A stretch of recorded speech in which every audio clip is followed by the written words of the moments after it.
Good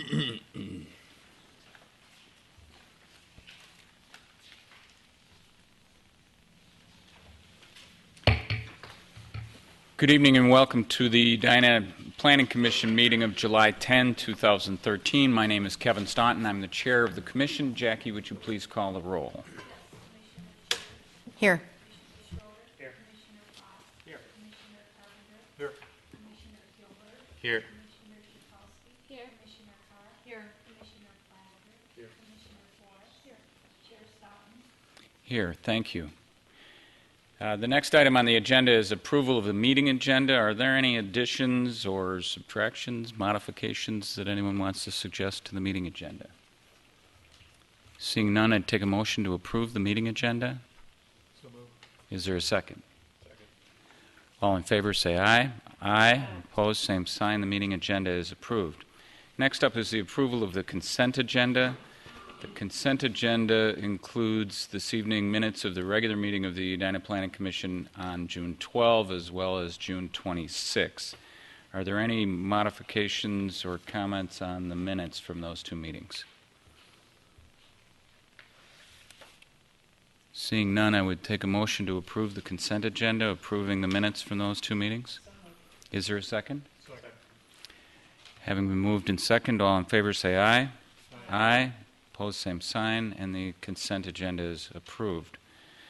Next up is the community comments section of the meeting. If there are any members of the public who are in attendance this evening and would like to comment on an item that is not on this evening's agenda, we do have a public hearing on this evening's agenda, and there will be a time for folks to comment on that item. But if there is an item that you'd like to comment on that is not on this evening's agenda, this would be the time to come up and share your comment at one of the side podiums. We'll limit comments to 3 minutes, but if someone has something to say, now would be the time to come up. Seeing no rush to the microphones, I would take a motion to close community comment. So moved. Is there a second? Second. Further discussion? All in favor say aye. Aye. Opposed, same sign. Community comment is closed. The next item is the public hearings section of the agenda, and the item on the agenda for public hearings this evening is Comprehensive Plan Amendment, Preliminary Rezoning to amend the PUD 3 zoning district, and Preliminary Development Plan, Mount Properties, Aurora Investments, 6500 France Avenue. And what we will do with this item this evening is the planning director will introduce the item, and then we will have some comments or questions from the commission on any of the introduction that Mr. Teague provides, and then we'll have the applicant come forward and make a presentation and have comments and questions on the presentation. And then we will invite the public to make public comment, and there will be follow-up on that as well, and then we will close the public hearing and the commission will deliberate on the application. So with that, Carrie, if you could kick us off. Thank you, Chair, members of the Planning Commission. This is a site you're all familiar with. In fact, I think we've reviewed more proposals on this site than at least during my time here. Kitty corner from the Southdale Fairview Hospital, the two office sites. The site has been rezoned to PUD. This was our third PUD that's been approved since the adoption of the PUD ordinance.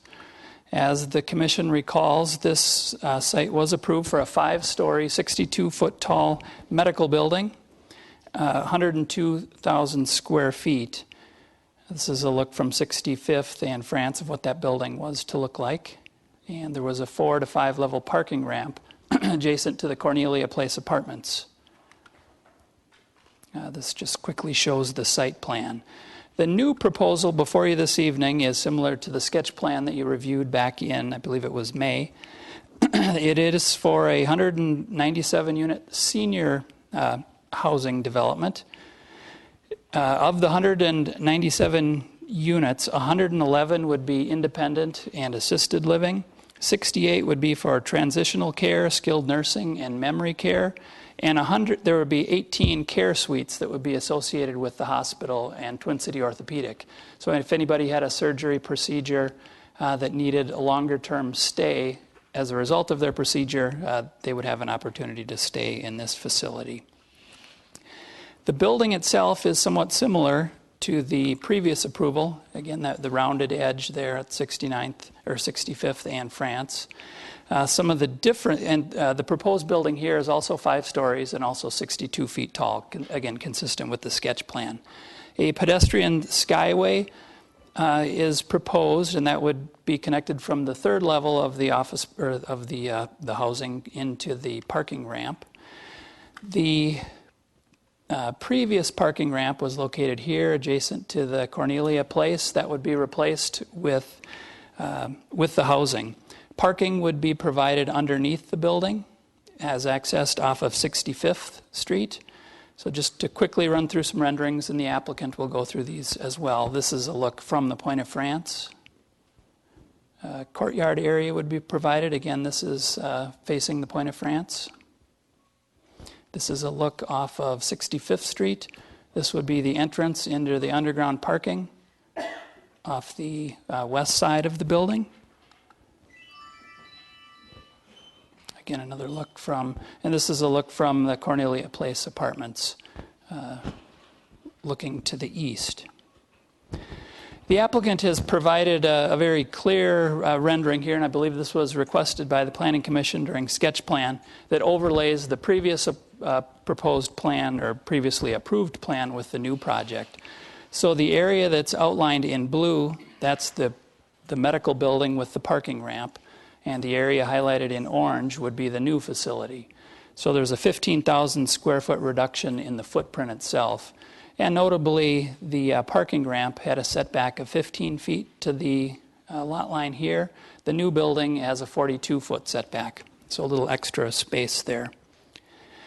The density that's proposed is 84 units an acre. That's incorporating all of the rooms. If you exclude those care suites associated with the hospital, it would be 76 units per acre. In either case, this would be the highest density development that Edina has seen. We haven't had any projects over 50 units an acre. The site itself is guided regional medical, and senior housing is not an allowed use within that district. So one of the requests this evening is for a comprehensive plan change that would allow senior housing within that designated area in the comprehensive plan. So the review process is a 2-step process. The first step, and that's what's before the Planning Commission this evening, is for a comprehensive plan amendment to allow senior housing in the regional medical district. Preliminary rezoning to amend that PUD 3 zoning district. So in a sense, we're creating a whole new zoning district. And also a preliminary development plan. So the city has complete discretion with approval of this, given the comprehensive plan amendment and the rezoning. So should the applicant receive approval by the city council, then they would come back with the second step, and that would be for final rezoning to create that PUD zoning district. Final development plan, and then again, adopting the ordinance to create that zoning district. So the primary issues for consideration this evening, 2 primary issues, is the proposed comprehensive plan amendment to allow the senior housing as a permitted use in that RMD district, and reasonable, and is the density proposed here acceptable? Second issue is the proposed rezoning to PUD appropriate for this site. So in going through those issues, the first, as it relates to the comprehensive plan and the density, again, senior housing is not allowed in the current designated regional medical district. There's a maximum FAR of 1.0 within that zoning district and within the comprehensive plan. The FAR that's proposed here is 2.2, so it's double what's currently allowed.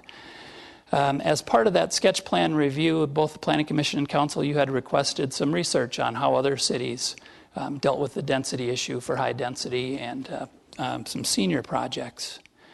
The applicant has provided, about a dozen or so examples from the city of Minneapolis.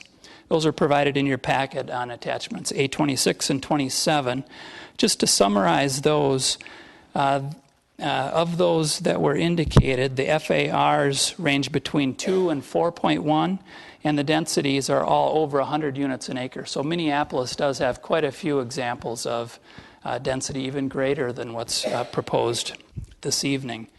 Staff also contacted adjacent cities, some of our neighboring suburban communities, to find out how they dealt with this issue.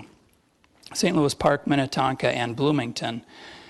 So in St. Louis Park, their ordinance and comprehensive plan allows PUDs to have up to 75 units per acre in high density and mixed use areas. They do allow on a case-by-case basis in a mixed use area to exceed 75 units an acre.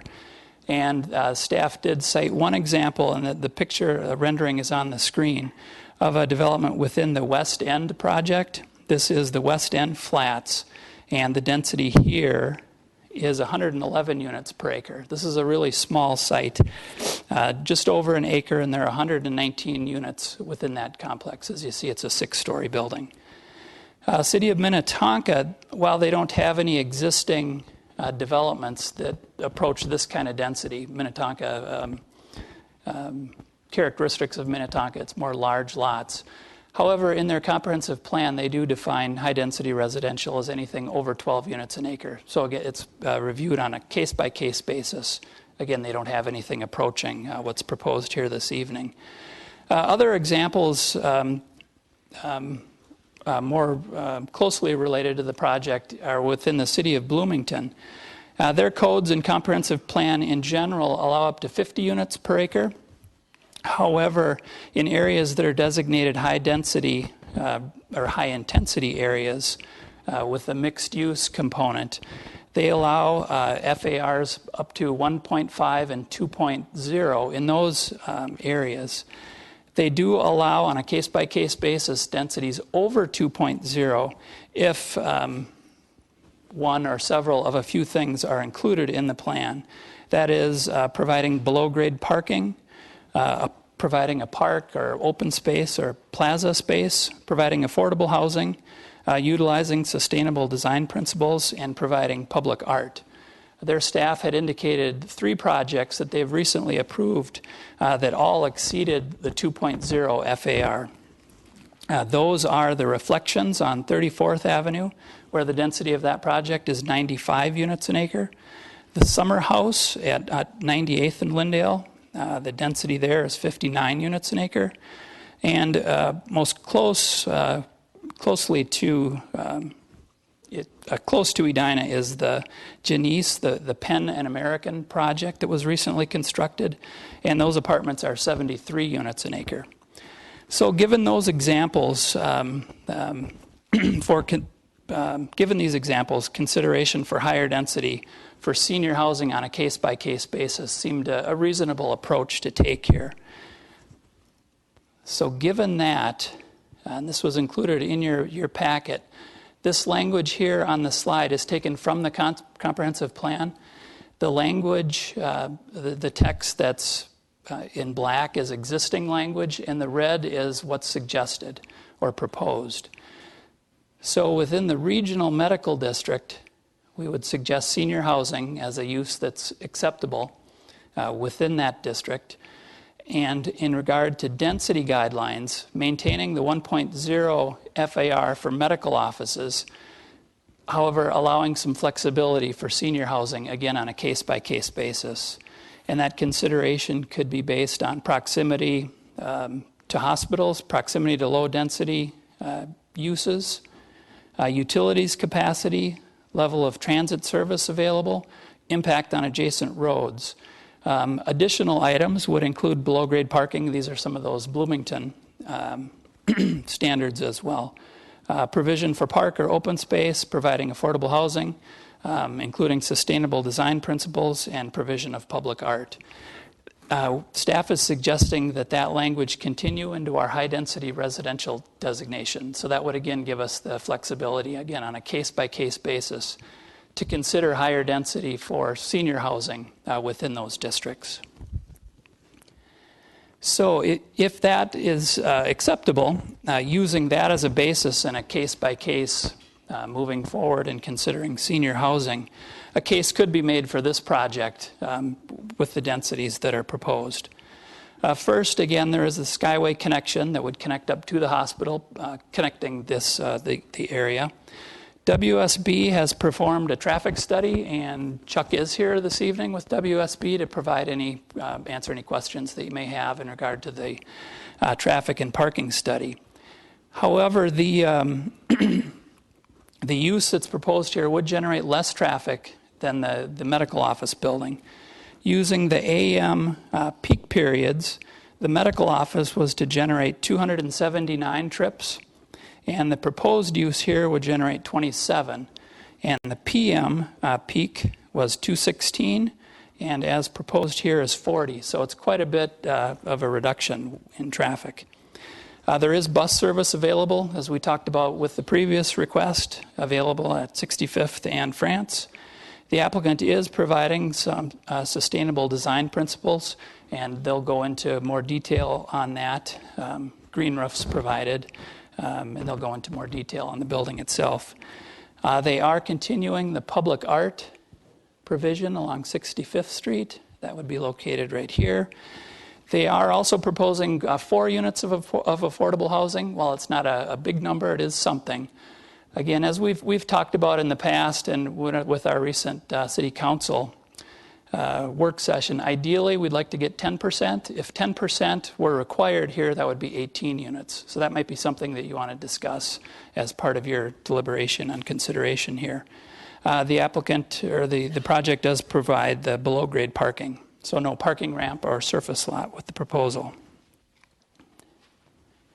So this graphic shows how the buildings would be connected. Again, this is the proposed site with the skyway connection over to the parking ramp that would feed into the hospital. Again, it's the Point of France housing to the south and the Cornelia Place apartments to the west. So the land uses are consistent here with to the south, west, and east. In regard to the PUD, on the screen here is a zoning comparison between the existing PUD as was approved and proposed. Some of the changes, the setbacks are all generally the same, with the exception of that graphic that I showed earlier, where the parking structure had a 15-foot setback to that west lot line, and the new building would have a 42-foot setback. And as we've talked about the floor area ratio previously, the maximum is 1.0, and as proposed, it's 2.2. So again, we're losing the parking ramp and getting the senior housing units. So given that, staff believes that the PUD criteria is still met with this project. It does, again, create a more efficient use of the land. The buildings are pulled up to the street, similar to the previous request. There's the 2-story podium height on the France Avenue side. Again, they're providing or proposing the walkable environment. In fact, the applicant is working on trying to make a complete connection around this entire block to complete the sidewalk ring, and I believe they'll touch on that a little bit more in their presentation. Again, there is the tie-in to the hospital. The storefront, you recall with the previous request, there was retail space on this first level where had the storefronts open to the street. With this project, those storefronts go away. The look remains, but this isn't active retail. The spaces within this building are really catered for the residents of the building. And I've got a graphic here that shows some of those uses. This would be the entry on the corner, and there is a beauty salon, a pharmacy or gift shop, and a fitness center here. So you saw those large windows, so someone walking or driving along the street would be able to see that activity within the building. So it is engaging the street, similar to the previous request. Again, they are providing the sustainable design principles. The project would generate less traffic. So we do believe that the PUD standards would be met here. To quickly talk about some of the site plan issues, you recall the previous request had a right-in, right-out on France Avenue. That has gone away, so all access would be off 65th Street. Primary access into the parking area, similar to the previous request, is along the west lot line here and into the ramp there. There would be the visitor parking and drop-off area located in this area. Based on our code requirements for parking, the project would meet our standards. Based on the use within the building, 139 spaces are required and 145 are provided. Again, WSB looked at the parking needs and did determine that the parking is adequate and it does meet code. In regard to landscaping, based on the perimeter of the site, 34 overstory trees are required and 44 are proposed. Should this project be approved on the preliminary basis, we would take a closer look at the landscape plan at final development. In regard to, you recall the chillers were an issue with the last project. The chillers are proposed to be located within this service court area right here. There are 2 of them. The applicant has indicated they will do a noise study to make sure that it does meet our code, so there's no negative impact on the apartments to the west. So that would be required as part of the next time through. They do believe that they will meet that standard. And they have gone about trying to screen those from the apartments to the west. So you can kind of make out the chillers. This is where they would be located. They're proposing a trellis over the top that would provide some screening from the higher level units, both within the existing building and the building to the west. You can see a few different views here. So here's where the chillers would be located. You can kind of see the covering and the proposed landscaping along here. And there's an elevation that again shows that same area. So with that, I will conclude with staff is recommending approval of the comprehensive plan amendment, subject to the findings in the staff report, and also the preliminary rezoning to PUD, subject to the findings and conditions that are outlined in the staff report. And with that, I can stand for questions. Thank you, Kerry. Questions for Mr. T? Commissioner Carr. Yes, in reviewing your proposed amendment to the comprehensive plan, I had some questions about the definition of senior housing. First of all, I'm wondering if, senior housing, when you think of the word senior housing, you're talking about maybe 55 and older. But independent living could add a lot of traffic at a site, whereas this proposal is limited to assisted living, memory care, and skilled nursing. So independent living, in my mind, doesn't fall within the medical category. And I'm wondering if, and also the other thing is too, sometimes assisted living can be for individuals who are younger than 55. They may have been in an accident. Or memory care could be for someone less than 55. I don't know what the proposal is, if there's age criteria, but I would doubt it. So I'm just wondering if instead of senior housing, it shouldn't say hospitals, assisted living, memory care, and skilled nursing facilities. Kerry, is senior housing a defined term in the zoning code? It is a defined term in the zoning code. Does it include what Commissioner Carr was referring to, or?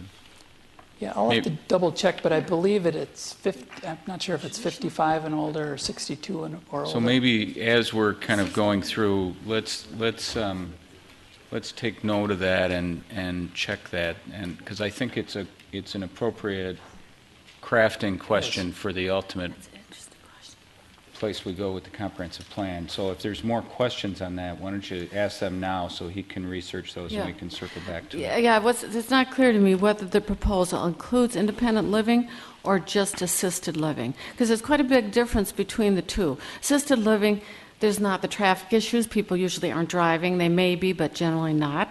Whereas independent living, yes, you have people driving their vehicles. Yeah, it's my understanding there would be some senior independent living. Okay, and do you know what the ratio is of that at this facility? That'd be a question for Okay. the applicant. Other questions? Commissioner Carpenter.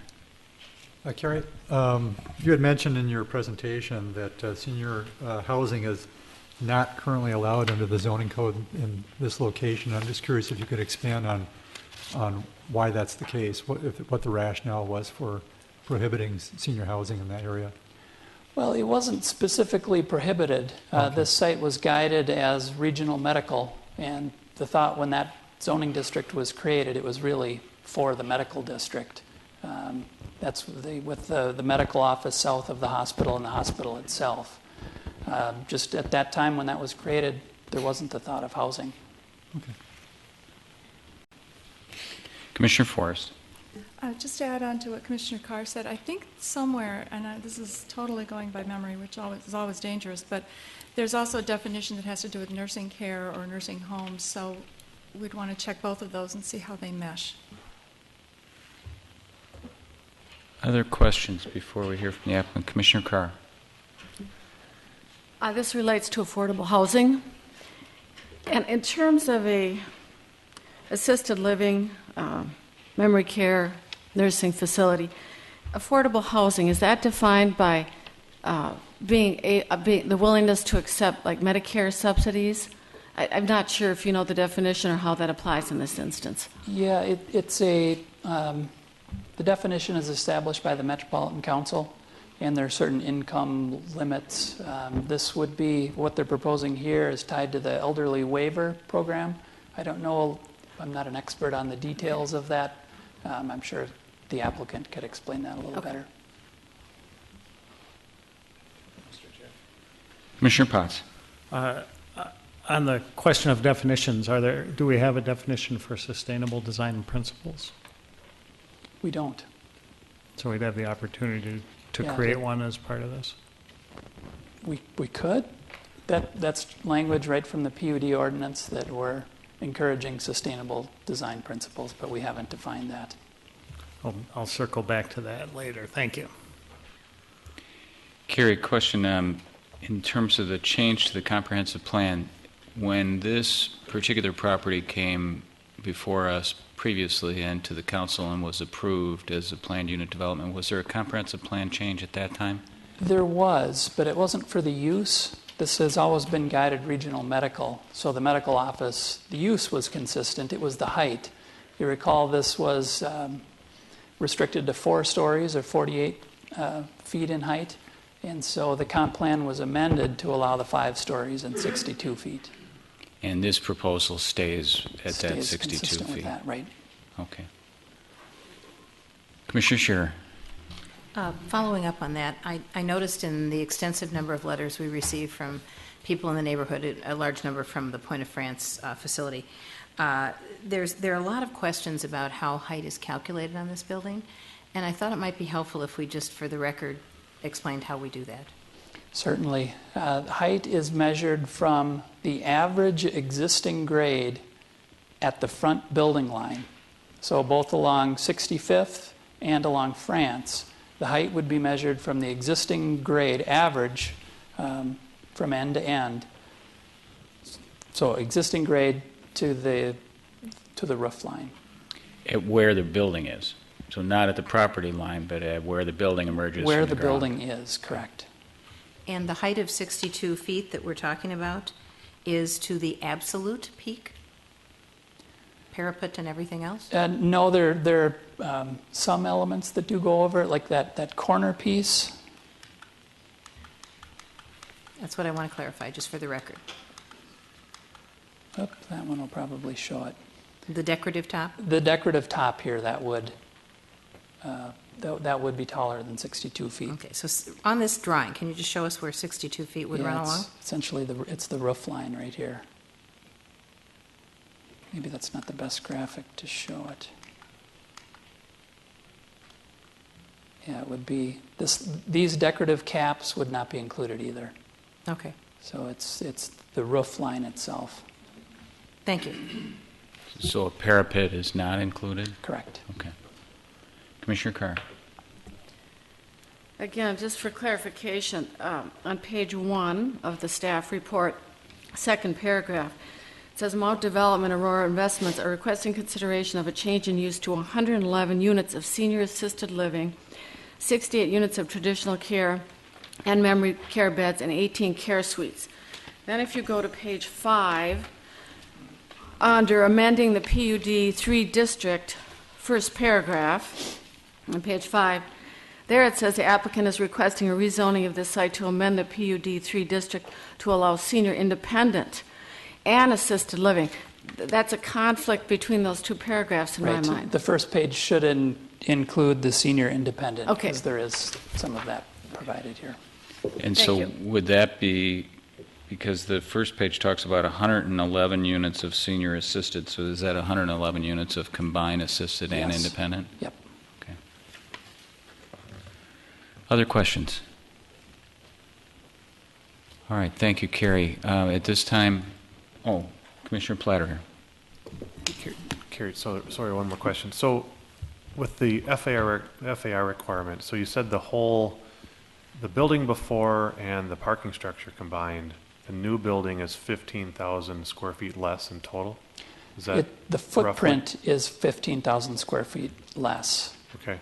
The FAR that was calculated only included the medical office, so the parking ramp wasn't included. Wasn't included, right, and that was, I guess, my point. So could you, maybe this is a stretch, but could you, if you include the parking ramp before, roughly, what would be the FAR for the site? Would it be similar to what's proposed now because of the square footage? I mean, is it close? It might even be a little bit more, because the footprint was greater, and there's the Okay. potential for 5 levels of parking. So I would conclude that it would be more. Okay. So actually, previous, there had been more building built here Right. than there's proposed now? Yep. Okay, thanks. All right, thank you, Carrie.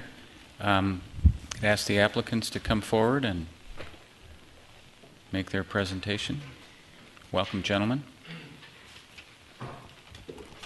And Ms. Farr.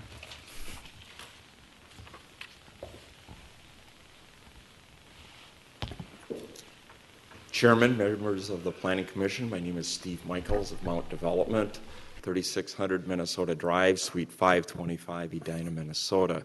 It is a pleasure to be before you this evening with our new senior care facility.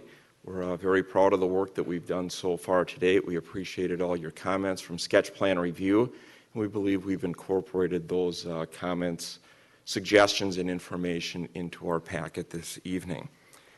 We have assembled a good team here this evening. We have Ed Farr from Ed Farr Architects, and then Susan Farr from Ebenezer, who will also be able to answer some of the more detailed questions that you've brought up.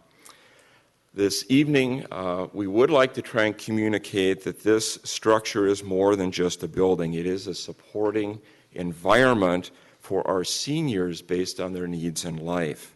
I'd like to highlight several of the concepts that we have shown you in our application. One of those is the building design. It's a very stately building with 3 colors of brick, stone. It's traditional in design with an enduring look. There is no wood or manufactured siding materials on the senior building. We believe it'll be a stately gateway building to our Southdale area. The overall size of the building is very important to our application here this evening. We want to support the continuum of care concept, and that concept stresses that we need to offer independent living, assisted, memory care, transitional care, and then care suites with hospice. Many of these are benefits to the families, as the residents do like to stay within the same building as they age in place, as their needs do change. Within your packets is our 5 floor plans that show the breakdown of each of these different divisions. We've taken great care to create proper sizes for each one of these. As you notice, the more skilled beds are on levels 1 and 2, and then levels 3, 4, and 5 have the balconies, views and little higher amenities on those floors. The building does have some unique features. We believe we'll be able to incorporate fireplaces into many of the independent living units. We do have a chef demonstration kitchen, wood shop, gardening area. We have special sitting areas within the building to make the building feel like home. And we have a stately and a very interesting gas fireplace outside, terrace-type area for many months of the year, we hope. The building will be an interactive building with stationary computers in the common areas so that the residents can communicate with the world and then also receive pictures with ease. We will have tutors within the building to help people with electronics as we become more and more dependent on that communicating device. Ebenezer has taken several steps to be a good neighbor, both the Cornelia Apartments and the Point of France. We've delivered a letter to both of those buildings that have offered 6 areas within the new senior building that those residents can participate in. We anticipate using Osher Lifelong Learning from the University of Minnesota for guest lectures. We'll have music events. We have a very good theater within the building for video and audio demonstrations. And then the formal dining room where we have waiters and waitresses serving the tables, eating off and ordering from a menu. So we do feel like we put a good foot forward and try to accommodate our neighbors and try and work with them. Within your package are a number of graphics. One of those is city benefits to the new project. There are 17 specific items that do benefit the city of Edina. 3 of my favorites are we are establishing a fair number of new jobs within the building. It's a structure that will probably require about 50 new jobs in that area, and we feel that those will be a strong benefit to the community. We will be offering some new senior services that currently aren't in Edina, so that is a special feature also. And then the increased real estate taxes. This building sits within the Southdale 2 tax increment district.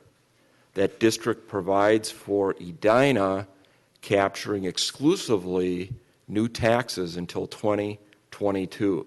So this building will be directly participating and contributing to that mechanism that's in place.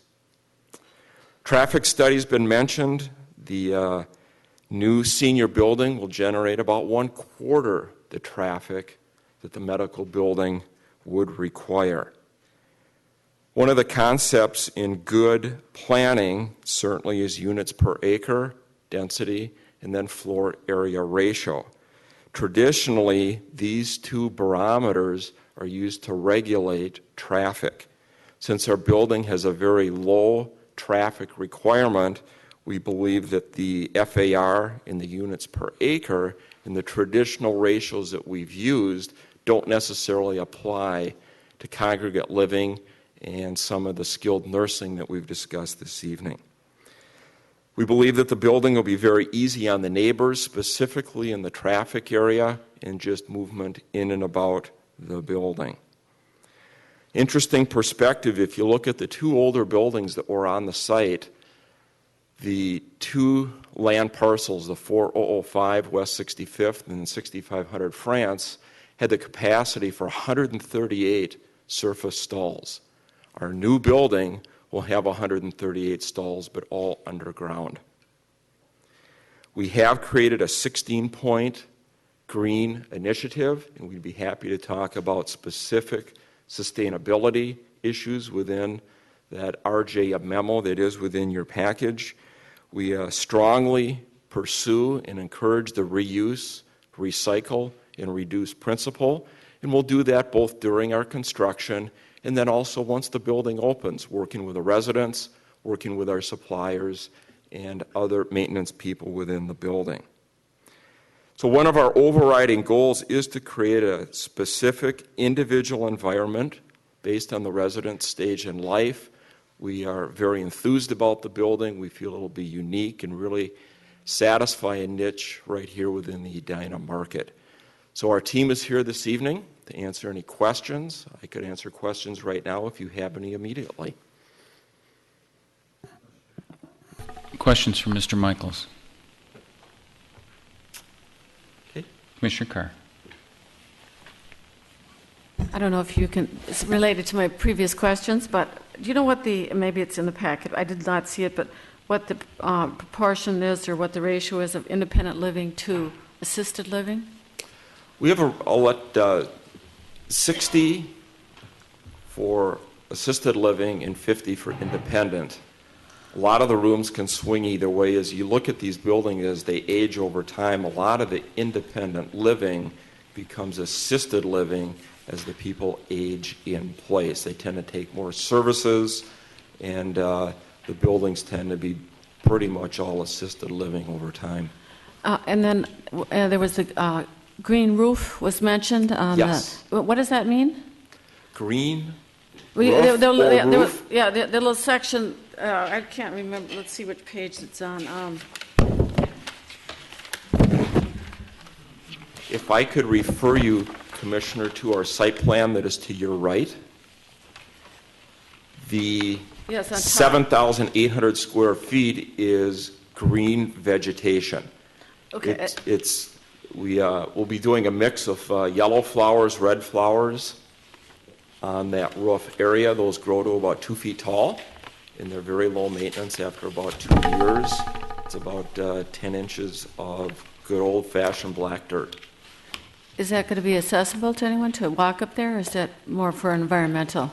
It's for view and environmental. Okay. It helps us with our stormwater runoff. It is a water-absorbing area. There are deep trays that take in that water.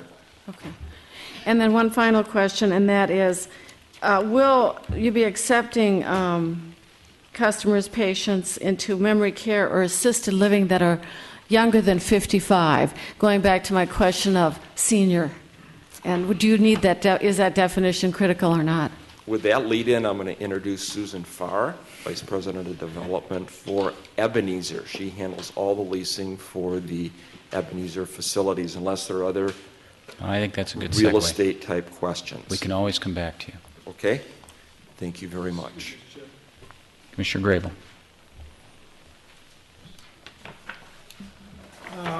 Mr. Michaels, I'm just looking through the drawings here, and I see, and on the picture, I see this skyway going over to the parking ramp. On the drawings, that's all in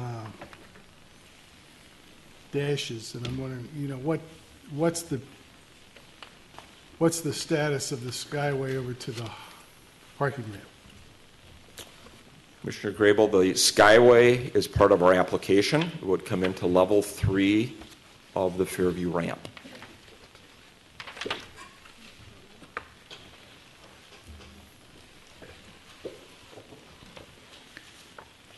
Welcome, Ms. Farr. Thank you. Good evening. Susan Farr, and it's 2722 Park Avenue, and that's Minneapolis, Minnesota. And I will get back to you. Do you want me to answer the question about the age right away, or? Yeah, why don't you Okay. jump into that one right away? Okay. Let's see if we can I figure that part out. The average age of the senior buildings is about age 82. Overall, that's the age. There's couples, of course, in the independent, and we do not, especially with busy boomer daughters and the sons, they don't want to move again, so they move in, they pick out the square footage of their apartment, and we bring the care to them. And then if it's a husband and wife, of course, it depends on, usually one of them needs some type of a care too. So, my question really relates to who you accept. For Yes. example, I had a mother that was in Sunrise of Edina, and occasionally there were people there who need assisted living. Maybe they were in a car accident and Yep. they were younger than 55. And the reason I'm asking that is because if part of the PUD amendments, that we make here use the word senior, you could have a zoning violation if you start using those facilities for someone less than 55. And I didn't know if that was going to be an issue or not. You are correct. We are seeing more and more, not a lot, but I sometimes do have to say I'm shocked when I go into some of the memory care units and how some of these people are 50, 51, 58, and it's So it's certainly possible to It is have possible. residents who would be under the age of 55. yes, it is, it's not a big percentage, but yes, you are correct. So I think that's something that we should consider in defining what our ordinance amendment is. And in the transitional care, you do have some younger people that, like, for example, at York Gardens in our care suites, we did have a gopher athlete that had just worn out the knee and was there a very short-term stay, but Sure. yeah, it was like a 3-night stay. But that does happen. So I think it's an important issue, and when we get back to kind of crafting the language, Carrie, we'll look to you for some discussion about the definition of senior housing, because we've got this comprehensive plan provision that we have to deal with, as well as the PUD use. And I think Commissioner Carr raises a good point, but I also want to let you go ahead and give great. your presentation. And then I can maybe answer your question about Medicaid and Medicare in the transitional care too, because that is allowed, and that is a more affordable if they qualify for that, which most of them do. Okay, so thank you very much. We are really excited about the location. We love that it's near the Fairview Medical. Ebenezer has been around in the senior housing arena for over 100 years, but in 1995 we merged with Fairview, and we are very excited that we did that. And so I became before the council in 2011. We opened our senior housing project called York Gardens on York Avenue, and it is attached to the Senior Cooperative 7500 York. And it's full. People are happy. We give great care. We're very passionate and proud of what we do. We received this year the top 100 workplaces for people to work, third year in a row. And we also got a manager's award of having engaged employees under our managers. So we were very excited about that. We have over 60 properties, and probably the closest one here that we've opened recently is Tower Light in St. Louis Park. And that is going very well, and we're very excited about that also. We really believe in technology. We believe that, again, the child wants to either Skype if they're a snowbird and are in Arizona and want to know about their mother's care. We have the technology in place, we have the sensors in place, and we're not Big Brother looking at cameras, but it is really important to predict trends, and we could stay ahead of things. And people are all about wellness and wanting to stay healthier, and their kids are wanting that. And so by having the technology in the room and finding out, even for example, you could put a sensor on the refrigerator if someone's supposed to be having a lot of hydration, and they could say they're doing great with their water and their fluids, or they're not. If someone is having issues sleeping, you could put sleep apnea strips in the bed. So there's a lot of really fun things. We really believe in it. We believe that that is the way of the future, and the clientele's demanding that too, asking for that. And we also have that in every unit at York Gardens, and people are really pleased with that. We've done a lot of focus groups. We always do a lot of focus groups because in the end, it's not our home. It's the home of the senior. It's the home of the daughter. And we have heard over and over with transitional care, if they're getting their knees or their hips replaced, they want to stay in Edina.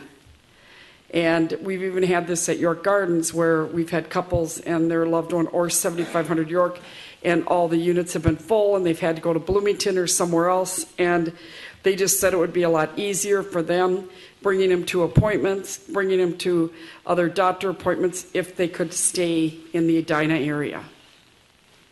We're really about health and wellness. We try to do a lot of fun things with massage therapy and doing more holistic.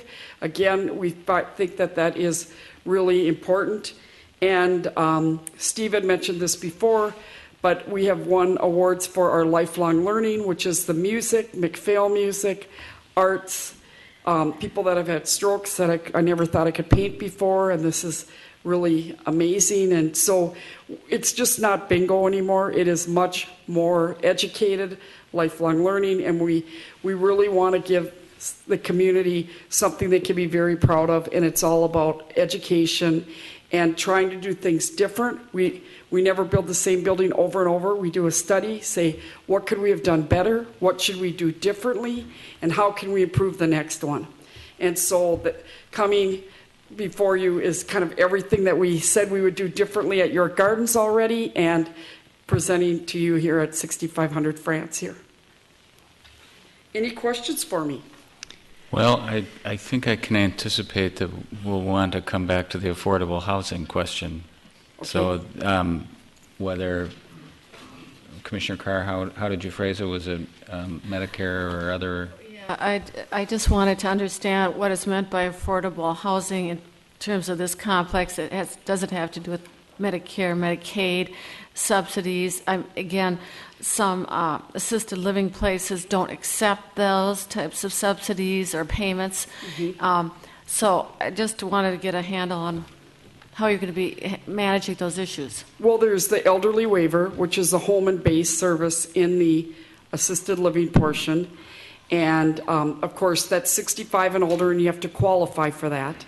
But that is people that are wishing to have the care brought to their home versus going to a nursing home.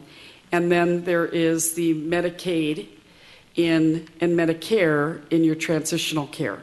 And that almost everyone, my guess would be, would apply to them, which is, and of course it's case by case.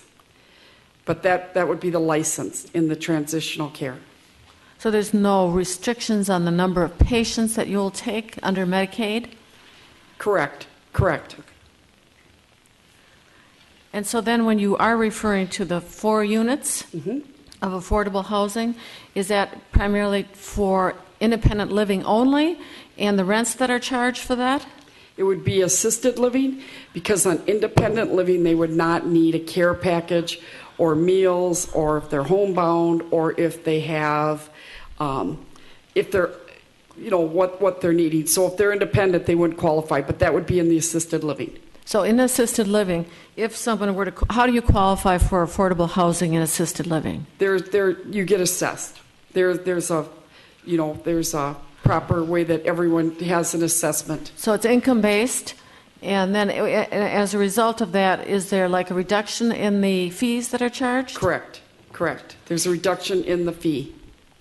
And then everyone that has that, everyone in assisted living has a different package too, depending on their needs. And the reduction in the fee, are you then, for the difference between what your normal rate would be and the reduced fee, is that being subsidized then by the government? Yes. So if that's the case, why would you want to limit it to 4 versus what the standard would be? I can't remember, Carrie, what that number was. Was it 11 or 18?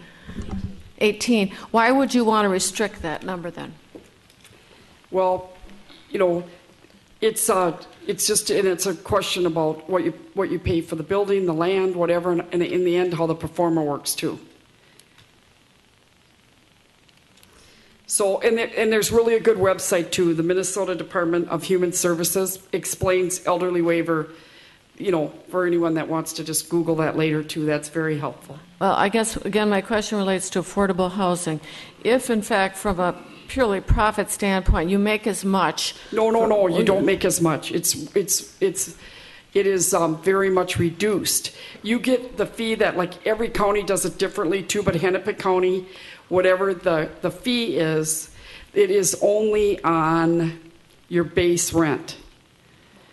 So it's greatly reduced. Well, okay, so before I ask the question, I'm sorry. Is the difference between the reduced rate, let's say the normal rate is $100 and the affordable housing person only pays $50, that extra $50, is that going to be reimbursed to you from the government? Well, again, it's your base rent, not your packages, so it's very individual, but probably, and again, it's I can't say, well, if you were paying $3,000, we would get reimbursed $1,500, but it's a lot of times it is half. It all depends on what the package is going with that and what county you're in and how they reimburse. I And you have think to apply for I that. think we're having a little apples and oranges Yes. problem when we talk about. I mean, the issue is your proposal really includes some housing, but some services as well, and especially when you're talking about assisted living or the memory care or the more serious care. So that is going to be a combination, and certainly Medicare or Medicaid would be helping to pay for those services. I think, Carrie, what we need to figure out is what we're talking about when we say affordable housing in a context like this. It may be the independent living is an easier one for us to get our arms around, because that's what we talk about when we talk about affordable housing in other non-service facility contexts. But can you help us with understanding when we're talking about meeting our affordable housing goals in our comprehensive plan? Is it just the housing component, or will situations like this where you have a hybrid of housing and services also qualify? It would qualify. I use the Waters as an example, where that's all assisted living. And the Met Council has indicated to us that the elderly waiver program, those units that are signed up for that program, essentially, those count in their eyes for meeting our affordable housing goals. It's much clearer for a for sale unit. Sure. But if the elderly waiver qualifies, then it's kind of an issue of what kind of commitment the applicant's going to make in terms of how many units they would dedicate to elderly waiver eligibility. Is that right? Right. Okay. And I just think this is an important issue because, it's expensive going into assisted living, memory care, nursing care. People have worked their entire lives, their savings are gone, and they're not able to afford many of these places. So I think, just as a matter of civic responsibility, we need to look at this issue carefully and make sure we understand why we would limit it to 4 versus what the ordinance may require. Commissioner Grable. But I think, Commissioner, what I heard Commissioner Carr suggesting was that even though this unit is an assisted living, an affordable unit, that you will end up being made whole by the government in terms of what you would make with that unit if it were not. And what I heard you say was that's not exactly the case. So using the case of 50 versus 100, you might get 75, but you wouldn't get the full 100. I don't know the answer to that. Well, I bet that's what Correct. she said. Yes, correct. Okay. Then I have a question. Go ahead. Thank you. Would you mind repeating for me again? You listed several facilities. You have facilities here in Edina that you're operating now. Which facilities are those? It is 7500 York. Okay. It is the cooperative and York Gardens. Okay. And of those facilities, do you know, of the residents that are there, do you know how many of those residents or what percentage of those residents were, prior to moving there, were residents of Edina?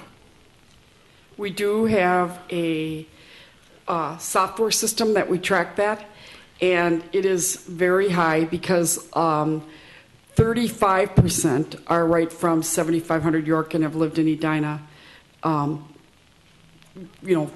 made that their home.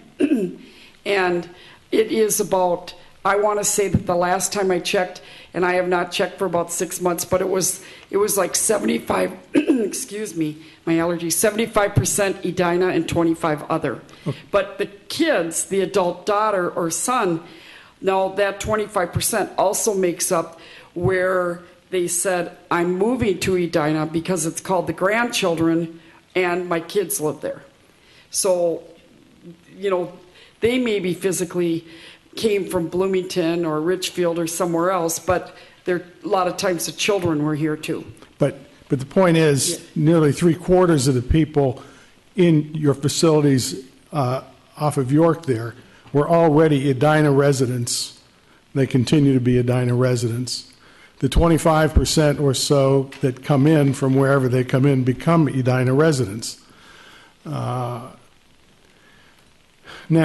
with respect to the residents there and the residents that you propose to have in this facility, what services do you provide for public and citizen participation? Do you assist them in getting to the polls so they vote? Do you have available local access TV so they can watch us on TV?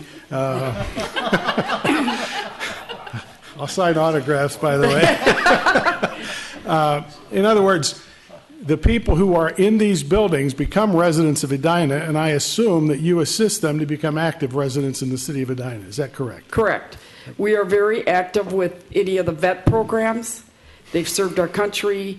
Anything to do with the vet programs, we take them out. We will have a bus, and anything to do with their church or religion that they want to continue. They've gone to the church. They've raised their children in these Edina churches. They want to continue with that.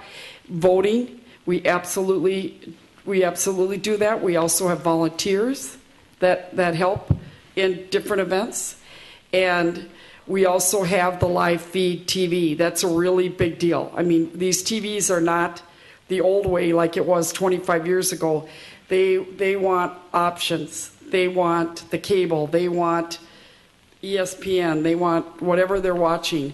So that is really important to them. We do a survey and say to them, what do you want? And they're very active in their community, and they want to continue with that. So I guess what I'm hearing you saying then is that the services that you provide, the residences that you provide, really do benefit the existing citizens of Edina because they're the ones who are most likely to move into your facility. Is that correct? Correct. Thank you. Commissioner Carr. One other question related to affordable housing. You've got units, you said 7,500 York and York Gardens. Mm-hmm. Do you know what the percent is of affordable housing offered at those locations and how that compares to this proposal? Sure. 7,500 York is a buy-in cooperative model, so there is no affordable there. Okay. At York Gardens, it is a Ebenezer owned. This will be an Ebenezer managed. And so with the 60 that we own or manage, 55 is what we manage on behalf of others, and the other percentage is what Ebenezer has owned. So they're all a little different depending on the owner and the partnership we have there. But at York Gardens, because we are a nonprofit, it is 10% of the assisted living. And that is, we have a criteria with their financials, and it's the same criteria we use across all of our buildings. Because we always have fair housing too that we follow. So with that, so there will be 10%. 10% of the units at in York assisted living. of the assisted living units at York Gardens qualify as affordable housing. Correct. Yep. After living there, they have to have assets for 2 years, but they're all a different criteria. And is that part of what we keep track of? It was not required as part of that project, but we'd like to get credit for that in our next council scores. And how does that percent, I haven't figured out the percentage. What is the percentage for units out of the, how many assisted living do we have here? Well, we have anywhere from 60 to 111. Well, he said 60, but it sounds like the independent living and you may have a unit that's an independent living unit, but it would transition over time to an assisted care unit because you'll just expand to bring services to that unit. Is that? Yes, it could as they age in place. So it's not so much the makeup of the unit as it is the demands of the occupant. Correct, as they age in place. Okay. Yep. So as many as 111 of these units could be assisted living units over time. They could. I do foresee that the independent people would really like it too, just like Cornelius Place. It's beautiful. The pond's back there. They have access to, once that whole France area, that's going to be beautiful. So I really do see easy in and out on 62 there. So I I see Right, but if that- somebody comes in and it's occupied, and then they start getting services, now it's an assisted living unit, there's not an open unit, so, I mean, if everybody who's there starts taking services, then you have all assisted living, and you wouldn't have any independent living unless somebody moved out and there was an open space. Right. Okay. Commissioner Platter. So why wouldn't you have 10% of those assisted living units here affordable housing as well, like you do at York Gardens, which would be, I think, 11, if I did the math correct there? Yes. Well,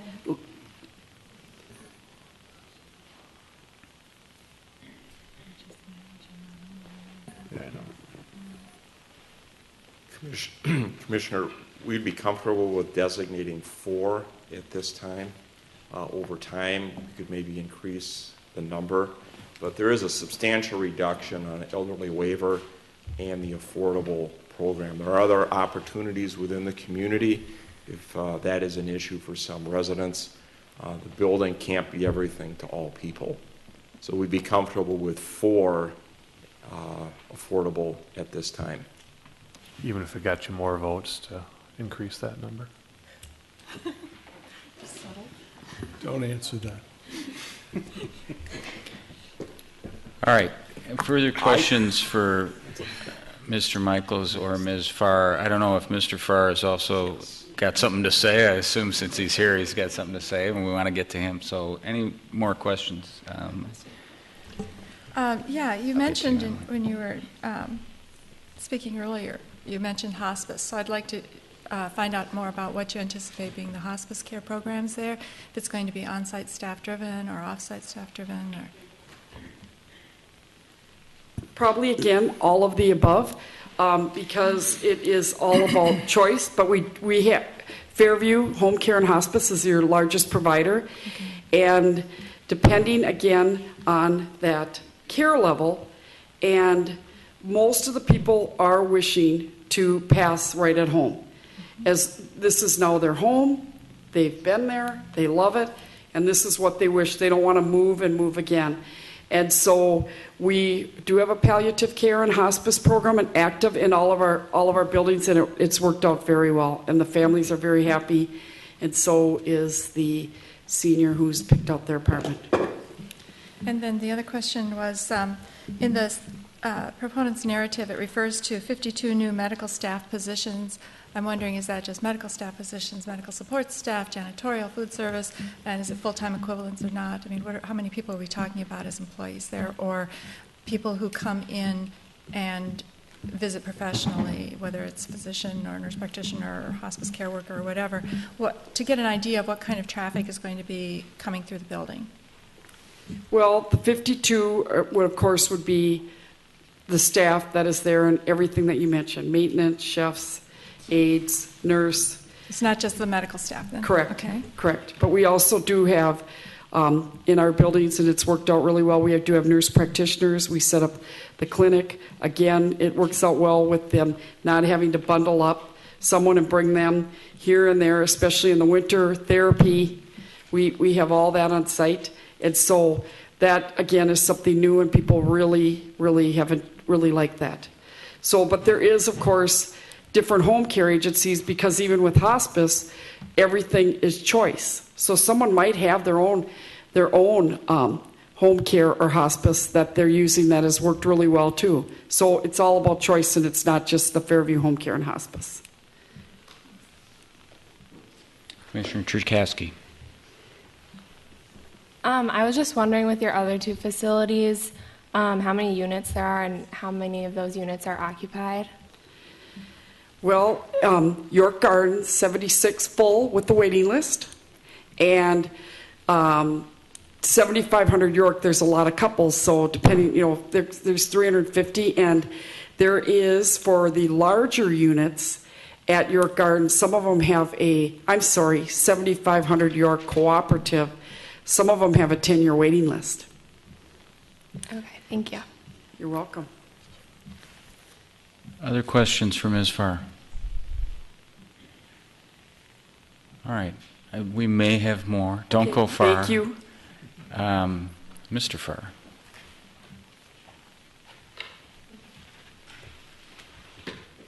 Good evening.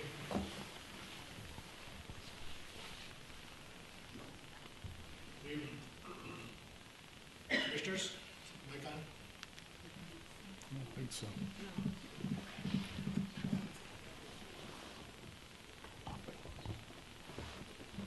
Thank you. Very good. My name's Ed Farr, Edward Farr Architects, 7710 Golden Triangle Drive, Minnesota. Thank you for having us again this evening. I'll try and keep my remarks relatively brief. Carrie Teague did a wonderful job of explaining most of the slides, and I'll try and breeze through them as quickly as possible. The thrust of my discussion about the design changes that we've made since we came out with the medical office building last year, some of the facade changes, even though we're using a lot of the same brick and exterior materials.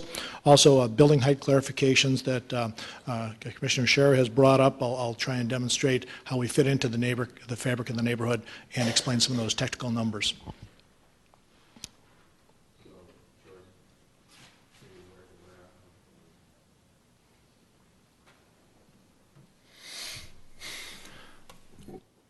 I believe Carrie showed this slide. This is just some of the wonderful interiors work that, we dwell on the exterior and the site plan a lot, and you've asked about the usability of the inside of the building and looked at the floor plans, but these are some beautiful, beautiful interiors that the residents will enjoy in this facility, and we just wanted to share those with you for a moment and have you understand the thoughtfulness in design and planning that will go into the inside of the facility beyond what we're taking due care with on the exterior.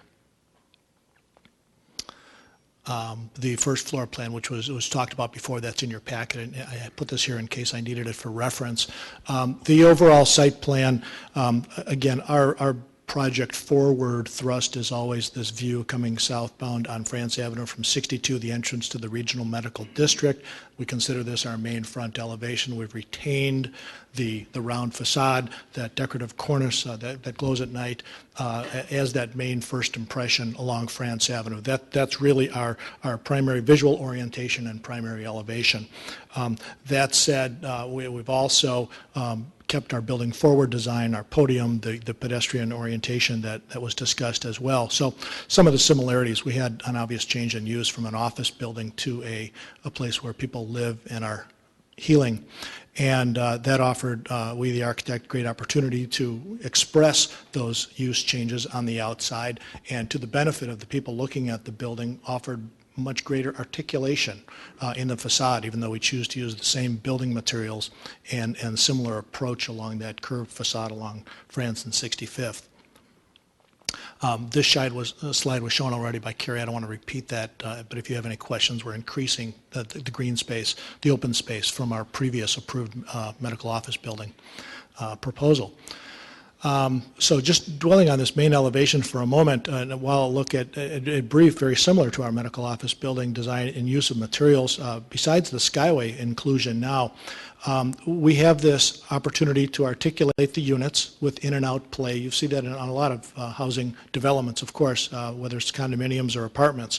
And you'll notice that play and articulation both laterally, pushing the buildings, the bedrooms and the living rooms back in and out, making room for balconies, offering great opportunities for shadows and interest and play. It helps the proportion of the building, of course, and as well as vertical play. And we're going to get back to this as it relates to the building height, because it's very important as it relates to some of the questions that came up where we're pushing some parapets up and down, and how that relates to our previous plan of the medical office building, which was a flat, more consistent cornice line all the way across the building. This has much more intimate scale to it because of its use. I'll zoom around here quite quickly. This of course, would be the visitor entrance. That red object is a placeholder for that public art we talked about. The approach on 65th from the west coming east. We showed this before as well. We're playing very well with our topography that we're given on the site. This west part is a little bit lower, so we're entering into our parking lot on that west side and working with the grades quite well to avoid retaining walls. Coming around to what is the southwest corner, looking back to the northeast, the hospital would be opposite the building on the other side. I'm kind of hovering over the pond, if you will, almost by the tennis courts of Pointe-de-France. And this shows the entrance to the lower level parking in the foreground right here. the terrace area that Carrie spoke to, and we're developing, right in the middle of this would be that outdoor fireplace that would be a gathering area as well as other activities for all of the residents. And in a back view almost to France Avenue now, looking back north and a little bit west. I'll be on the Point of France property line with this picture looking back north, and this would be the view from Point of France closer to France Avenue. This slide was put together to better understand our westerly neighbors' impact, and the pictures at the top depict the Cornelia apartment building at the top and at the left of the photo there, and currently the building, the 4005 65th building still shows up in this picture with the surface parking lot out in front, and you can see the distances between them and the landscape screening that exists mostly on the Cornelia Place lot right now. In that right-hand photograph, you can see the green sod and evergreen trees. Now focusing your attention on our rendering, so we rendered the section through the Cornelia Place apartments with their existing screening and our new screening along the property line. This loading service court that you have in the rendering is depressed down. Like I said, we're working with our grades. That's at that basement lowest level of our development. And that's also a place where we've located some mechanical equipment. We've taken an opportunity to design strategically a unique a pergola feature with an arched profile. It's open air, if you will, so that rain and snow will go through it, but it has very much visual interest and screening capabilities from above. This happens to be like a helicopter view down. This is much higher than being from Cornelia. But I wanted to show you the effectiveness of this down in the loading court area with the mechanical, and then we'll have some arborvitae providing year-round screening of that western portion of the mechanical units in addition to that cover. These four views were taken from the four levels that we measured on the Cornelia apartments. Elevations looking out, showing the effectiveness of the existing screening. Their building is tilted a little bit, so they see much of Point of France, their tennis courts, and the pond a little bit as well, from all different floors. And so we've tried to do as good a job as we possibly could have. Their floors are much elevated from ours. Again, they have 2 levels of parking below their 4 stories of apartments, and we're down in the ground with our loading court. And I believe we have succeeded with a very appropriate screening and sensitivity. There was a question on building height. You may have seen this slide before. This is just a neighborhood orientation to a lot of the projects that are surrounding our project. Point of France, Southdale Medical, Cornelia Place Apartments, Fairview Southdale Hospital, the Office Center, and TCO, Twin City Orthopedics, all taller than our proposed development. The middle shows our building facade elevation to scale with a photographic representation ghosted in the background with the Twin City Orthopedic buildings in the background. If you can, so I've merged 2 photographs and scaled them so that you can see the relative height of an existing building that you know of along 65th Street, that Twin City Orthopedics building, in relative scale and height to our existing facade on the opposite side of 65th Street.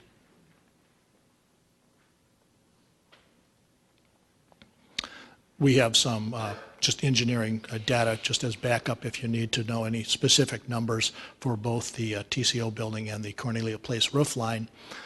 We also took those numbers and turned those into topographic numbers. So instead of just measuring them from the street curb elevation up, we also put them in a flat plane of topo elevation datum for your evaluation as well. So I believe each of you were given this as part of your packet tonight, and while I'm certainly not going to go through every specific number here, let me just say that we put together about 3 different sets of metrics for this graphic for your review. The top elevation is our primary elevation along France Avenue, which we've always talked about with you.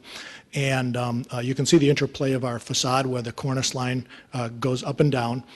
You'll note that if you just scanned across those 2 elevations, you'll note that it's down more than it is up. So proportionally speaking, we have about 55 to 60% of it down and about 45% of it up. And that 62-foot height that we've always talked about in that medical office building proposal last year is measured to the top of that cornice, the one that bumps up. Okay? Specifically, there was a question about the cornice, this glazed crown, the glazed crown at the corner of 65th and France. That does extend up a few more feet, I'm going to say about 3 feet higher than that 62 feet. It did in our previous application. I haven't quite designed the angle of it yet with snow and ice, but it's in the neighborhood of about 3 feet higher, and that was disclosed in our previous application. The only thing higher than this, which you cannot see from the street level, is that stairway to the roof to meet building code, which is back set. It's not in the front of the building along either facade. It's that one staircase that has to address the roof access. All right. So in general, we put in green above there the height from the first floor elevation up to the top of the roof parapet, the cornice line, noting that it's always 62 feet or lower. And design-wise, I was able to accomplish 2 things to minimize the height of the building. One I already talked about, which is to vary the height of that parapet by bringing it down most percentage. Another thing is I actually pushed the building down into the ground. I was able to go down about another 1.5 feet with it, so that where we're measuring from is now further down than where we were before, affecting that whole view around to surrounding buildings, which helps. I was able to do that because we didn't have the need for street frontage along France Avenue with that street level retail that Kerry pointed out anymore. Those are all internal. So I had one exit door where I was allowed to work with the grade, push the building down so that that first floor elevation along the France Avenue side is about 1 foot on the average less than the sidewalk. So that brought the whole structure down. Then working with the floor-to-floor heights with the residential component instead of office, that helped us reduce this as well. So some dashed lines represent the existing grade and how that was computed. And then we turn the corner on the 65th Street down to our service court with a substantial amount of green space in front of the building. So we feel that we have met certainly the intent of the zoning ordinance. And if we want to drill down into any of these numbers later, we certainly have the backup engineering datum for these numbers. Okay.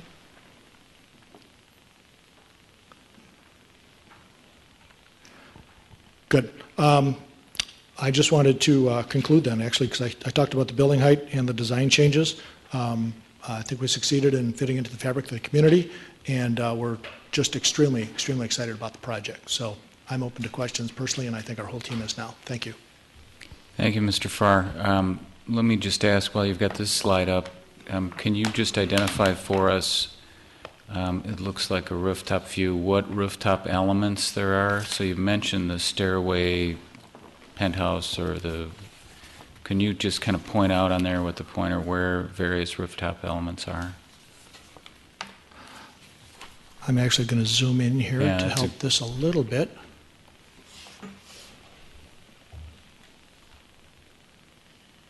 Okay, so the most prominent, of course, is our almost 8,000 square feet of green roof that we have retained from our previous office building design and actually enlarged a little bit for the benefit of those looking down on the building. Not to be confused with the left-hand green area, which is our memory garden, which is on top of our parking garage, is at first floor level. It's a walkout private garden, not accessible by the general public. These are for the memory care people. The beige area at the south, of course, is our outdoor terrace. That, again, is not at roof level. That's down at grade. All right. Specifically, this rectangle in the lower left-hand corner of the roof, that's a fire exit stair to roof required by the building code. That'll be some 9 feet, 10 feet-ish above the roof. It's demonstrated on our architectural elevations within your packet. And approximately how many feet back is that from either edge of the roof there? The dimension from, let's see, going to the north to 65th Street. Yeah, that's a long way. So I'm kind of that's a long thinking the west side as well as the south side. Approximately 40 to 50 feet. I see this 42-foot building dimension Right. here on my site plan, and it appears approximately the same. So 40, 45 feet would be my estimation of the setback on the west. And from a color or an appearance perspective, is that going to be, is it going to look the same as the rest of the roof? Is it the same color? What's the... We were going to use the same building material tones Okay. as the facade, the main facade. Okay. So that when you're looking at it from a distance, it would blend in. Thank you. The other two rectangles on the roof that you asked are elevator overrides. I may have explained to you before that with new elevator technology, we used to put the elevator gear on the roof and spun the gears and the elevator hoisted up and down, and that elevator penthouse was possibly some 12, 15 feet tall on most buildings, unless they were hydraulic elevators pushed from the bottom of the building. With the new machine room-less elevators, those are gearless elevators, now we have the benefit of getting a nice smooth ride with the gearless technology, but without that very tall override. So this bump on the roof would be a matter of 2, 3, 4 feet at the most. Approximately the height of our perimeter parapet plays up and down. That wouldn't be noticeable from the ground at all. That's just for the override of that machine roomless elevator. And any mechanicals on the roof? The question that was asked during sketch plan review rather, was specifically some piping penetrations, I believe. Right. And I believe that our roof plan included in your packet, we located plumbing vents where we gained each unit. So we have plumbing stacks. Those, of course, you've seen on roofs. Those are probably 12, 16 inches above the roof, maybe 2, 3, 4-inch diameter pipes. We had, I forget how many of those we had on the roof, but there weren't very many, and those would be certainly painted to match the roof and not be visually evident from any great distance whatsoever. Our HVAC units are not on the roof. We have, as Carrie mentioned, a couple units down in the loading dock. We're still working on the identification of the mechanical system in full, but our intention is to keep the building's mechanical off the roof. Where will you have your exhaust vents for cooking, and where will all that go? That's a great question. Toilet exhaust. Yeah, that's a great question. I do have a zone. The answer is I don't exactly know quite yet. We are looking at a sidewall discharge as our number one possibility on that. We have a low roof component below our terrace where we're looking about discharging through the low roof. We're looking at a sidewall discharge.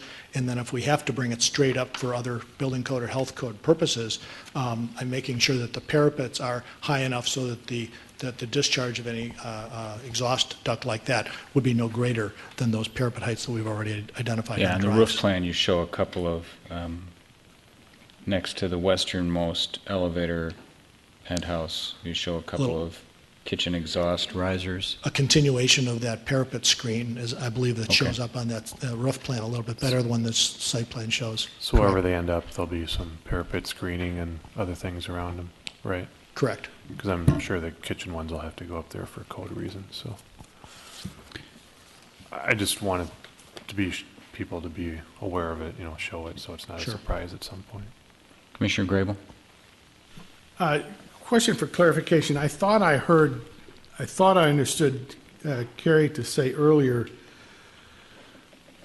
that the 62-foot height went to the roof line and that the parapets and the crown were above that. But what I've heard you say is the 62 feet essentially goes to the top of the parapets. The crown extends a little bit beyond that. Is that? That is correct. Okay. And I'll stand behind my statement where our 62 feet, we've always expressed previously last year on our MOB design as well as this design, the 62 feet is generically measured from our floor elevation, our first floor elevation, to the top of the perimeter cornice. Okay, so in the medical office building design last year, that cornice was fairly static around the building. We exceeded that 62 feet height at the round crown I talked about at 65th Street and France Avenue, and a stair to the roof, just like this stair to the roof. That was it. So what I've done now is I've retained that 62-foot height from the floor elevation to the top of the cornice. I've pushed the building 1.5 feet down on the ground, which will help it in perspective with the other buildings.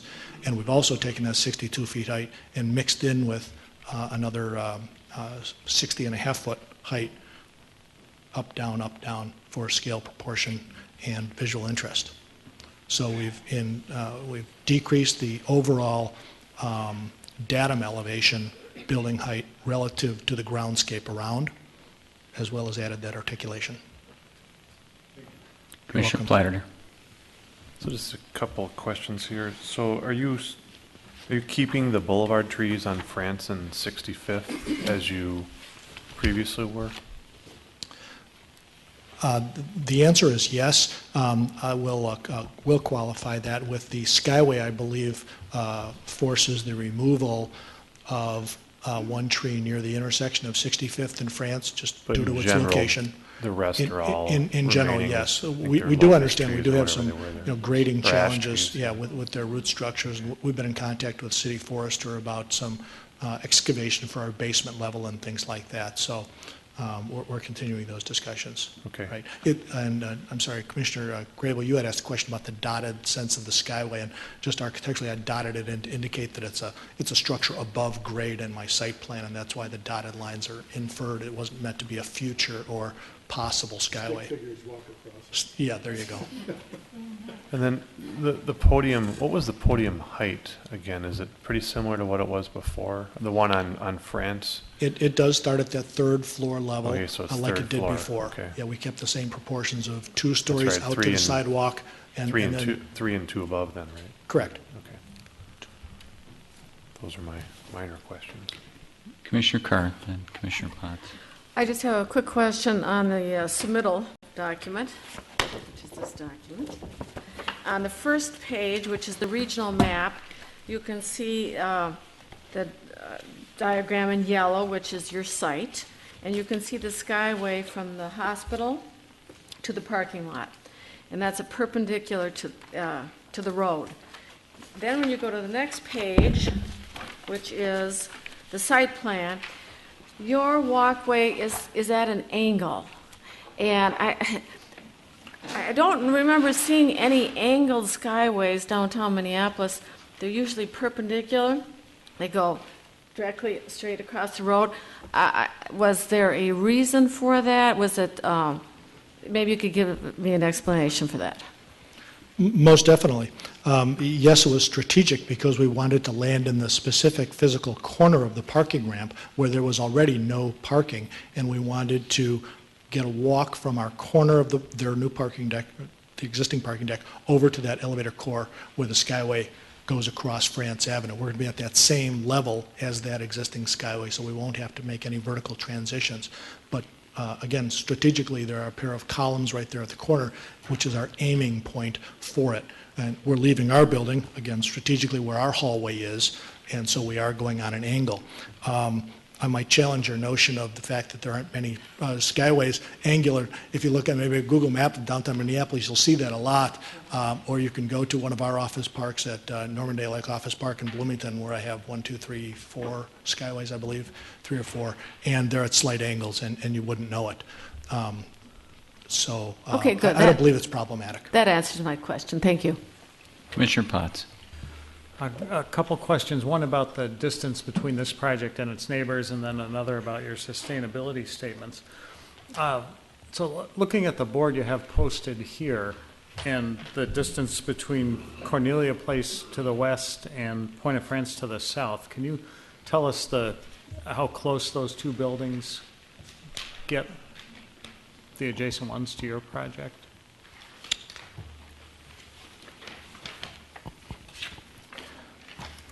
Let me see if I can answer that specifically without estimating.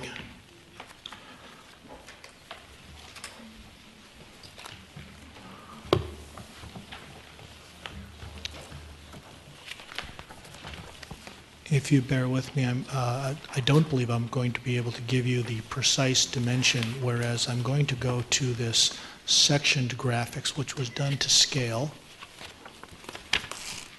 Or even using the scale you've got on your mounted site plan there would probably work. Sure. Not to apologize for our site plan graphic, I believe this is the one we brought in at sketch plan review, and actually we've pushed the building back a little since this plan was created.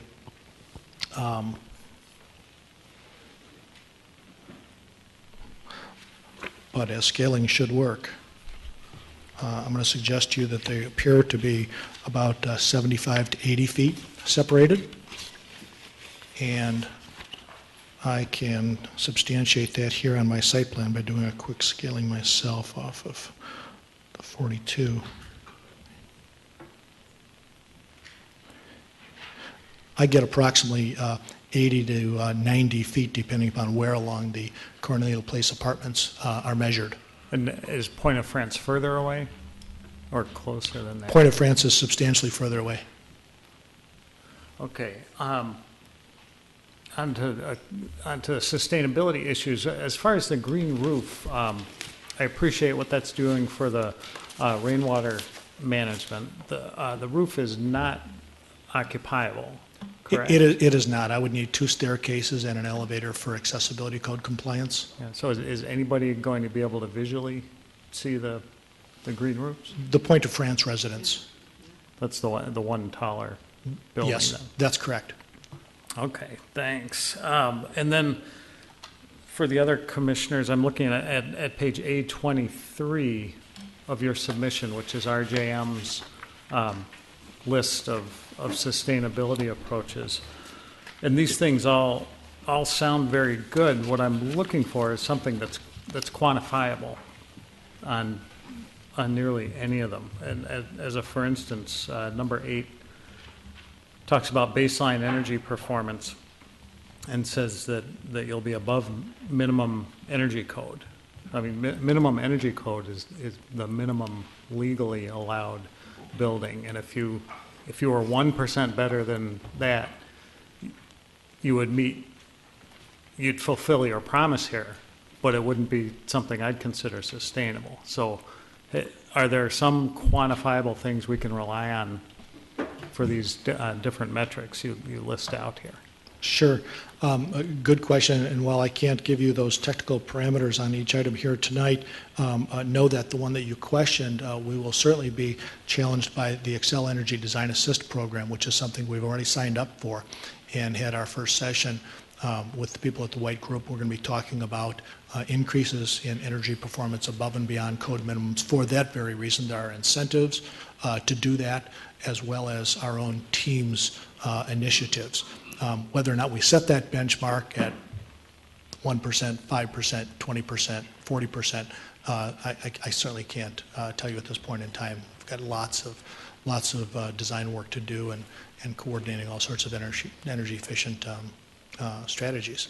Sure. But to your point of not ignoring your request, yes, we can come up with some targets that we will be, and I believe we talked about this a few meetings ago, that we would come up with some targets that would be somewhat more precise than these general wish list items. Sure. I mean, that's something for myself I'd like to see. I mean, better yet would be to get a LEED certified building for us, like the one across the street. Yeah. Short of that, we're looking for something we can measure, and not unlike the affordable housing, as something we can physically count. And I'll bring that up when we have our discussion about trying to define these things so they're a little more measurable. Okay. Thank you. I think what I'd like to do, if there's not too many more burning questions, we're at almost 20 to 9, and it looks like a lot of folks who'd like to chime in, and I don't want to keep them too much longer before they have a chance to share their thoughts about this. So unless there's questions that you think we really need to know the answers to before we go to public hearing, I'd like to do that at this point. Commissioner Forrest? I can ask him later. Okay, let's do that, because I want to make sure people have been very patient, and I want to hear from them and without too much time more going by. So I assume we'll come back to you with questions and discussion. Can I just have one clarifying? Sure. I just want to clarify again in the transitional care unit, the Medicaid and Medicare. And that is, more of an affordable versus private pay. Yep. So I just wanted to make sure that we were clear. Yeah, I'm sure there'll be more discussion on that before we wrap up. Okay, so what I'm going to do now is open the public hearing and invite anyone who is interested to come up. We'll get to everybody, so take your time, do one podium or the other. Please introduce yourselves. Excuse me, yes. And then share your thoughts with us. Okay. My name is Maria Field. I'm Chief Executive Officer and owner of Heritage of Edina, which has been down the street from Fairview Southdale Hospital before the hospital was built. And the reason I jumped up here quick, because I've got to be up at 5 o'clock in the morning, and so does my staff, and we all came here with different things to share with you as far as our opposition to another assisted living. Everyone has MTs. Everyone you talk to has MTs, and we do too. There does not need to be any more. The city already supports 5 facilities within 2 miles of Fairview Southdale with over 1,000 apartments.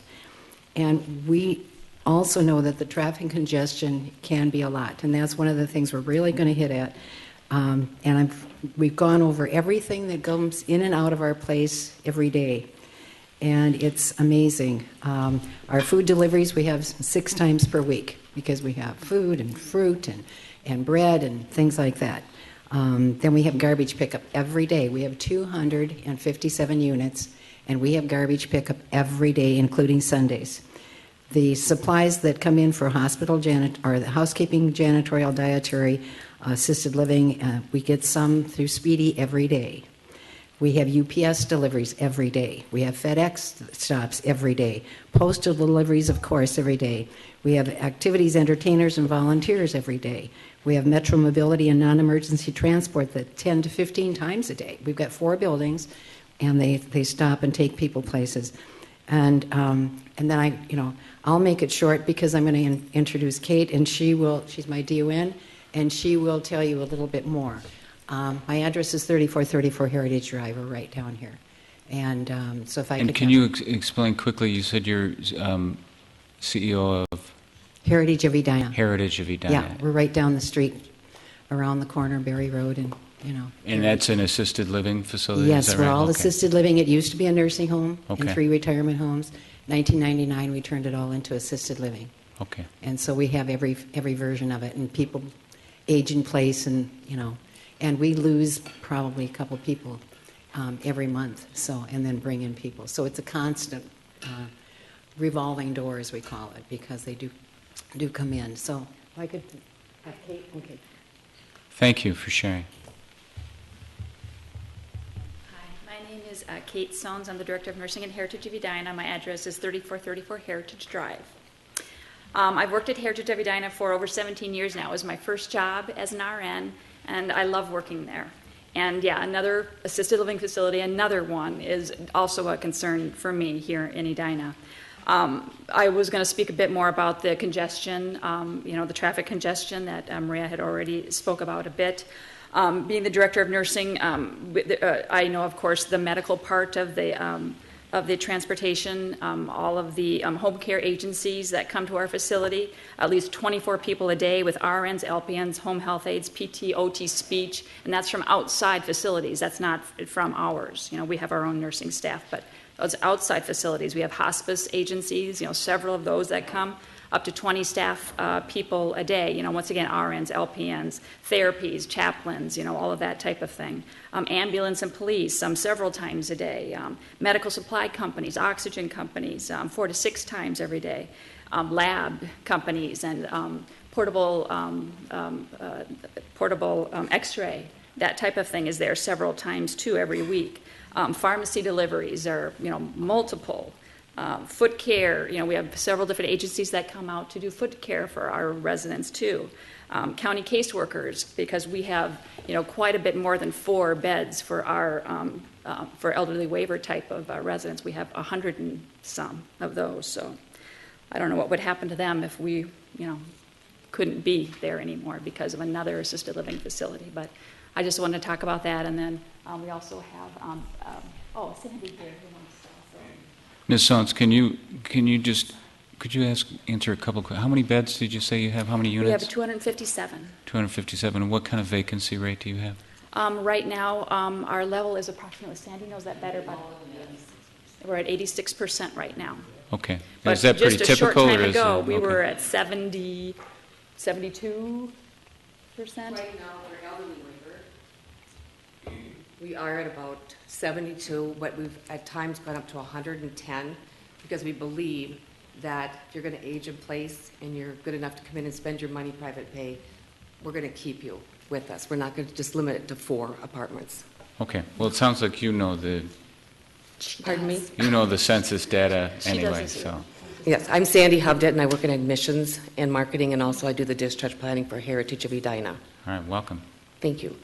Right now, what I did was I pulled an elder care advisor search engine, and within a 10-mile radius, just people that have a contract with this elder advisor, there's 30 assisted living units. That's in a 10-mile radius. That's only the people that have a contract with this elder care provider. I can list you probably 30 more that don't have a contract with them that exist within a 10-mile radius. I don't think we need to add any more assisted living facilities right now. I think we do have enough. I guess what I'm trying to get at, I hear what you're saying about the assisted living. I'm trying to understand if there's 30 within a 10-mile radius because there's that much demand for them. Just with the one that they have a contract with this elder advisor. So these facilities may be full. There may be. I don't think they are. So you're saying there's not enough demand to support 30? Right now. But There's you 30 have within 86, 10 miles. But you have 86% Right. occupancy at your place at this moment anyway. Okay. Okay. Thank you. All right, thank you. Good evening. I'm Dale Johnson, Point of France, number 803. I'm one of 7 directors on the board representing the owners at POF. I first want to thank you for hearing and carefully considering our viewpoints during your deliberations of the building project that was the predecessor of this current proposal. My comments with regard to the new proposal start with the caution that we have taken no formal survey of our owners, and therefore we cannot say that there is, and we have, a universal single opinion regarding the project. I strongly personally do have the sense that most of our owners can accept and welcome the suggested use for the space and the appearance of the building. But there are some strong objections. The strongest objection is the issue of density. That is both how large the proposed building is with respect to the land area and the number of occupant spaces planned. High density causes problems. Traffic and noise of large trucks to supply the kitchen and other needs for the population is one of those. Another question is parking. This could turn out to be a major long-range issue, as parking in the immediate area of Fairview Southdale Hospital is already an issue right now. The study suggests that 138 spaces within a new facility is adequate, relies on an employee count of 30. I believe this employee number is not realistic considering the services to be provided and the shops to be included in the building. Another important objection is the close spacing to the residential buildings immediately next door. Another problem is the actual height of this new building proposal over its entire area. Specifically, the portion that was parking ramp would now be a full height structure. All of these objections relate to the proposed density of the project. I believe these objections should be addressed intensely and openly by yourselves and the City Council. I thank you for your attention. Thank you, Mr. Johnson.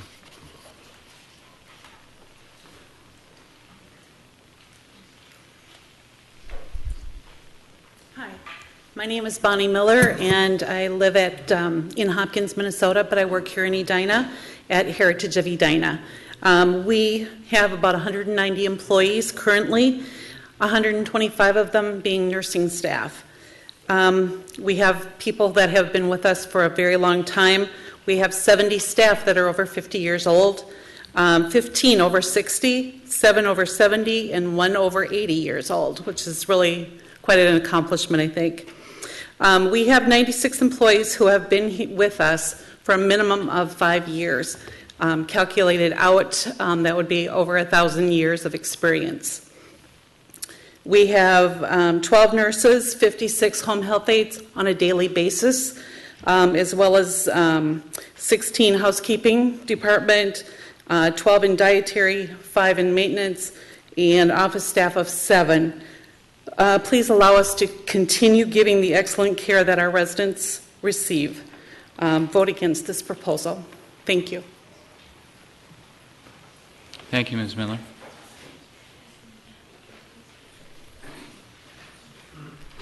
Hello, my name is Patty Shoemaker, and I represent Heritage of Edina, right off Crosstown and Xerxes. I just want to say we have a 4-building complex that's joined by an underground tunnel. It's beautifully landscaped. It's just pretty to look at. One of the reasons our census is at 86 is because we take affordable housing. We are probably one of the only that accept so many people. And if they don't have a place to live, I don't know what's going to happen, because Maria can't keep going if, we don't get the census up. We used to be at probably the higher 90s, and then we dropped way down to like 76%, so we had to start taking more. And we're learning more about the program and able to help people. And if we can't care for them, I don't know where these people are going to go, and that's one thing I want you to think of. Okay? I've been with Heritage for 29 years now. It's just a great place to live. At work. I'm nervous. Okay. Thank you. Thank you, Ms. Shoemaker.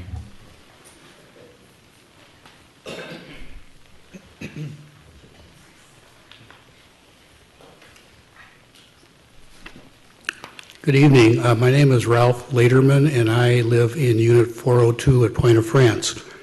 And there's a couple of issues that I would like to bring to the fore. One of them, again, is concerning the FAR for this project.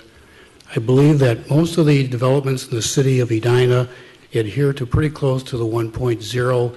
That's what your zoning ordinance says. I think to take this up to a position where we're at 2.2 or 2.3, if you carry the numbers over, is far above what is reasonable for this project. And I know that they're talking about the building having a little less area. Well, in reality, it doesn't have less area. The medical office building was proposed at 102,965 square feet. This new building is 228,842 square feet, and that does not include the lower level. That is exempt because it's parking, which also may respond to your question, sir, about the parking ramp. Parking is an auxiliary use, therefore it does not have to be counted in the FAR. So comparing apples to apples, this is a very, very large building, and I think it should be held to that standard. I also believe that the density is too high. The overbuilding should not be allowed. The developer is proposing to have 197 units on 2.34 acres. This will result in 84 units per acre. When we compare it to similar assisted living developments in Edina, and I think that's what we should be comparing it to, is Edina, not Minneapolis, not other suburbs, but the city that we all live in. The densities are in the low 20s to the low 40s per acre. Examples of that are York Gardens, that's 28 units per acre. Sunrise of Edina, 21 units per acre. The Waters, 22 acres per acre. And Walker Elder Suites at 40 per acre. I see no reason why we should change that, because once we open the door, it's forever. Other units will want larger and larger densities. I also don't feel we should compare it, as the developer is doing, to apartment houses and condos. We're not doing an apartment house, we're not doing a condo, we're doing seniors living. Living at the range of condos, the low in Edina for condos and apartments is Edina Place. Theirs is 15.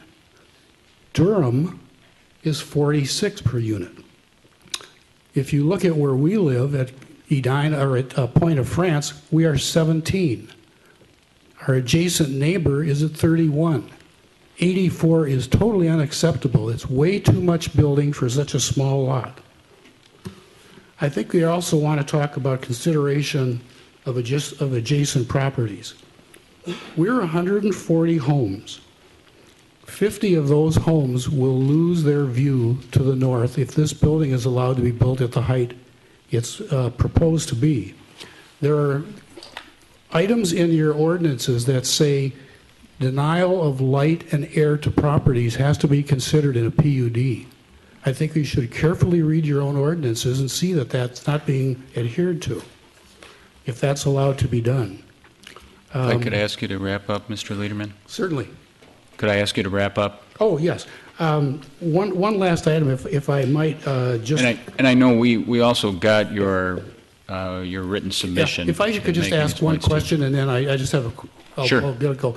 And that would be, the plans I looked at are not clear what the setbacks on this building are, because they now have added balconies, and I believe that they may be not included in the setbacks and may exceed the setback lines. And if that's true, the building should be pushed back further. Thank you very much for your consideration. Thank you, Mr. Lederman.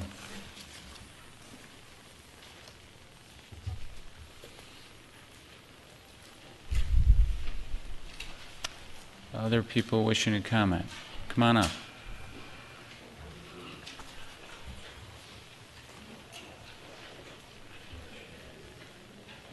My name is Delia Katz, and I am an owner of a condominium at Port-au-France. Thank you for allowing me to speak. I will be brief. My husband Benny and I left Cuba in April of 1960, and we arrived to Minneapolis with $300 and an offer of an internship for my husband in one of the local hospitals. Since then, we worked hard, paid taxes, and after the 5-year requirement, became citizens.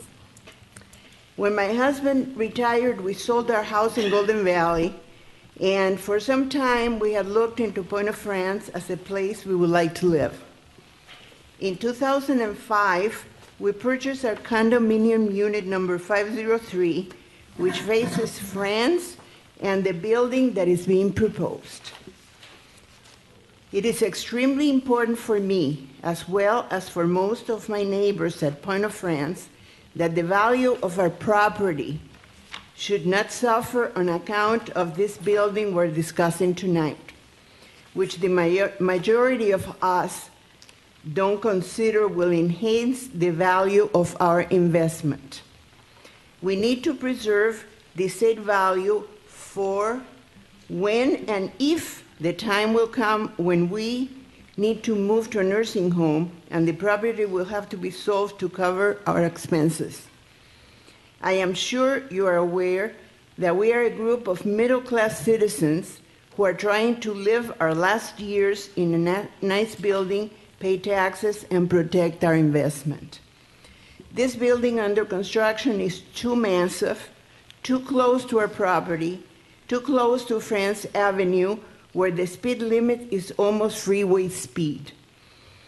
It will increase traffic tenfold around our block by the number of additional vehicles to serve the needs of the residents, including the unknown amount of truck traffic that it will without doubt originate. Also, if you look closely, there is very little space allocated for lawn and shrubbery. The parking spaces allocated are insufficient for the facility of this magnitude, and we fear our parking lot will be accessed by drivers without our permission seeking free parking. And I thank you for allowing me to speak tonight. Thank you for sharing your thoughts, Mrs. Katz.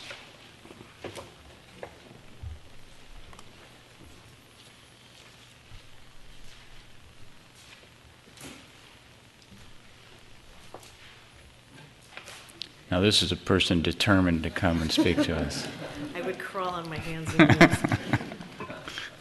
I am Mary Kramer. I Welcome, live Ms. at Kramer. Port-au-France, Unit 801. And this is a fine example of the congestion of traffic in that area. Crossing France Avenue, 65th, is like crossing 494. And I injured and sprained my ankle when I was crossing the traffic when people sometimes go through red lights and hit a pothole, and down I went. I was going to talk about density, but I think that's been covered very well. My concern is the traffic issue and the congestion, and the rest of the homeowners will speak about the other issues. I am also presenting some thoughts from one of the other residents who could not be here, Catherine Abbott. She lives in 308. She says, "To members of Edina Planning Commission, I am unable to attend the July 10th public hearing, but I do believe the proposed senior care building does not meet Edina density standards as proposed. The result will be less satisfactory than if reduced in size to fit the available site. Thank you for considering my views, and thank you for your time." Thank you, Ms. Kramer.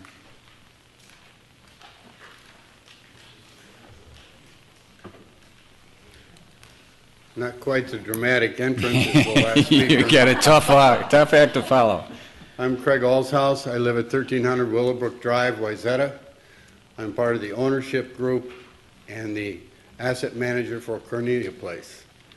And we do have some comments, as you could well imagine. We think that this building and the group that's put it together, the proponents and petitioners, have done a great job of design in terms of architecture. We like the use. We do have 3 areas of great concern that I hope you pay attention to. One is height.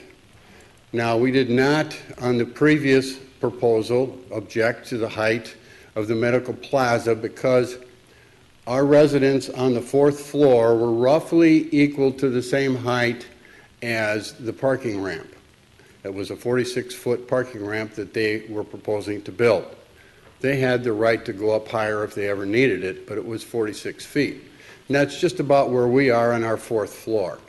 Now, we know we're not going to always have a view like we do now, and somebody's going to build something there, but when it's roughly the same height as where we're standing on the 4th floor in our penthouses, we didn't have an objection to that. This is 62 feet, so now the people are looking up another 16 feet.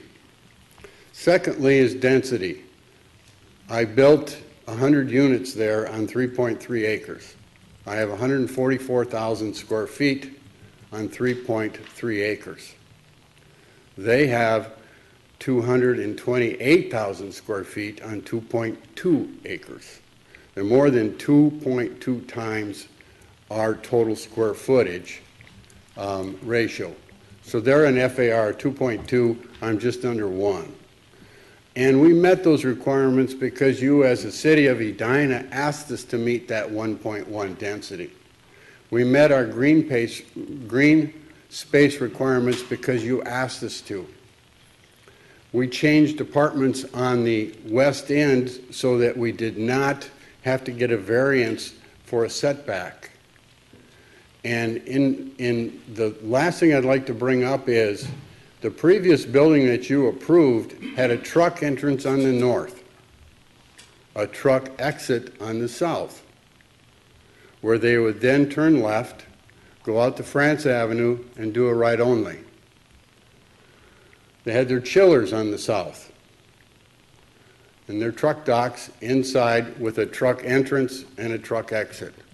All that's been moved to guess where? To the west, where the residents of Cornelia can look at it. They can hear the beep, beep, beep of trucks backing up all day long. Deliveries of food, ambulances, rubbish, services, people moving in and people moving out require a truck to back up every single time. Now, if you want to know how far it is, 85 to 90 feet, absolutely not. They have a 42-foot setback from our property line. Our closest balcony is 30 feet. However, those trucks that are coming in don't drive 42 feet away. They drive on this side of that 42 feet. And if you want an example of exactly how far that is, take a look at that wall and that lobby. That's where the trucks are from our balconies. Are we concerned? You bet. We don't get to see the green terrace. We don't get to see the green roof. We don't get to see the peace garden. We don't get to see the nice fire pit that they have. What do we get to see? The chillers, the truck docks, and all the traffic. And we cry foul. That's not right. I will not ever give up the fight to protect 170 residents of Edina and our ownership of this building. However, I do not object to the use, and if the petitioners decide to redesign with a truck entrance on the north, a truck entrance or a exit on the south, if they can reduce the density to something that's reasonable, we would certainly go along with that. Would we have any objection to an underground parking entrance right next to our underground parking entrance? Of course not, if it's only cars. But the way it is right now, just visualize that lobby, that's where the trucks are. All day long, beep, beep, beep, backing up. And I've got 12 units of luxury apartments right there looking down on it. Can you visually screen it? No. That's really misleading because we only have 5 or 6 evergreens on our property. The others are river birch, which are, for the most part, losing their leaves now. So we've got 10 feet between a lot of those trees. On the first floor, you could screen it if you planted another 20 trees that are 20 feet tall. But the second, third, and fourth floors, no, you can't screen it. So we are very concerned with the location of all of that equipment and the truck docks and the underground parking that's been moved from a previously accepted proposal from the north and the south over to our end. Why did they move it there? Because nobody could see it except us. And again, that's not fair, and we need to protect it.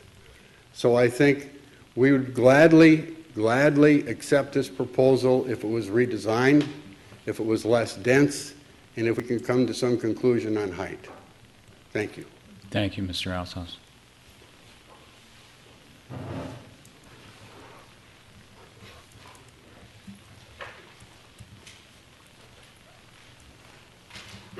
Good evening. My name is Ron Kalick. My wife and I have owned a unit 901 at the Point of France for about 3 years. I appeared before this commission last year on the prior project, and at that time that project was turned down because of the excessive variances being asked. It was eventually overruled and accepted by the city and has been in place until it was aborted by the developer to change this new use. I'm appearing once again just to express my concern, not objection necessarily, but concern over the new facility, because it's hard to argue in an aging population against the competition notwithstanding an overbuild. I'm among that group that may have use of some of this sometimes, so it's a good use. There's no question about that. But my primary concern is the Fairview Southdale Hospital. It's currently in the process of significantly expanding the emergency facilities, and thank goodness, because they're a wonderful, wonderful operation. In fact, as someone who's been transported via ambulance to that facility from the west, not from Point of France, but from a good distance, my life was spared because I was able to get into the facility. But I have to tell you, there was traffic congestion, not only because of the time of day and traffic. The intersections at the 65th, Crosstown, et cetera, is a complex set of traffic. And I know you've done traffic studies, but I'm telling you, I experienced delays. There are limited constrictions on that, particularly on 65th Street, where if an ambulance is coming, there's nowhere for people to go if you have opposing traffic, unless they're up on sidewalks and so on and so forth. Now, we may be only talking minutes, but I'll tell you, if it's you, your mother, your father, your son, your daughter, you're going to be watching the second hand on that clock in order to get services. And as I understand it, there are already thousands of ambulance deliveries every year. I did hear a number of 10,000. I'm sure that could be verified with the hospital. But that's on the increase. And I think it's a great concern, the physical configuration. If there were a proposal to put 2 more lanes up 65th Street, I think that would be great. I had a second concern, but I think that's mitigated now. That had to do with the information in some of the reports and transparency, but I think that's been answered. But finally, I believe, and I think you certainly understand, the precedent is extremely important. It's been mentioned earlier.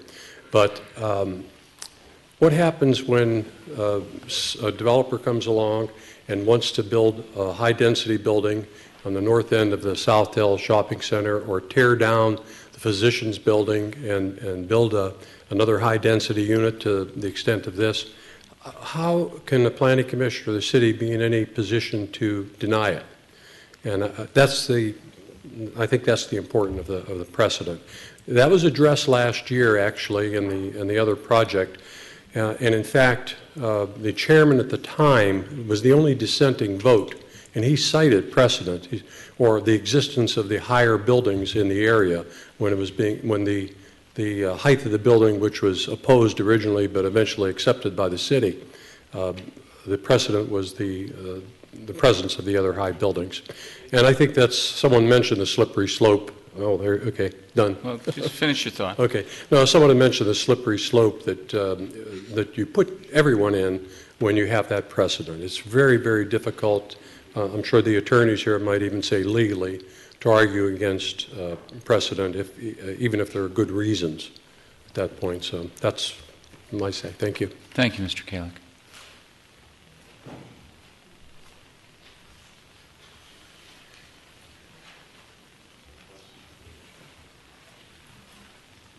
Ron Kalick and I are both neighbors and friends, and we discussed this traffic issue, but I was here a month ago when you guys were talking about Fairview Southdale. Can you introduce yourself?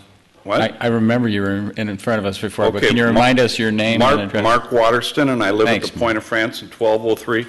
But when I was here a month ago, I really got to get a life other than coming here. You know, this might be exciting, but don't get yourself overboard here. When I was here a month ago, we were talking about Byerly's. I own property kitty corner from Byerly's. I own property kitty corner from Fairview Southdale. So I sat through two of these things, you know, and now I'm here again. But anyway, owning property kitty corner from Byerly's, I'm right next to Sunrise. And I have to tell you, there is a lot of vehicles that go in and out of there. And Sunrise people use our parking lot for overflow whenever it happens quite a bit. They use our parking lot, as do a few people from Room and Board use our parking lot, because it's like water. It finds the least way to go, and they go there and park, and it's fine. We never complain. Our people have used Sunrise parking lot in Equal, and but there is a lot of traffic. And I'm on the 12th floor. I've got a different perspective to this whole thing. I was going to speak up at the last meeting when they talked about Fairview Southdale and never reaching their maximum parking. I'm on the 12th floor and I overlook this whole thing. And Fairview has never ever had the top floor of their parking ramp full. They get close a little bit, but it's never been full. So I can attest what they were saying is then that we don't quite stretch the parking. We've got enough, we're adequate, and they in fact are. And I did support what Fairview Southdale did.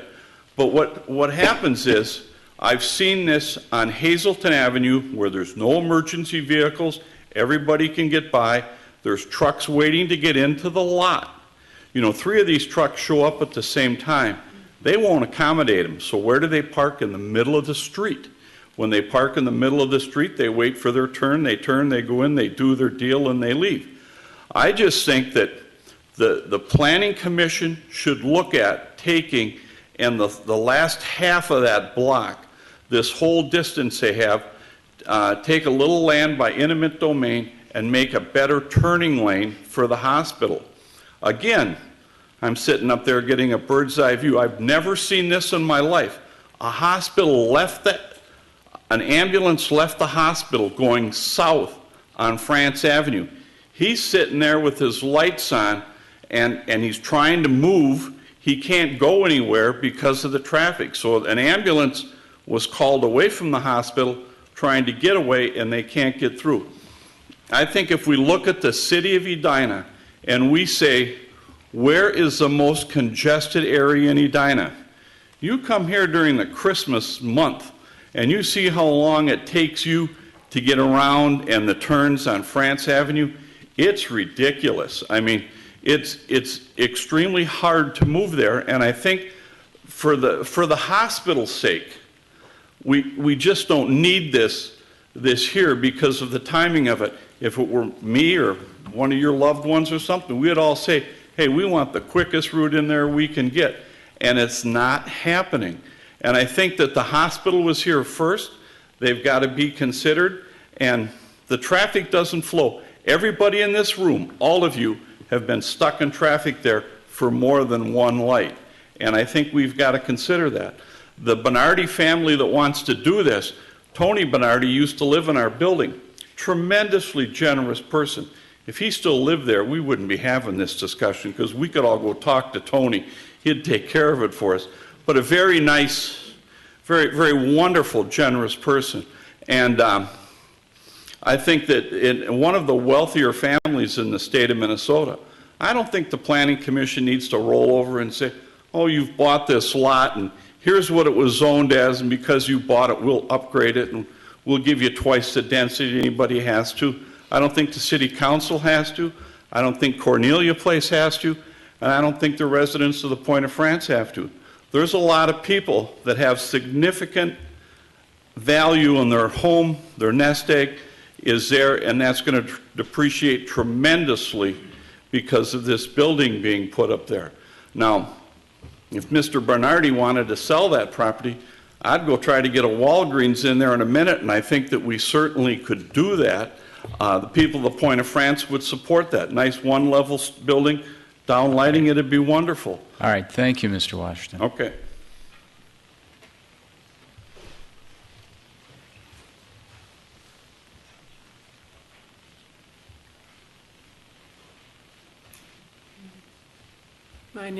My name is Jean Emmerich, and I'm a resident of Point of France, apartment 508, formerly 1210. I have lived now in two different parts of the Point of France, and I just want you to know that if you are awake, you hear things going on. You can hear when the garbage truck comes, you can hear clank, clank, clank. You can hear the sirens of the ambulances. And after listening to the heritage people coming in here and describing what sort of traffic serves them in the ordinary functioning of their 4 buildings, I am concerned, like the owner or the builder of Cornelia Place, that we will have a significant impact on our quality of living just due to the sheer noise generated by the proposed project. If every truck has a beep, beep, beep when it backs up, we will all hear that. The residents of Cornelia Place, the residents of the Point of France. Like it or not, the complex of the medical community here, the complexes, have to expand. But the truth of the matter is that they are expanding into what is basically a residential area around the pond here. It is beautiful, it is spacious, it graces Edina. It is one of the jewels of the area. When you bring in this building that's proposed, and the phenomenal amount of traffic and the noise that it would generate and the congestion that it would generate just by the vehicles that would service the proposed building, you are radically changing the quality of life that was planned for this area. So I urge you to seriously think about the noise that's around your homes and whether or not you would like to hear all this beeping, all this truck activity. Would you really like it within 100 feet of your house? Thank you. Thank you, Ms. Embrook.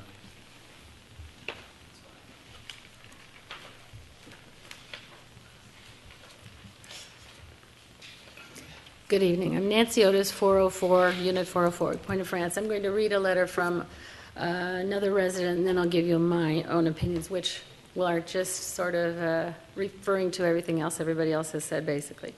This is from Mary Ellen and David Gast, Unit 1211 in the Point-de-France. We own a condo at Point-de-France in Edina. We are writing to express our concerns about Aurora on France, the proposed building to our north at 6500. We have attended meetings by representatives of the builder and the architect and have come away from them feeling that the project is simply too big, especially when compared to other similar assisted living facilities within the city limits. We are especially concerned about whether there is enough parking for residents, staff, guests, and employees.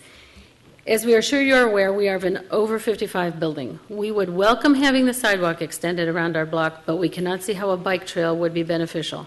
In our experience, bicyclists and seniors are a risky mix. Now, my story is my late husband bought our condo at the Point-de-France in 1978, and we lived there full-time, part-time since that time. I could have chosen to sell and move elsewhere, as many people do, but Edina has a quality of life that I admire. It has much greenery and many parks that keep me here. However, I spend most of my time in Greece, and I've seen firsthand what overbuilding and constant disregard for legal density limits do. They destroy a society.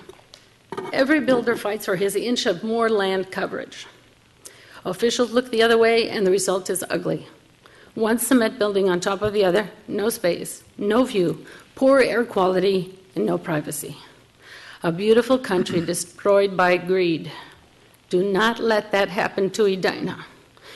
You are all in a position to make a difference.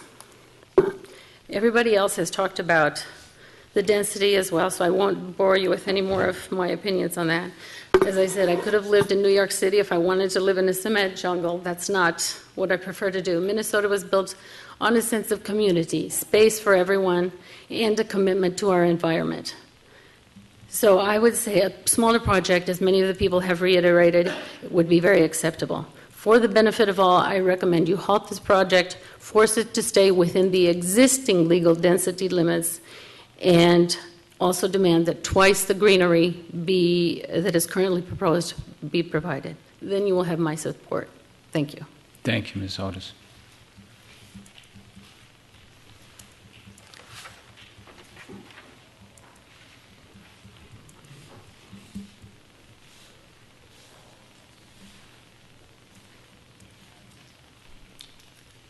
My name is Lloyd Thorson, and my wife and I live in Unit 610 at Point-de-France. It seems to me that we focus on one particular building, and that building being extremely large, requiring certain adjustments or certain exceptions or certain changes to documents that are current in Edina in order for the building to be constructed. But we focus on that one building.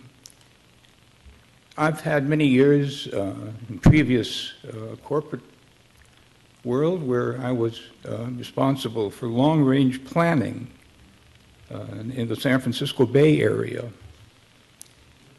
And whenever we were looking at a large project, the focus was certainly on the building itself. However, we always looked at the neighborhood, the area in which that building was going to be constructed. And we've heard an awful lot this evening about congestion.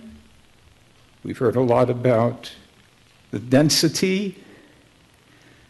And I'm convinced with the addition of 89,000 square feet at Fairview Southdale, plus this proposed building, that whole area is going to take on a much, much different atmosphere, a much, much different ambience, if you will, much, much, much more congestion. And I don't think that serves anyone really any good. So I would urge you not only to look at that building, but I would urge you really to look at the entire area in which we live, which we call home. Thank you. Thank you, Mr. Thorson.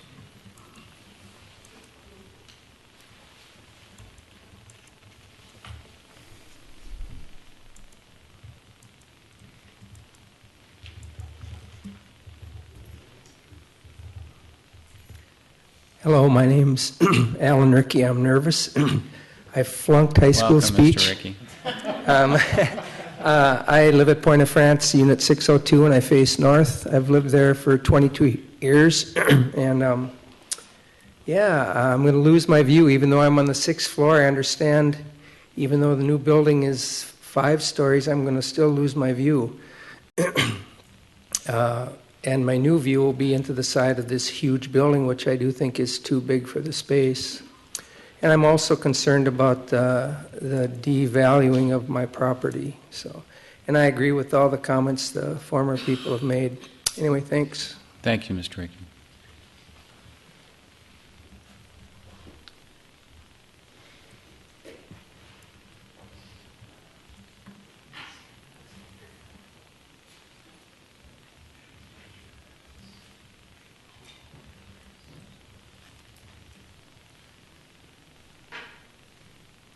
I don't think we'll have time for the whole notebook.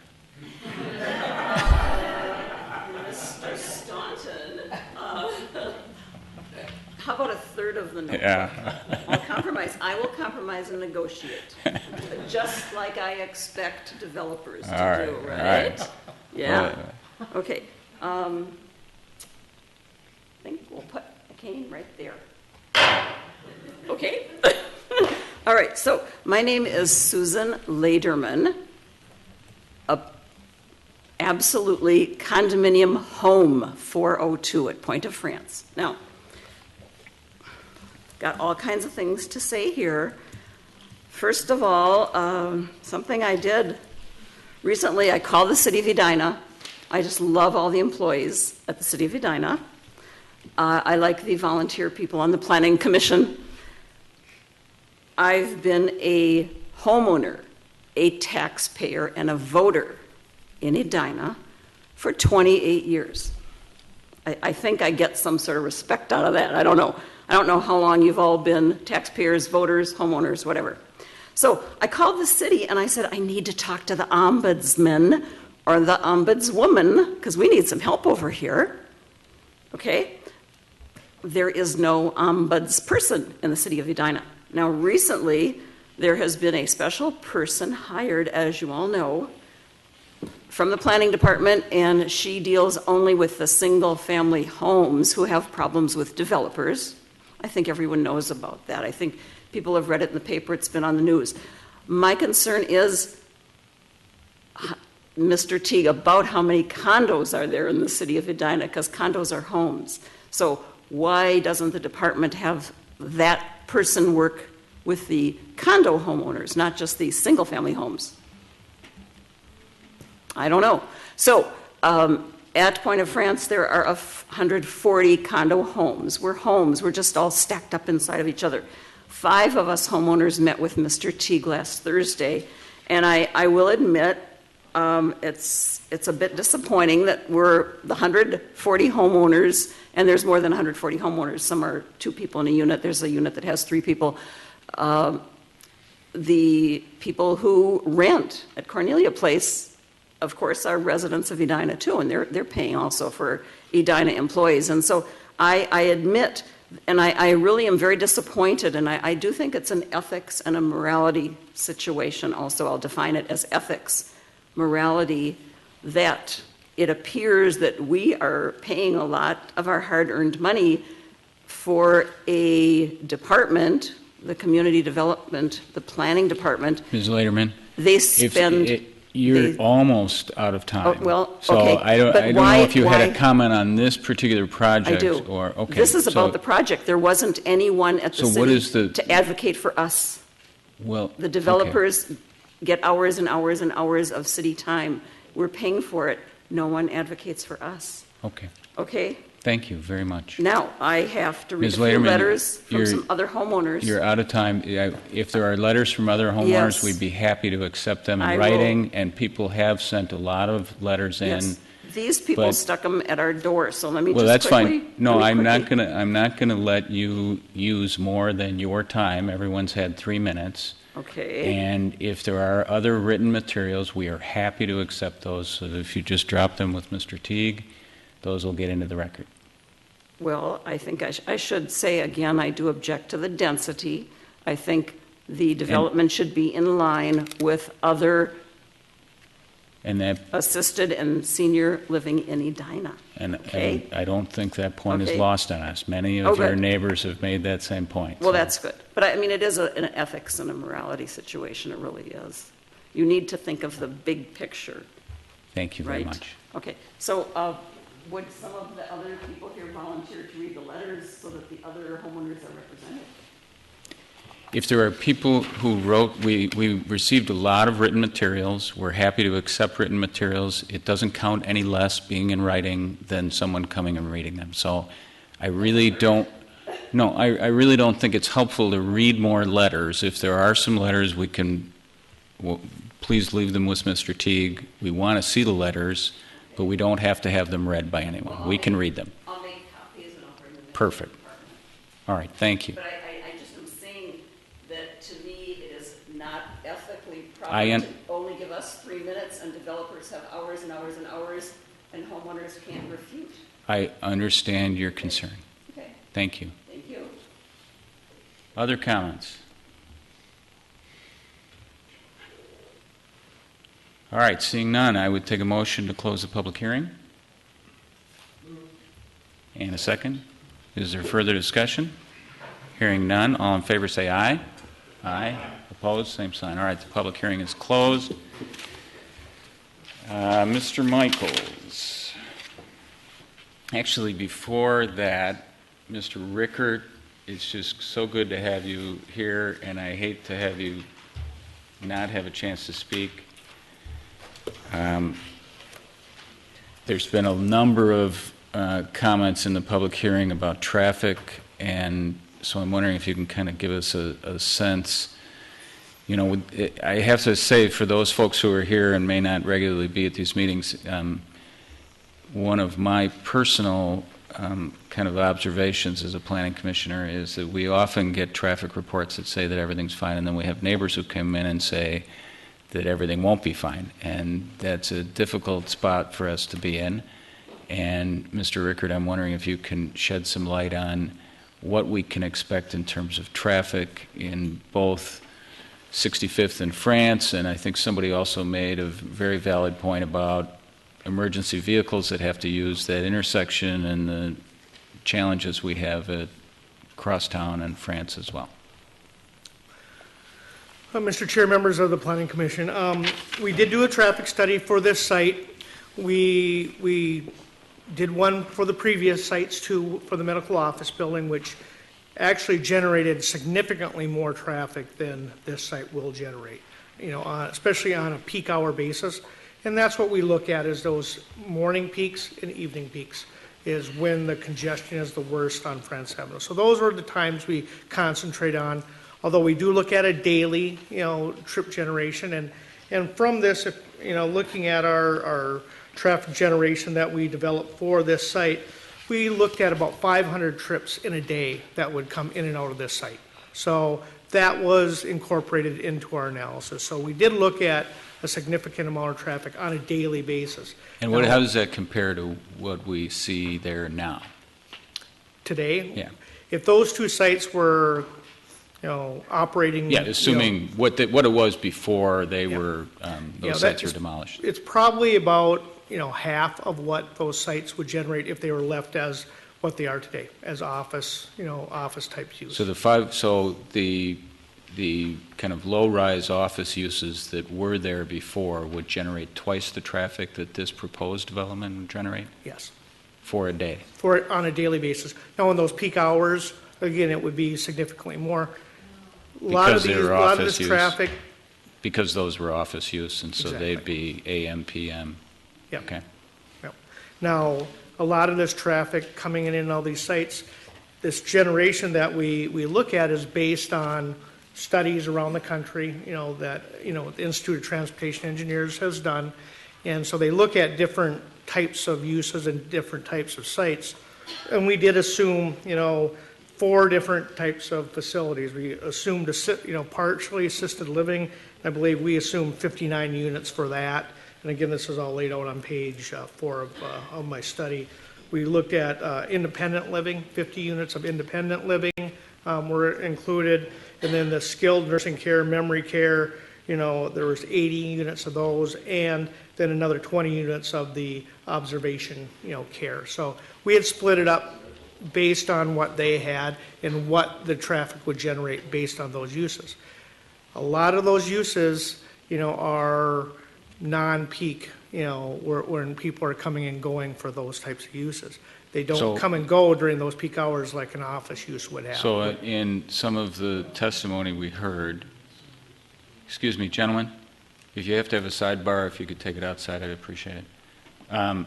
In some of the testimony we heard, they were talking about deliveries, employees, visitors, et cetera. Are you saying that's off-peak hours, or how does that fit in? Is that part of your analysis? The employees would not, depending on how their shifts work, we assumed at this point that their shifts would not, they would come during that AM peak and the PM peak, that the employees would come in during those peaks.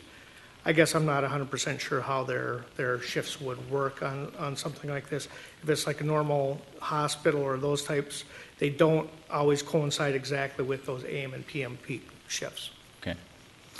The other thing that we looked at with this study is we looked at those other uses that are being planned in the area. We took into account the emergency room expansion, at the hospital. That was added in. We took into account the new apartments that are going in on the south side of Southdale, the addition of all the new uses at the Byerly site. So all those uses were included in with our background traffic. So all that was included when we did the analysis.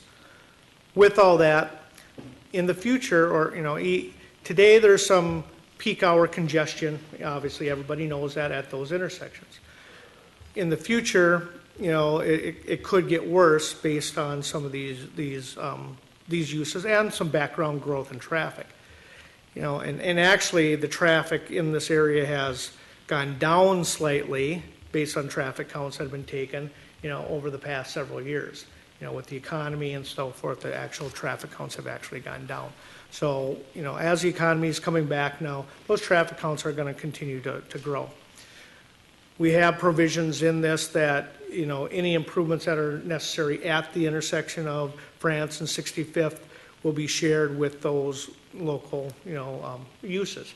The 6500 France. This was also included as part of their approvals last time for the medical office building.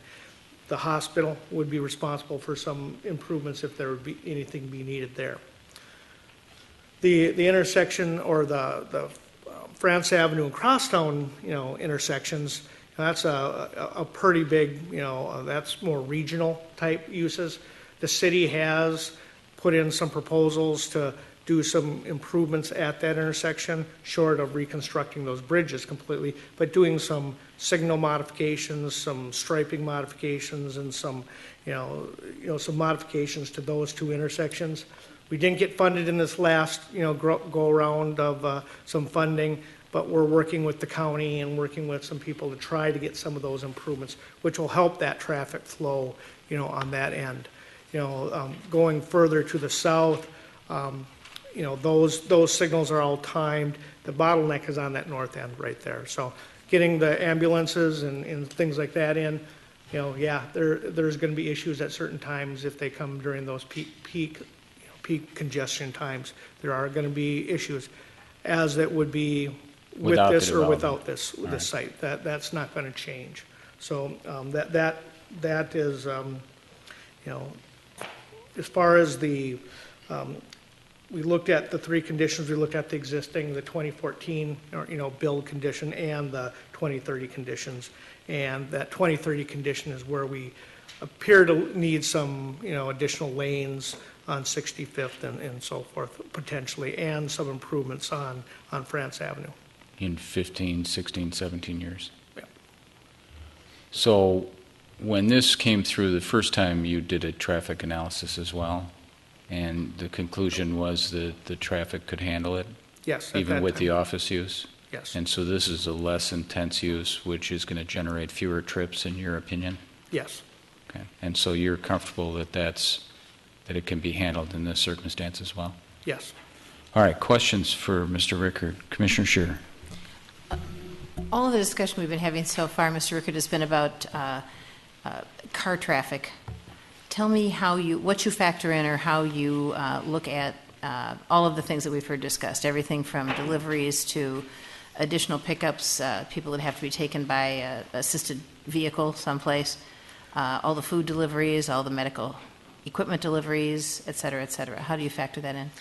Well, as far as the truck traffic, that comes in and out, or any type of vehicle traffic, we assume a percentage of that peak hour traffic. Typically 5% of that peak hour traffic is truck traffic coming in and out. So that's factored into our analysis during those peak times. During off-peak times, again, we don't look at those times, because, the peak hours are the times that there's the most congestion on the roadway system around the facility. So there's been no analysis of off-peak times? No. Regarding either passenger vehicles or delivery vehicles? No. Okay. Other questions for Mr. Rickard? Commissioner Forrest. I'm always the skeptic of the standards, Yeah. the numbers that come up with this.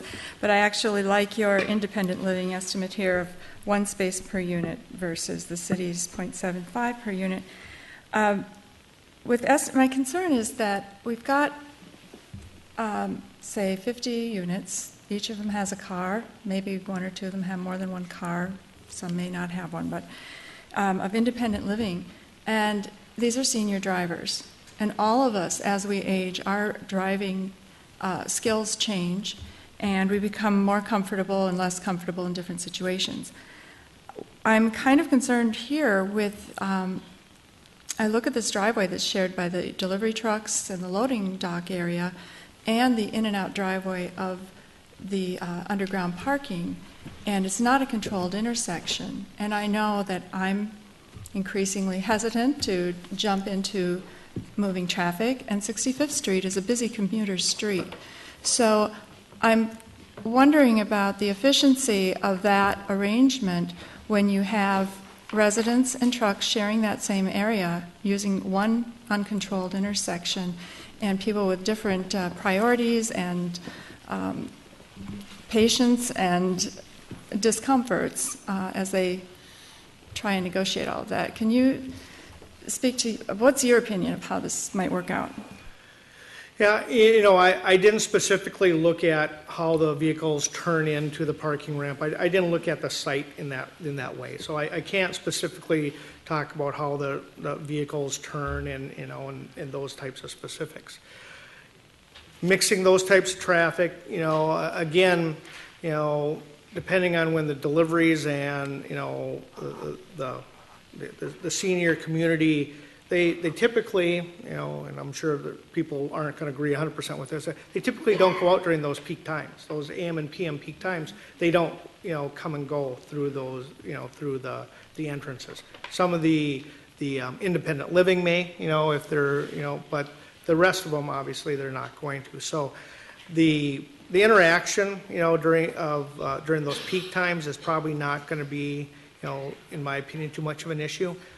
The interaction between the truck dock and the entrance to the parking ramp, could be, again, during certain periods if there are any, I don't think they would have large trucks, semi-type trucks. It's all going to be delivery van type trucks that'll be coming in and out there. So I guess, again, I haven't looked at those turning radiuses to see exactly, how they come in and out of there. So. My concern had to do more with the entrance onto 65th Street than the negotiating of the driveway, but also the adult children of a lot of seniors. PM peak time is a great time to stop on the way home to spend some time with your loved ones. So I don't know if it's going to follow a strict formula. Obviously, people adapt, but again, I was just concerned about that one driveway being used for all these purposes and entering on 65th Street. So thank you. Other questions for Mr. Rickard? Okay. Thank you, Chuck. Carrie, there was a topic that came up about setbacks and the articulation of the facade and whether that changes the setbacks. Have you looked at that? I did, and I had a discussion with the applicant. They did not include those balconies on the site plan.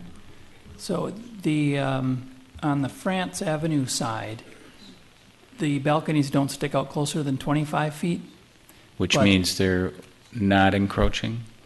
They're encroaching on that 35-foot okay. measurement. So they're closer to the 25-foot setback. So we have an issue with the encroachment of the balconies on the France Avenue side? Yes, and on the 65th Avenue side, they have indicated that on the site plan, they probably encroach a few feet, but again, they're not shown on the site plan, so we would have to have that corrected. So, Mr. Farr, Mr. Michaels, you want to address that issue? You have a furrowed brow. Do you understand the issue I'm identifying? I do. Okay. I do. And while I don't have a supportive graphic at my ready to show you, it is true that our balconies stick out, I believe, about 1.5 feet, and I'm holding my hands about that distance right now from our brick facade. All of our building dimensions that are shown on the documents indicate the dimensions from the property line to the building wall, which is the main facade of the building. The 25 feet from France Avenue, and then that 35-foot podium, and then around the building likewise. To the extent that our previous office building design does have minor projecting elements at the top, this decorative cornice that we've designed and articulated for design purposes. So many times we talked about it during 2012 at the top of the building that arches out about that same dimension. That's a projecting element way above the building plane down on the sidewalk level. These balconies extend about that same dimension starting at third floor on up. So to the extent that I thought that was an element above, didn't mean to fail to disclose that, but we'll do a greater job of doing so. So it's balconies above the podium? Is that the... Above the podium and on 65th. Okay. We do have balconies. So I guess the question to me is balconies are not an exception to the setback requirement, is that right? Okay. Whereas the rooftop element, is that an exception or is that not an exception? Well, regardless of whether it is, I mean, it's an issue we have to get squared away because we can't have them encroaching. So I don't know how we tackle that, but I think we need to shorten the balconies. The rooftop element can encroach 3 feet into the setback. Okay, so there's an exception for the rooftop element, which may be why, when it came up last time, that wasn't an issue. Could be. But there's not an exception for the balconies on the, so we have to, so the setback issue is an issue we have to fix. Okay.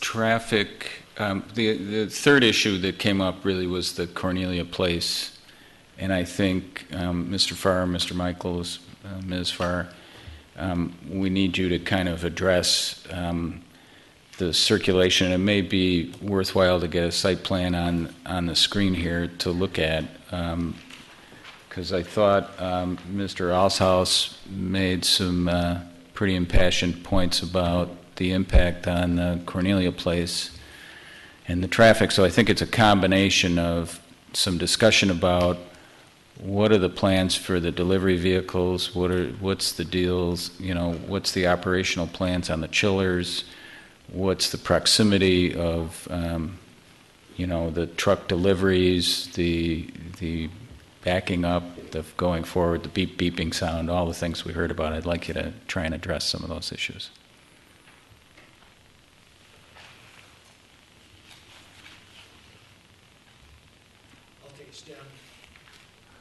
There we go. I'll take a stab, and if I forget some of those questions you posed, I'll please remind me. The site plan's up right now, and I also brought a supplemental graphic for the overhead in a moment if I can get the overhead camera. A couple of the comments that I heard, and just a point of clarification, I believe the owner of the Cornelia Place said that he didn't have the benefit of looking down on our memory garden, which is not the case. That greenery in the service court there behind that loading dock is very much a green element for them. They can't see our green roof on top of the building because that roof is taller than his roof, but that landscaped and manicured space beyond that loading dock. I had that one view looking down on that pergola design that we did for him, showed that memory garden as well. So, that said, what's swirling around in my mind is just the fishbowl nature of this site. It's its corner site. We expect a lot of comments, not in my backyard. The building zoning ordinance does have definitions of front yards, side yards, and rear yards, and what you can do in those various yards. The Point of France does have their service court directly facing our building, where they have their beep beeps, and I believe they have evening trash pickup, which one of the residents did in fact complain about. We're going to have daily deliveries, not during the night. I think we spoke of that during sketch plan review. So in terms of the beep beep nature of things, trucks do back up. Your zoning ordinance calls for a small berth situation and a large berth depending upon trucks. We are going to enjoy the benefit of very small delivery trucks for most all of our deliveries. Generally speaking, the smaller the truck, the less incidence of those beep beep features. I can't say that none of our trucks will be beep beeping, but to the extent that this building for its size won't have that proportional number of large trucks, I'm going to suggest that to you. And since it's during the daytime, we will be less of a beep beeper than our neighbor to the south. So can you trace with the cursor perhaps a typical May I have delivery, the overhead? or do the overhead, whatever works? Sure. Oh, there you go. Okay, so our CAD program does an auto turn program that we work with our civil engineer on. So we have specifically engineered the driveway width to 65th Street to accommodate a truck that would drive straight in off of 65th, head into our deadhead here in the corner, and back in, and be able to navigate out, all without making those, 3-point on the way out. So we have adequate turning clearances. This was a fairly large vehicle, one of the ones that were probably larger than what we would expect. It has that pivot point with a cab. And like I say, we're going to be expecting many smaller vehicles than this. So this is our worst case scenario, really. A fire truck would be smaller than this.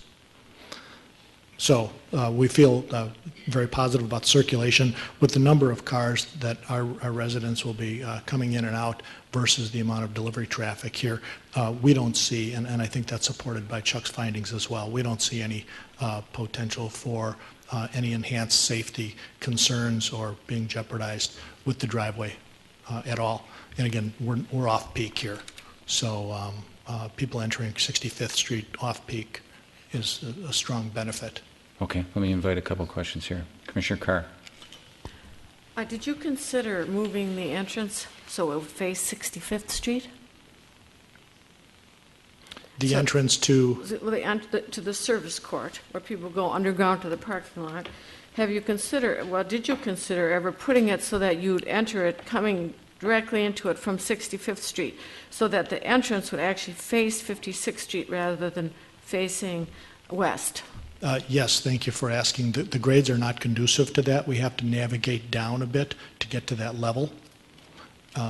Secondly, I think we would be also in violation of the city's policy of trucks potentially using the street to stop and back up, beep, beep, beep, into that loading court then. And those trucks would be visible from the public way. I believe that from a planning standpoint, and Commissioner Planner T can correct me if I'm wrong, you would discourage the use of loading docks facing a front yard. And I see some head nodding over there. So I don't think it would be appropriate from a planning standpoint, nor from a three-dimensional geometric of just the grades. Sure. Thank you. Commissioner Carpenter. Just for point of clarification on the overhead. If you could show us where Cornelia Place is relative to the where the trucks pull in and out. Sure. Well, I think that was best shown on the colored site plan.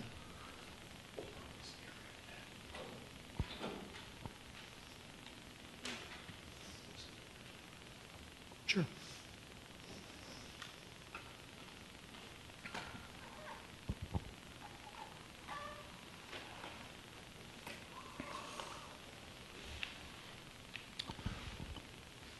So if you can see on your screen here, here's our service court.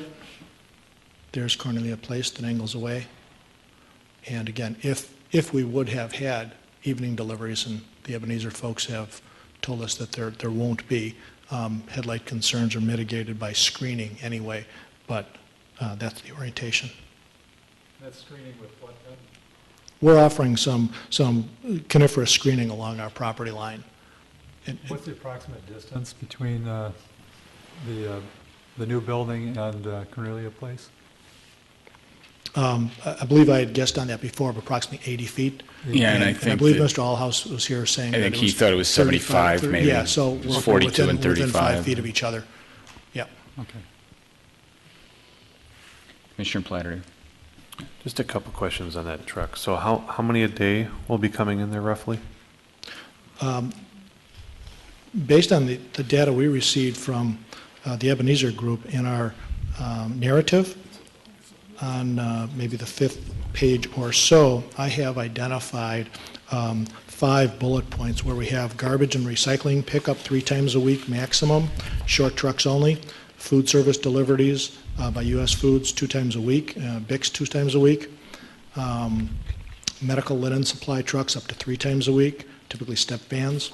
Pharmaceuticals are variable, but they guest typically weekly, but daily when required. So if that could be up to 5-7 trips per week. Resident move-outs again varies. 1 to 3 move-in move-outs is average per week. So adding that all up, we think we're around for that service court somewhere in the 20 trips per week.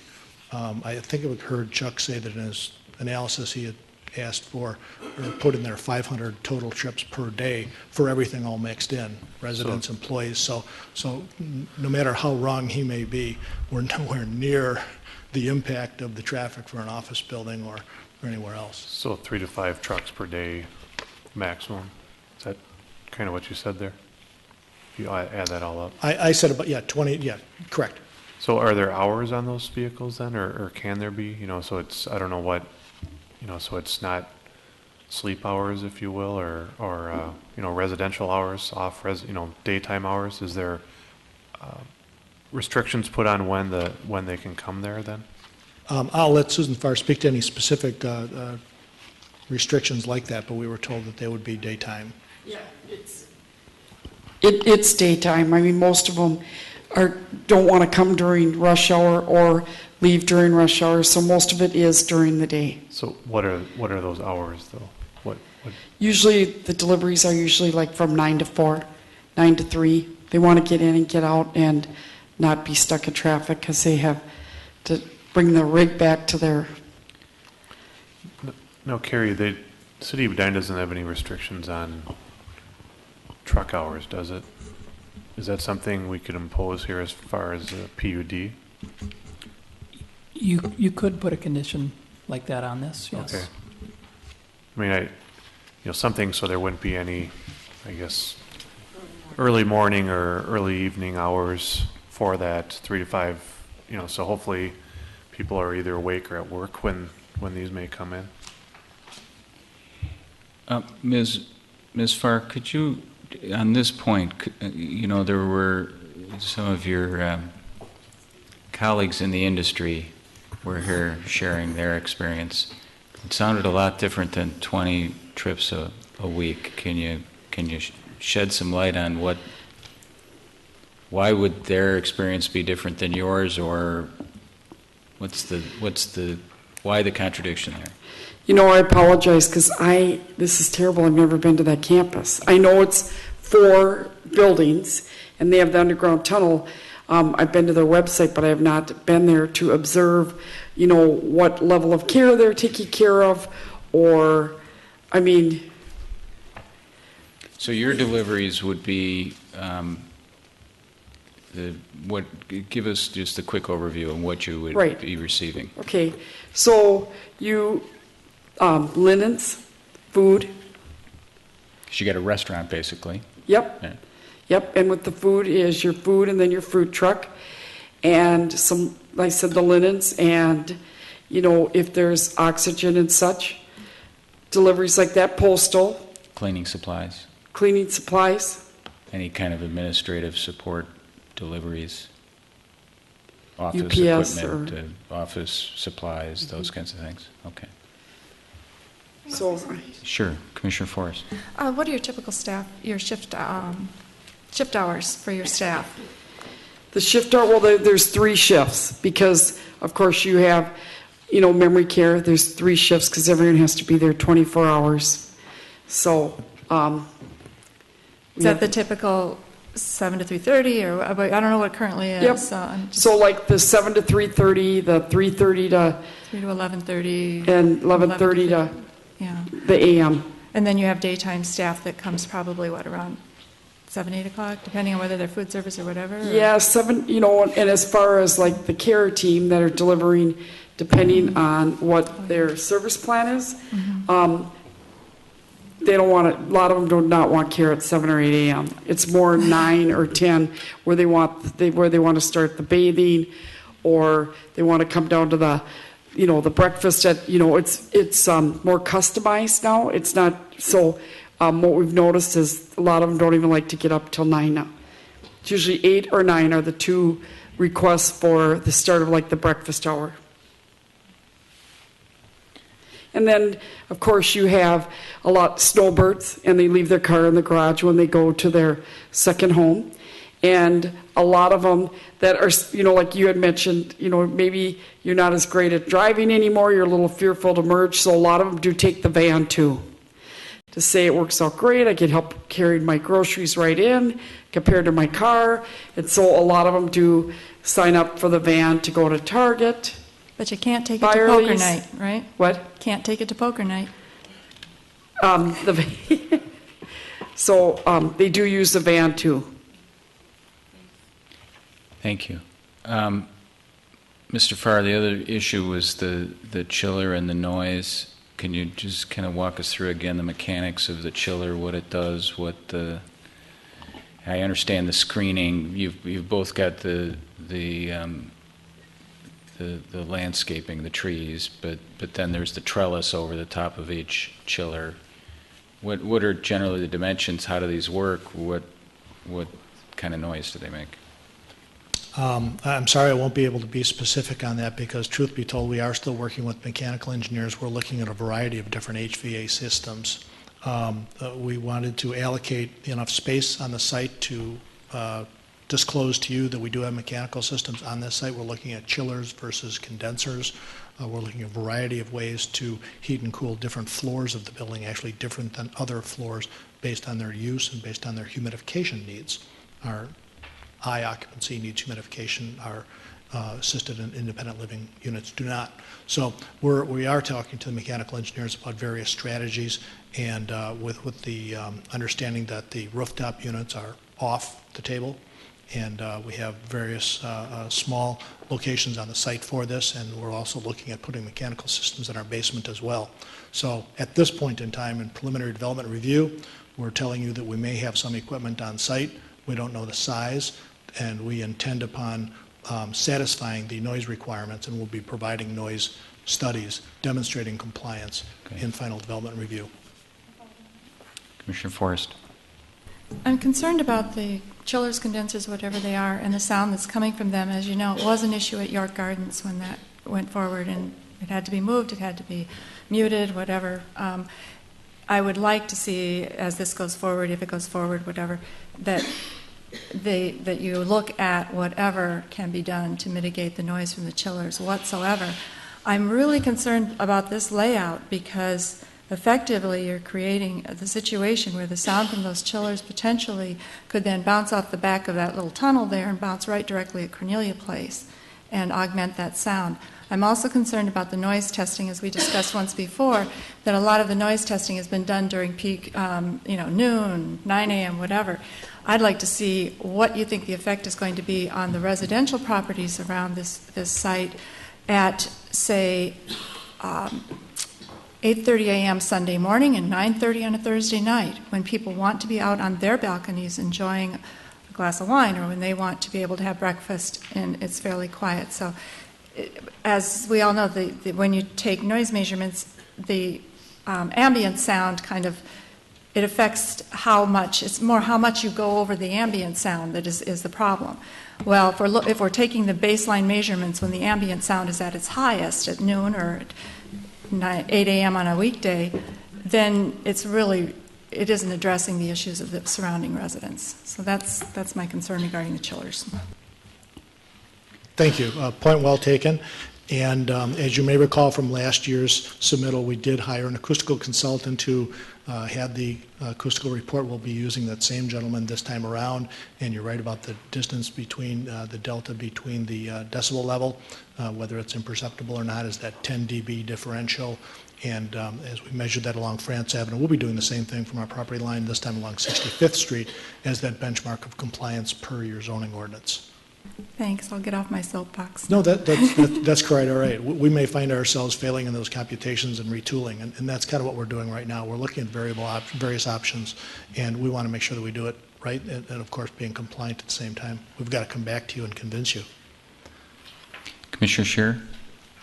I don't know if everybody can see this who's on television or anyplace else, but I want to understand, on the bottom of the drawing here, does that accurately reflect Point of France's loading zone and cooling tower? It does. Specifically, if I can move my mouse, I don't know if you see that here where I'm at Point of France, the text right there, that's their hammerhead turnaround zone where a truck would pull in off of France Avenue. Back up there. And then back up, start the beeping right there, and then back up to the bottom of the page where their loading area and garbage pickup is. They also have a resident garage entry, I believe, at the same driveway. At that location. If I'm not mistaken, down there. And then that white box, that cooling tower, you may have seen some photographs that we have. I've seen them, yes. Okay. And it's a large tower that's pointed in our direction. All right. Obviously, they wouldn't have nearly as many deliveries as you're going to have, but I wanted just to establish that from a fact perspective of how vehicles entered their property. You know, I would say, as I've listened to this tonight, I'm becoming increasingly concerned that the design of the entrance to the parking, the chillers, the number of deliveries that will be required because of the usage that we're proposing for the property, with it all coming into one location in this fashion, really does. I'm compelled about the impact on Cornelia Place. I am. I find it concerning for them. That is going to present a rather radical change, I believe, in their lifestyle, particularly on that side of that building, and that's concerning to me. I would have to tell you.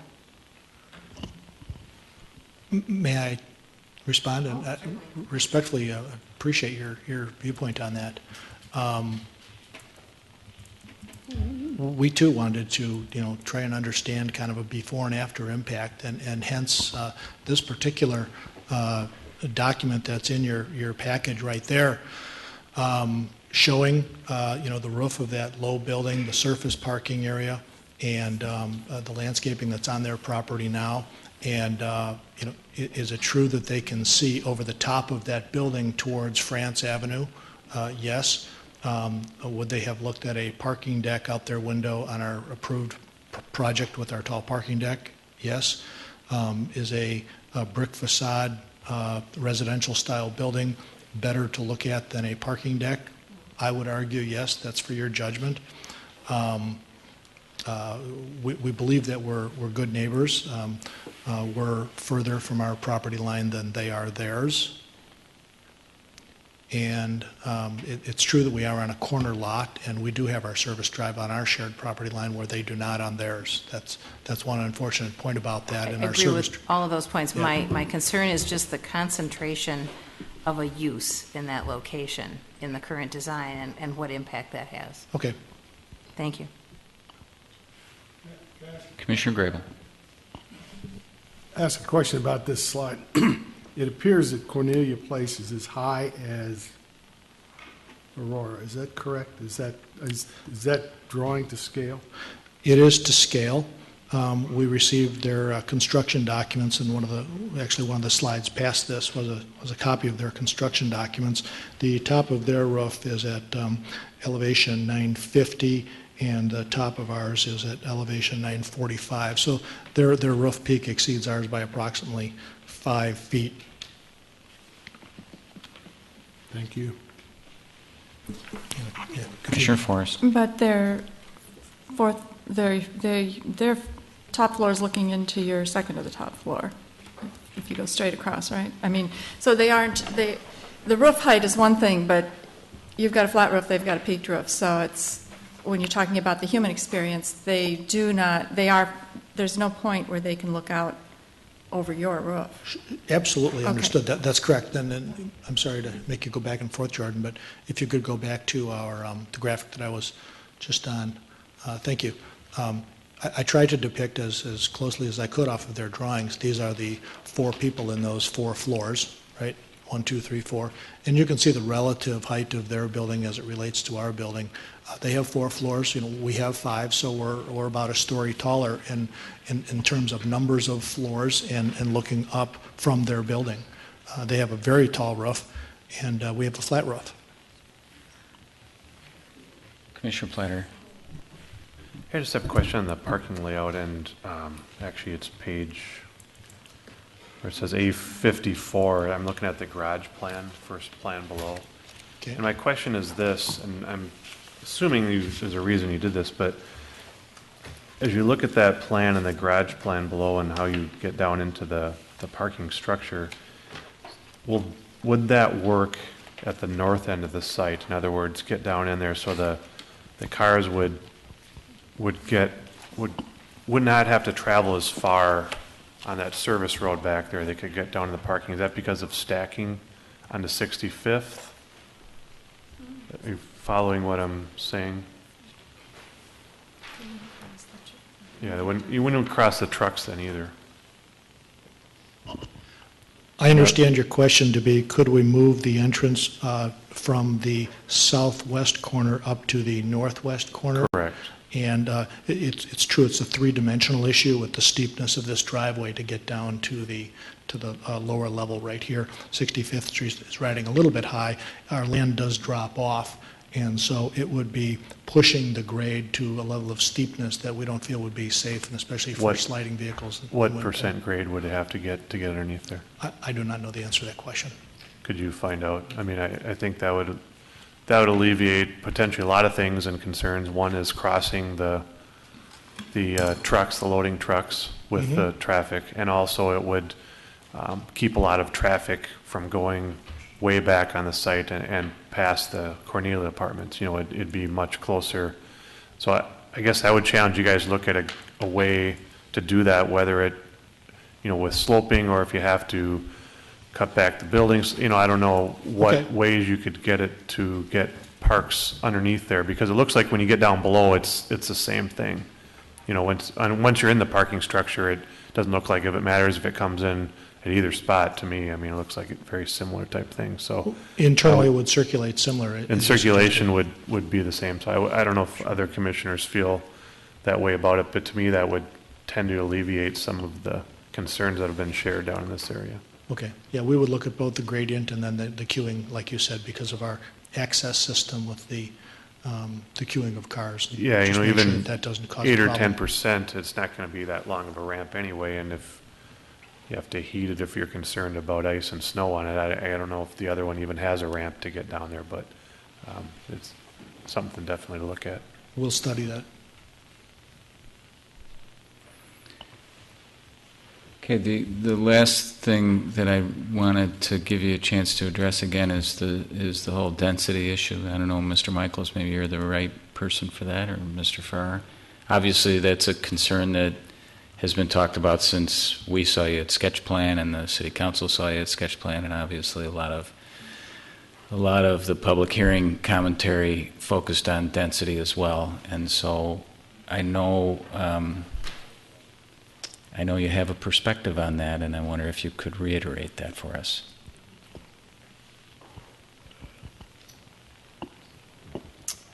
Members of the Commission, thank you very much. It is a unique perspective. Our building is beds. The code is written under units. So you could have a 1 unit with 3 bedrooms. So as we do this division exercise, it becomes a little cumbersome as we try and figure out, do we talk beds or do we talk units? We rent by the bed. You come in and you get a memory care bed, or you get a transitional care bed. What's difficult is trying to push congregate care into a multifamily formula system. I did take the liberty to talk to the manager of Point of France. There's 140 units in that structure. So I said, okay, what's the breakdown of 3-bedroom, 2-bedroom, and 1-bedroom? If you wanted to just pretend that building is a senior care facility, there's 310 bedrooms in that building. If you take the land area, excluding their pond, just the land area that's dedicated for their building, because the balance of their west site is a stormwater retention easement, 1973, by the city of Edina, they're a little over 3 acres. So if you take the 3 acres by the 310 beds, excuse me, Point of France has 103 beds per acre. Now, I know Point of France is going to cry foul over that, but it's just a perspective of beds per units is kind of the question you're asking. City of Minneapolis has looked at this issue, and when you pay the premium to put parking under a building, you can get more density. Some people feel it's better to hide that parking rather than some of our office buildings that are very traditional, such as 6600 France.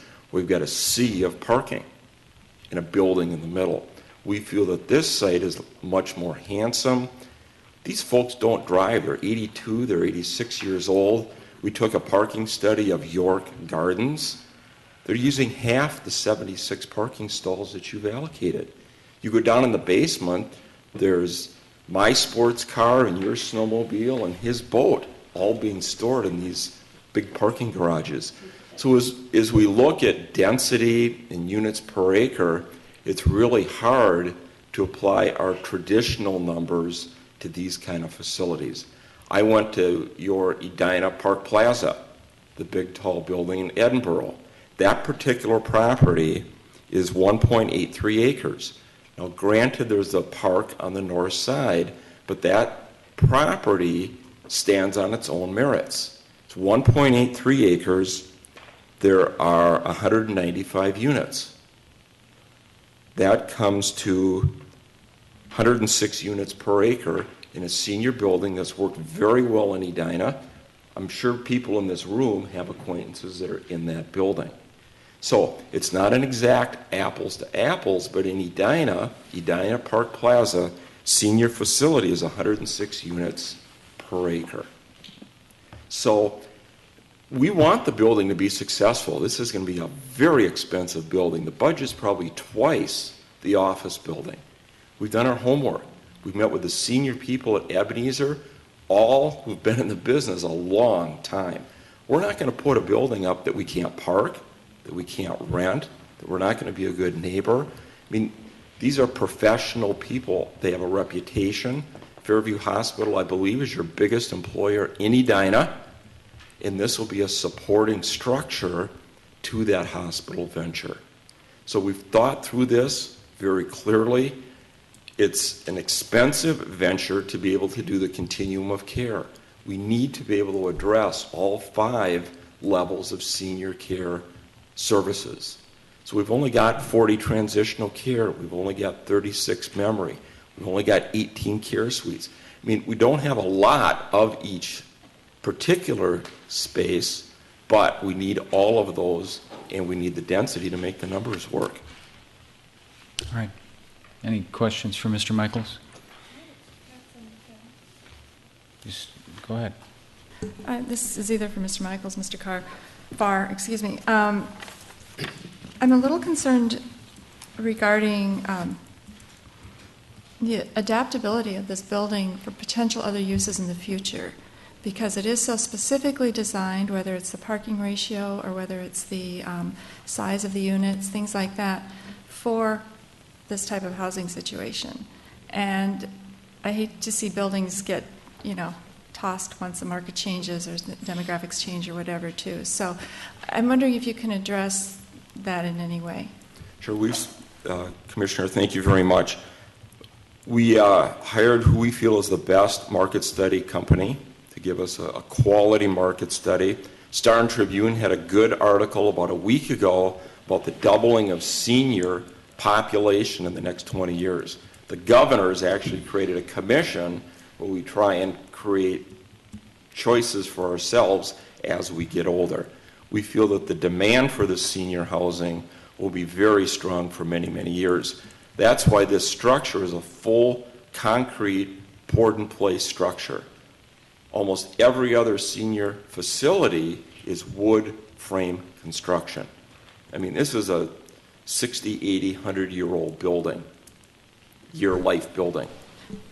I guess what I'm thinking about is as things have changed. Right now there's a moratorium on nursing home. But there's the whole style of how we decide to, how and where we decide to age has changed dramatically, I think, in the last 20 years.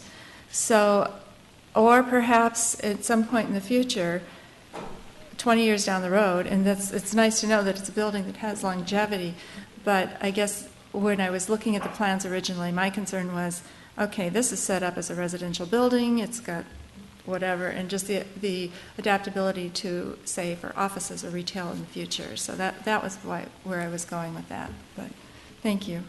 If I could make one more comment on the density issue, this is a special site. It is. We just don't have this many of these types of sites with proximity to the hospital. We wouldn't be doing this building in one of our outlying suburbs with this mix of units. Because the hospital is where it is the reason we're building the building the way it's designed. I'm just wondering too, when I read that, the Skyway, so the patients can go to appointments at the hospital. I know there's going to be procedures and things like that, but how many clinic appointments are we talking about at the hospital? I know you've got the care suites as well, so there's that link. But I was just wondering, how much of it is actually directly for the benefit of residents accessing the hospital campus itself? We do have a room in the building for the physicians to come to the building. That's always easier than to have the other way around. So it might be 2 half days a week where we have an internal medicine physician come in for appointments Tuesday mornings and Thursday mornings. Lab and other services, the patient would go to the hospital for those kind of diagnostic type. But physicians coming into the building. So they'd use hospital facilities versus outpatient clinic facilities, is that correct?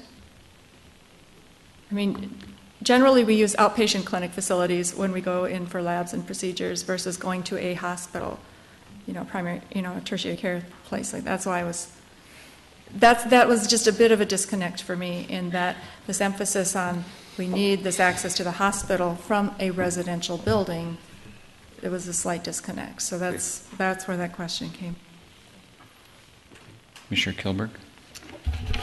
Way at the beginning of your presentation, you talked about how you had contacted both your neighbors about how they can use your building, that you're building. Can you highlight some of the elements that they would, that the residents of both properties would come onto your property to use? Sure. If you go to level 1 of your floor plans, there is a large community room with a stage on it. Bring in guest lectures for 40 to 120 people. University of Minnesota will bring in a professor to lecture on his point of interest.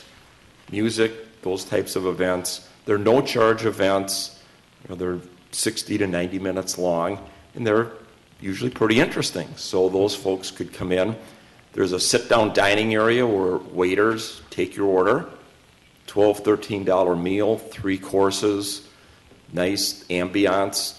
Call a day or two in advance. You can come and have a nice meal, sit down without going to maybe one of the other restaurants in town, but that would be one.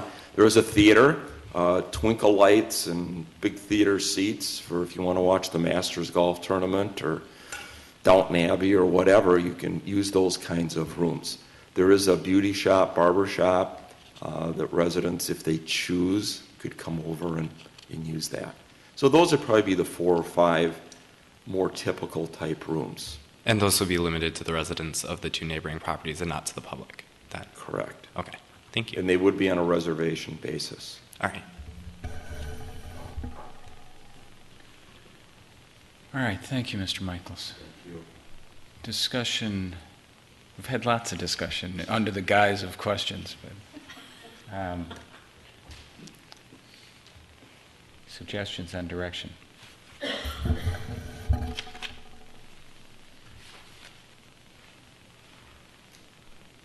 Can I make a couple comments? Please. I'm generally in favor of this project. I think it's a good use. I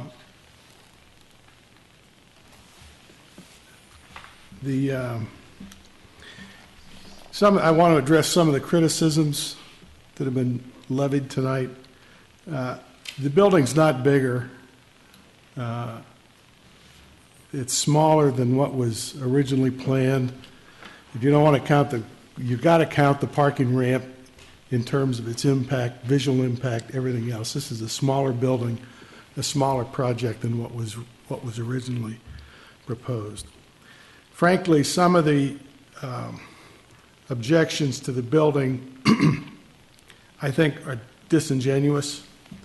The issue of competition by the other nursing home, I don't believe it's our job at all to regulate the market with competition. Should we have refused to approve Whole Foods because it competed with Byerly's? Should we have refused to approve the new Byerly's because it competed with Whole Foods? Should we have refused to have approved the Southdale Apartments because it competes with Cornelia Place? That's not our job. And frankly, if the developers didn't think that they could make a go of this, they wouldn't be proposing it. It's based on the market. And if the other nursing homes in the area or the other facilities in the area don't think they can make it, then they should take a look at their business plans and decide how they can better compete. The view and the noise, frankly, the idea that a person would buy and live in a place on or next to a major artery and expect no changes ever to take place along that major artery is just unreasonable. It doesn't make sense.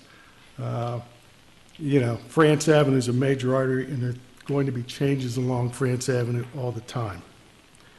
The height, there are taller buildings all around this building. Cornelia Place is a taller building, and of course, Point of France is a taller building, and the Twin Cities Orthopedic is a higher building. Density issue, thank you for Mr. Michaels.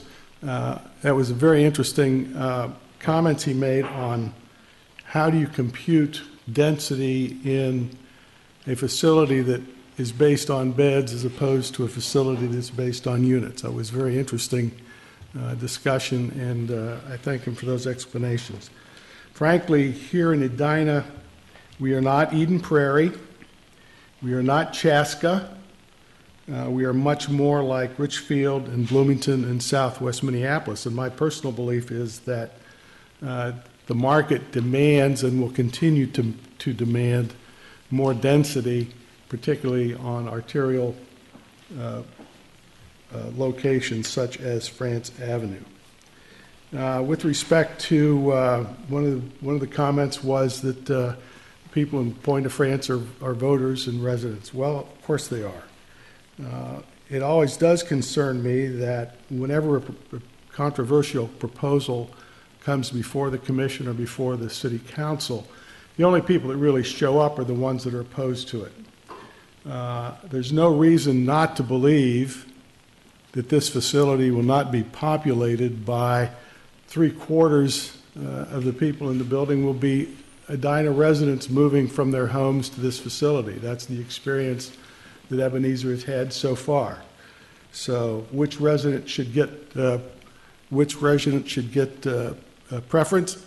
Seems to me that's free for all, and one resident doesn't get preference over another. It's a market situation. Mount Development, Byerly's, the Southdale Apartments, and so on and so forth. They are solid, sophisticated business organizations. They don't invest large sums of money without having a pretty good idea of what the market will bear and what the market will require, and the economics drive this, and heaven forbid that they want to maximize their profit potential. Goodness gracious, how could they do that in this country? As far as the quality of the area, right now, France Avenue is big buildings and big parking lots.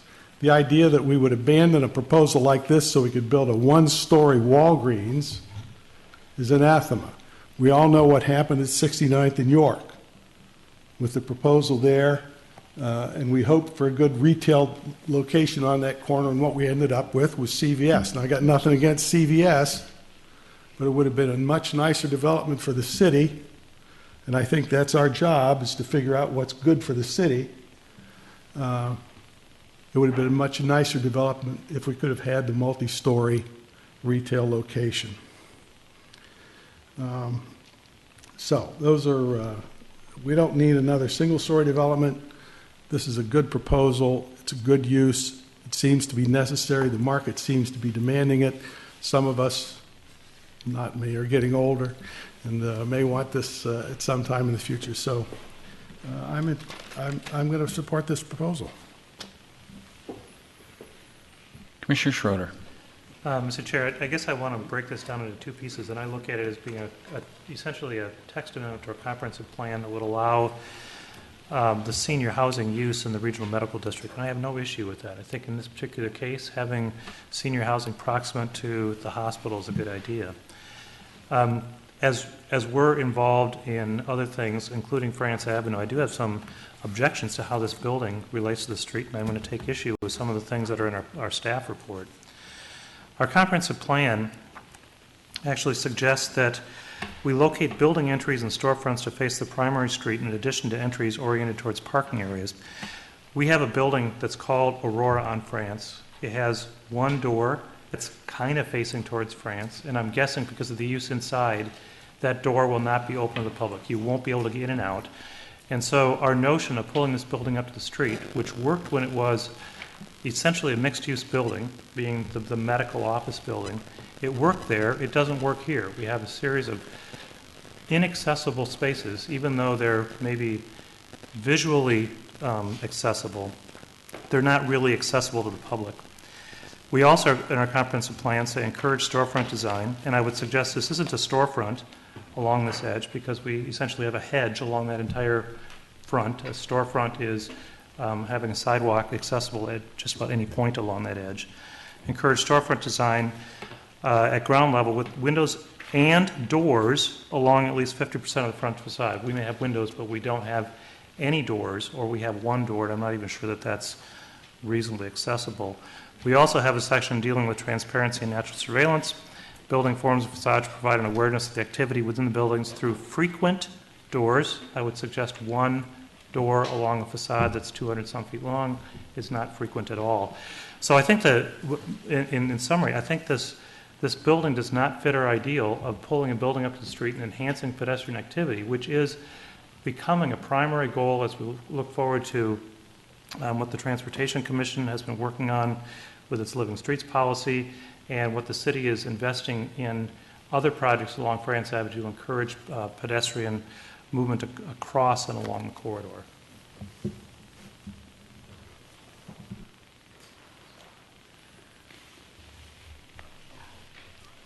Carrie, taking the first part of that, talking about the senior housing use, did you have a chance to look at the definition of senior housing?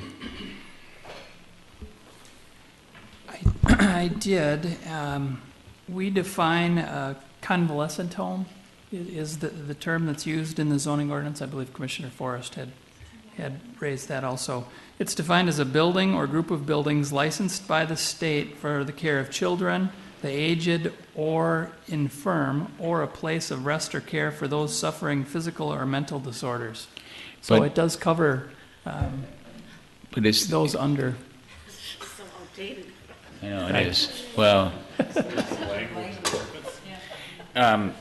but is to the extent that we're going to talk about amending the comprehensive plan to allow senior housing within the regional medical district,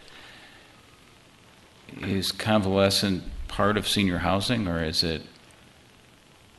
And if we're going to say senior, as I understand it, the issue that Commissioner Carr raised was, does it have to be all seniors if we're going to say senior housing? And what if it's not? And it sounds like it's not regular, but it's, it happens. So I guess the question is, are we okay just saying senior housing in the technical amendment language of the comprehensive plan to allow senior housing as a use within the regional medical? Are we covering what they're proposing to do? I think we would want to cover it within the PUD ordinance, define it, that specific use within the permitted uses.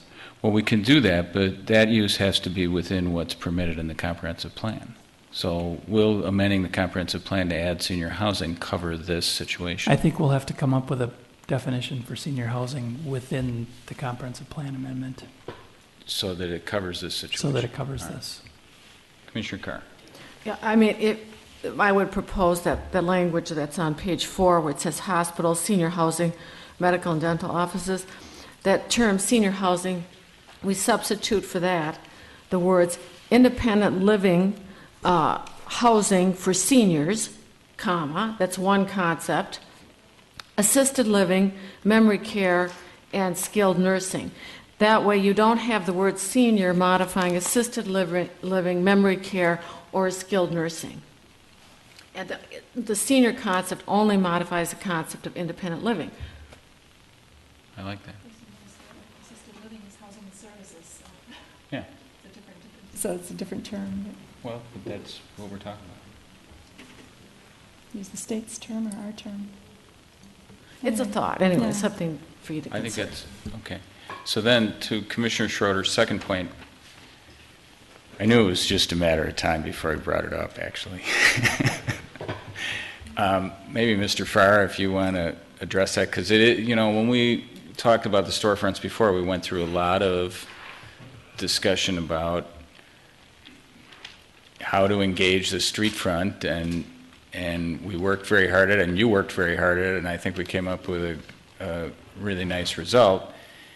I understand it's shifted now to a different kind of use, but is there a way to better engage the street with that use, going to Commissioner Schroeder's issue that he raised?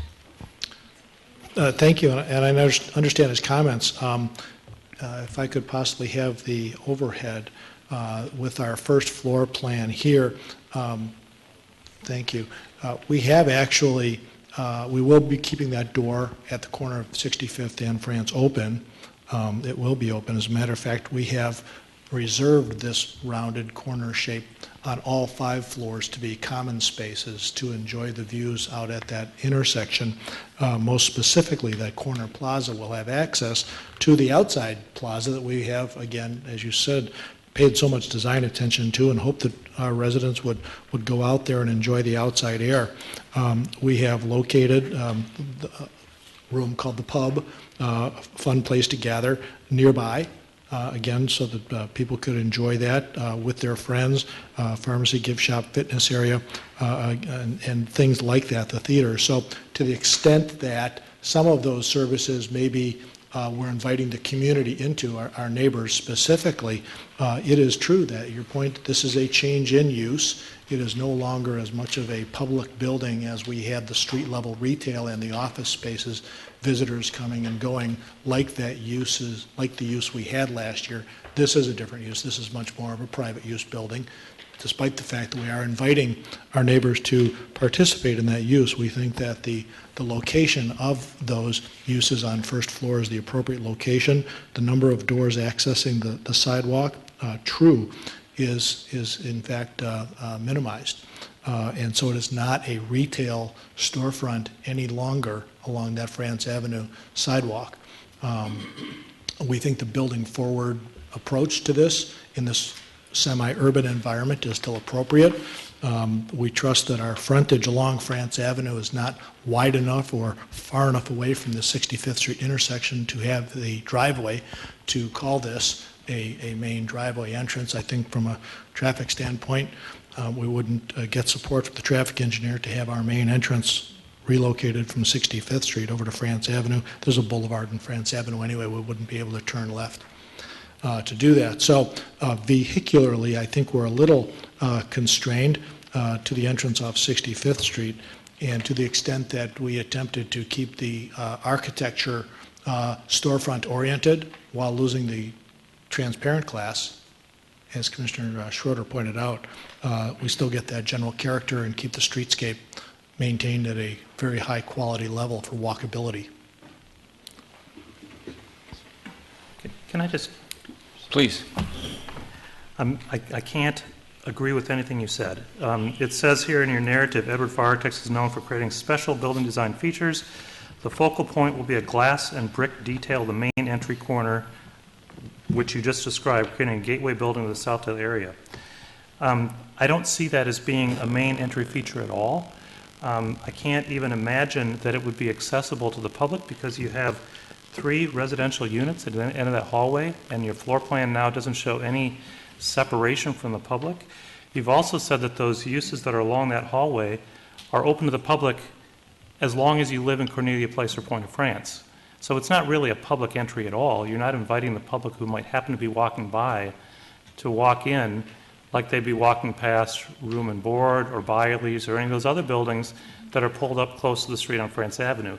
It's not that kind of a building anymore, and I don't think your senior housing management would want the public walking into this building. Most senior housing managers do not invite the public to just walk into their building at any point. They're very controlled environments. So our notion about bringing a building up to the street to enhance pedestrian activity in the street only works if there's engagement across that interface, and I'm not seeing it here. To be sure, the change in use restricts the amount of retail activity that we had talked about last time in our previous development proposal. That's not within this application. The architecture at the corner that I spoke of, I'll maybe rephrase my comments to say a lantern type design opportunity to draw people to the building in terms of the definition of entrance. We've talked about this streetscape along France Avenue as being regional in nature, and the building's calling card with the amount of traffic along France Avenue, specifically southbound from 62, this is the calling card at that corner, the invitation saying, this is the building welcoming you, this is where the special architecture is, it draws you in. You're correct that the vehicular entrance specifically happens beyond that articulated corner element, but that's our architectural calling card. You're right, the general public doesn't whoosh in there like a shopping mall. That's a change in use. And I'll point out that the kind of evolving ideas that were shared last night with the community about the urban design for France Avenue relies only in part, small part, on architectural features like lanterns to create a signature. There's a much more significant focus on creating what are called pools of human activity, and I don't see that happening anywhere along the storefront, as you would describe it. But it's in fact something that could happen in the previous proposal with the mixed-use design of, particularly on the first floor of the building as it addressed France Avenue. But how can you do it with this use?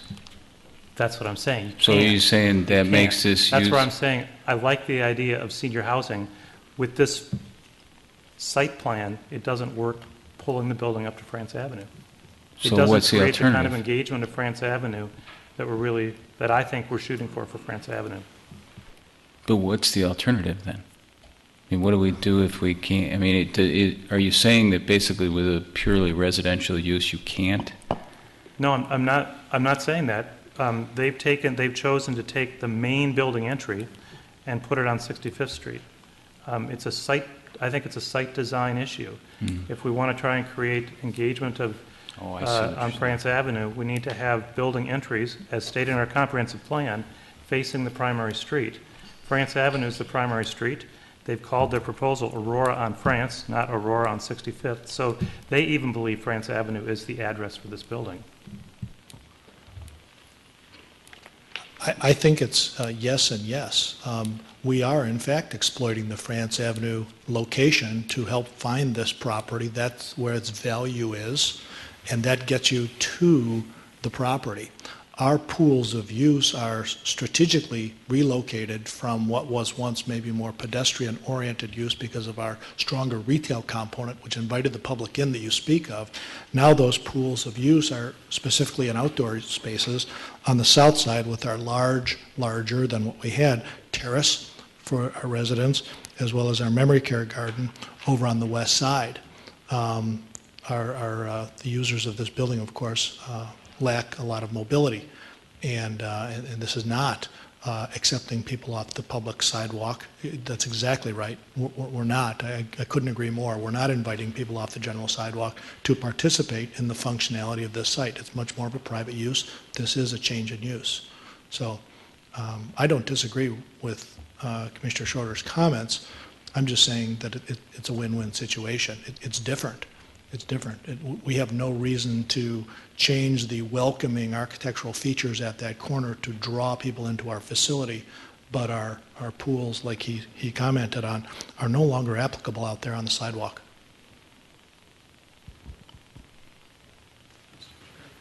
Commissioner Potts.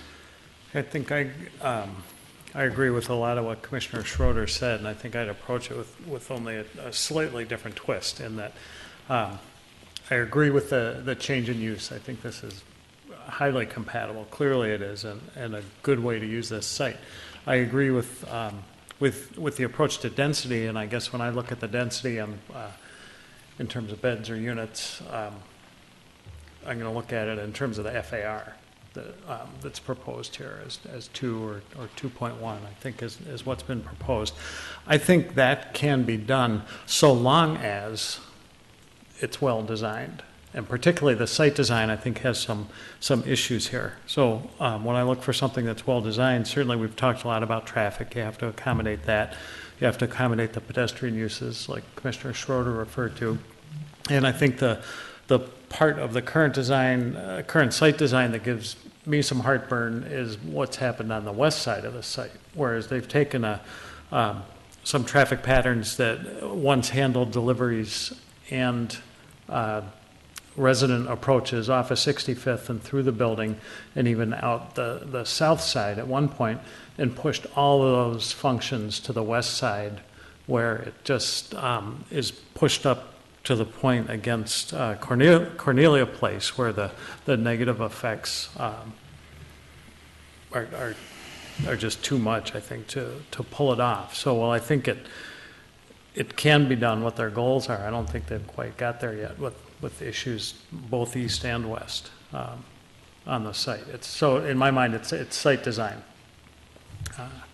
while I support the use, I'm not there yet with the site design, and I guess I've weighed in on how I feel about the affordable housing. I think that's come in late, as well as the sustainability approach. Commissioner Forrest. I've mentioned this before, I've had positive experiences with Ebenezer. I like the use, but I don't like the use for this location, and my reason is different than the others.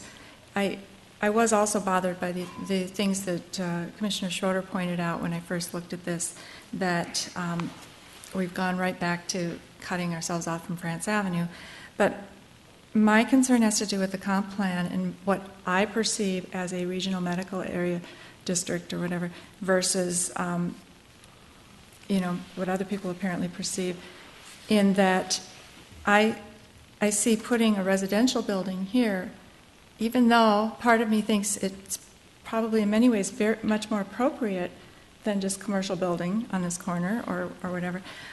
I see it as potentially precluding the development of, this area as a premier medical destination in that, with specialist clinics and whatever. So we're early in this process with this project, but at this point I'm just not convinced that, early for some but not for others, in that I'm just not convinced that we are really not just abandoning the comp plan in order to accommodate a project again.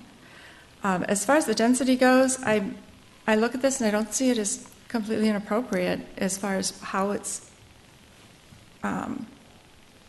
laid out, the fact that there's a balance of different types of care. I like that. But it was interesting to note that other communities in the comparisons that Director Teague gave us, they do provide incentives for higher density when there is more mixed use, say combining with retail on a site.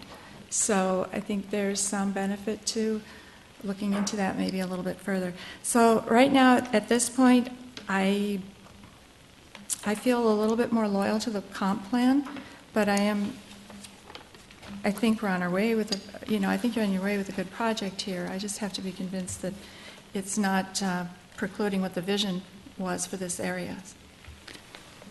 Commissioner Carpenter. And all the time I think I've been on the Planning Commission, I think you could argue that I've had a hard time finding a project that I couldn't approve. I think I've supported just about everything. I continue to have, as I did at our last meeting, enormous difficulty with this project, and it's emphasized even more so now with a lot of the testimony we got today from Point of France and from Cornelia. I'm concerned about the impacts, and I worry sometimes, and in particular I'm worrying a lot this time about how much lip service we're giving as opposed to real heartfelt concern over how this development will impact those residents. So as I said at our last meeting, I was uncomfortable supporting this. I'm continuing to be uncomfortable supporting it. And I'm hard-pressed to find an avenue by which I could personally accept it. I know that's a departure probably from many of the other commissioners at this table, but that's kind of where I come down.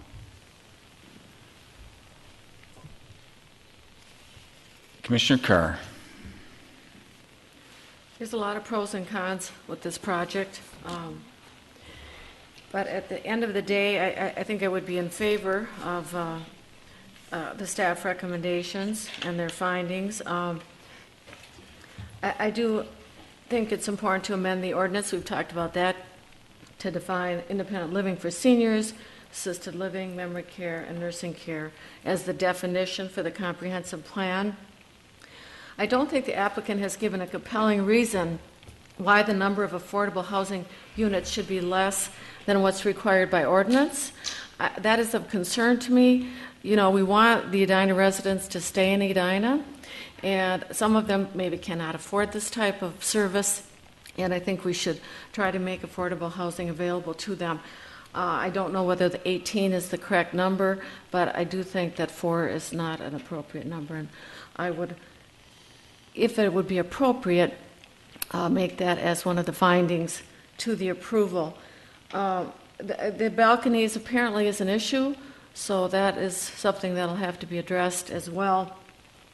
The traffic study issues, I believe they're always of concern. I think that the study appears as though they've done an adequate job of looking at all the contingencies, looking at the peak times, which is when the most traffic is going to occur.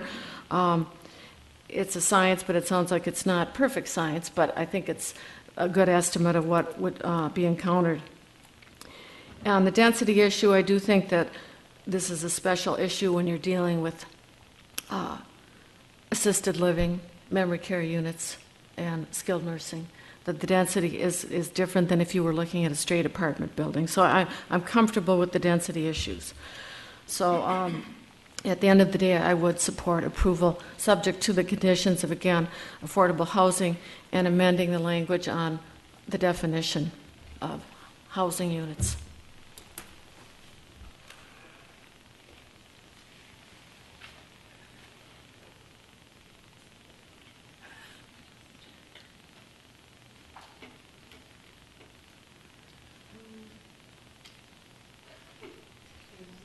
I'm waiting for one of you two.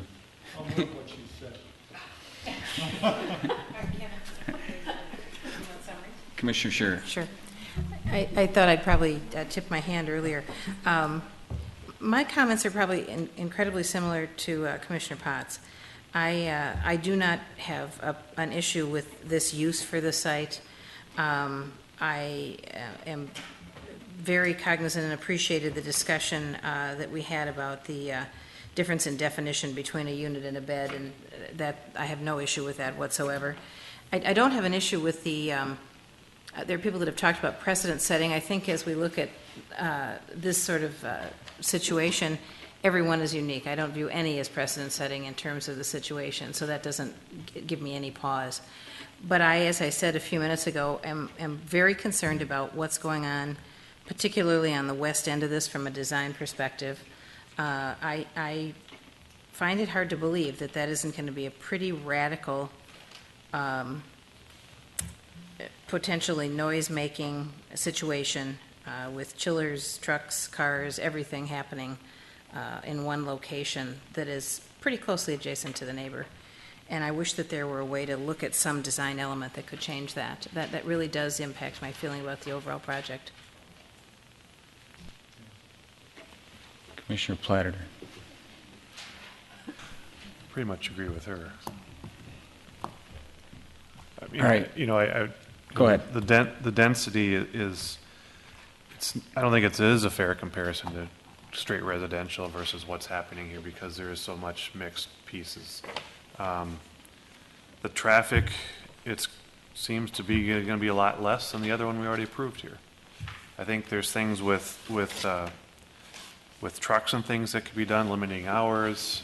Doesn't sound like there's a huge amount, but but kind of again, and I touched on a little bit before with just on that west end, what's happening. It's everything's kind of shoved in that corner, and I don't think it's quite worked out to what's going on over there with everything coming together at one spot. So I would agree with Commissioner Scheer for the most part and Potts on what's happening there.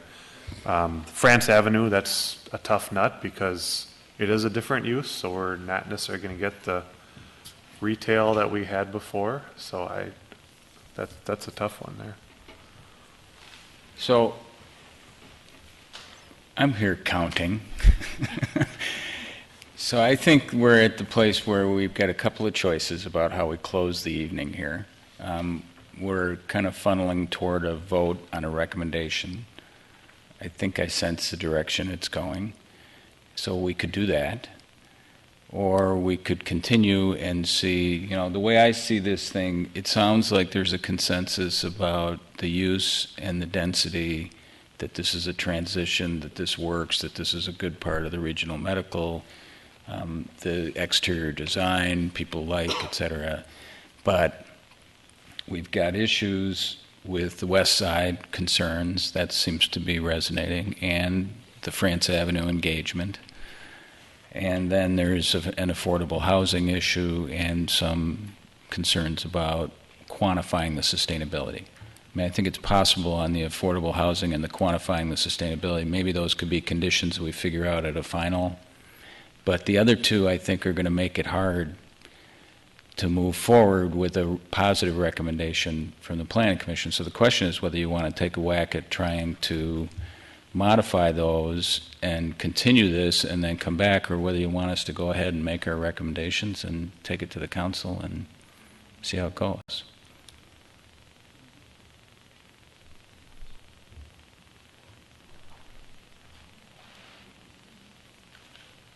I'm not here to give you a global answer to that. I know I'm putting you on the spot. Yeah, well, sure you're buying time for those guys. Sure, No. sure, yeah.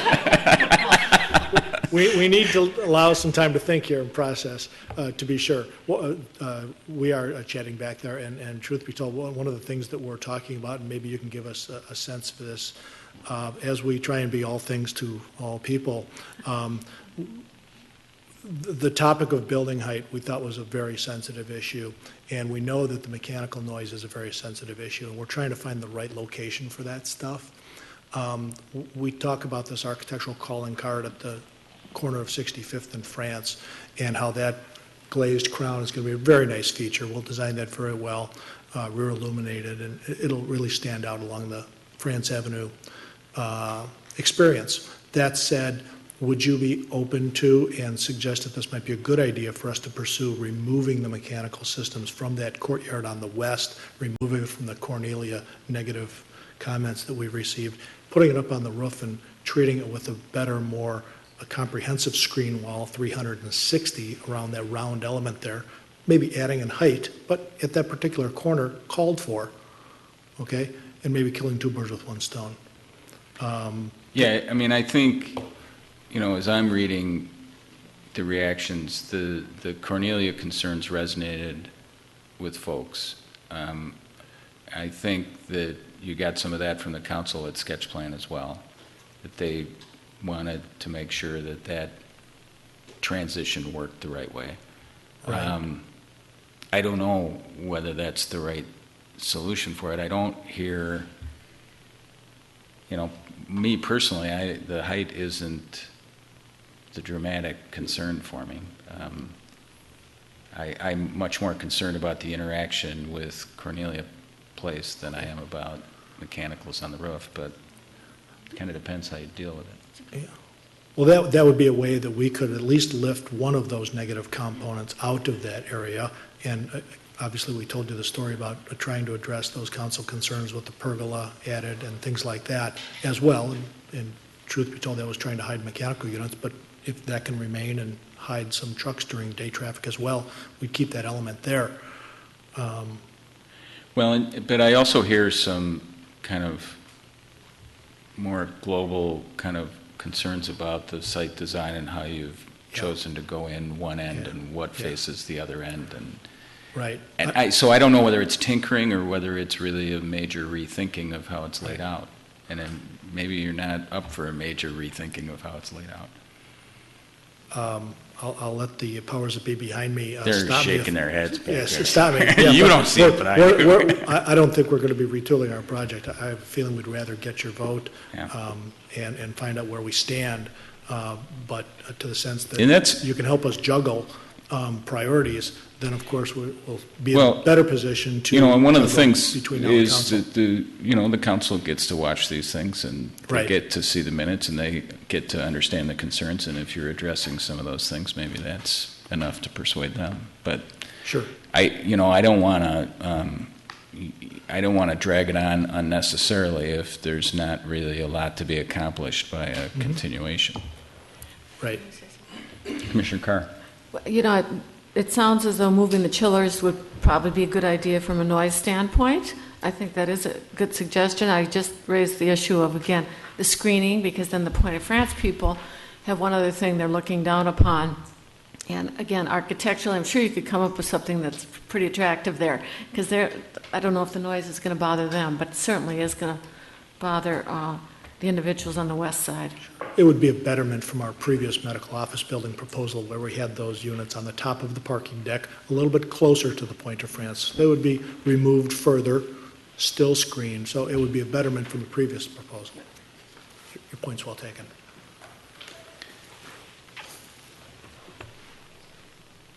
So I hear you saying, let's go ahead and move forward. Mr. Chair, the four items you seem to bring up are the sound of the heating and cooling system, the opportunity for retail on France Avenue, which will require 7 per 1,000 parking, surface parking, and then deliveries on the west side is 3. What was the fourth one? Well, affordability. Affordable housing. Yeah, I think we can and come to sustainability a stuff. compromise on affordable housing. I think we can get there.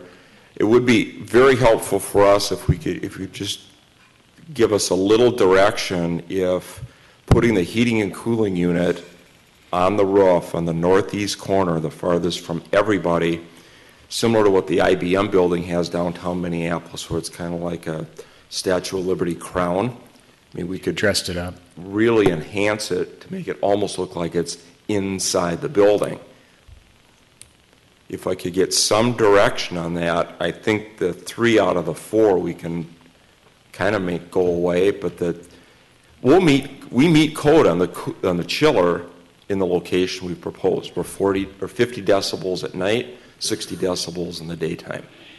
So we meet code, but that doesn't make it right. Right, and just to be clear, I mean, I guess I would characterize them slightly different. I think it's the concerns I'm hearing are the collection of impacts on the west side. Yes. And the chiller is, it sounds like you think that's the easiest one to move out of there because of the configuration of the building. So if that's the case, fine. I think you're hearing that people think that might not be a bad idea.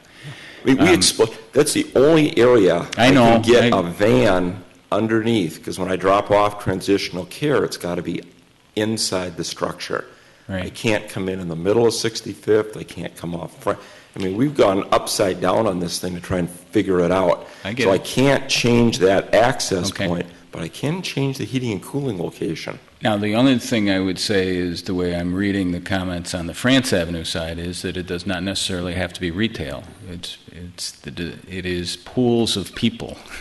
However you get pools of people or pools of activity. Well, that corner right now is almost 2,000 square feet of pavers. I've got 5 tables out there. We're encouraging people to sit there.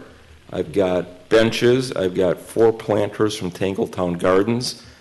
I mean, we've done a lot to try and encourage and enhance that area. That's a big space.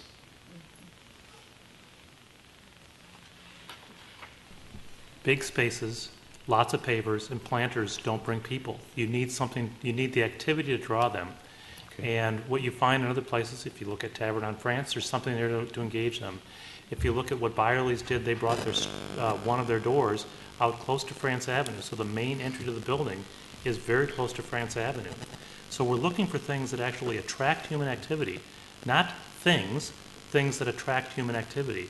And planters on their own, 5 tables in 2,000 square feet, to me is not suggestive of human activity. I don't think you're there yet. This isn't Tavern on France or Byerly's, though. It's a senior on citizen. France. It's a senior citizen. That's my point. It's still on France. Then they should not build it in this space. They should build a Walgreens or something on the corner to invite people. Is that what you're suggesting? I would have the same issue with the Walgreens. As we're going through this, we have a long ways to go to evolve France Avenue. This is not getting us there, and I don't believe pulling a building up to the street and ignoring critical pieces of our comp plan are in the spirit of what we're trying to do for this street. Then I just want to throw out an idea. So, for example, would a coffee shop at that spot with the tables, I don't know whether that'll work or not, but is that the type of thing where people would go to it and sit out there, at least in the summer, get some coffee, and becomes more of a gathering point?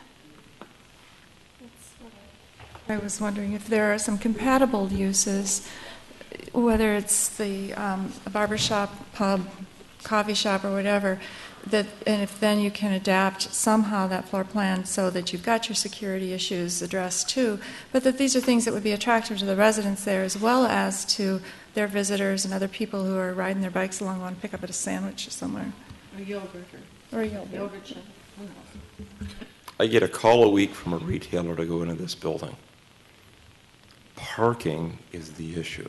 So maybe, what, if the If I idea do a is, 1,000 square foot coffee shop, how many surface stalls do you want? maybe, I don't know, maybe we just want pedestrians. Yeah. We got a and building you didn't have across any the street. surface parking spaces before, and you had doors on France Avenue. So how many surface spaces did you have before when we liked how you were interfacing with France Avenue?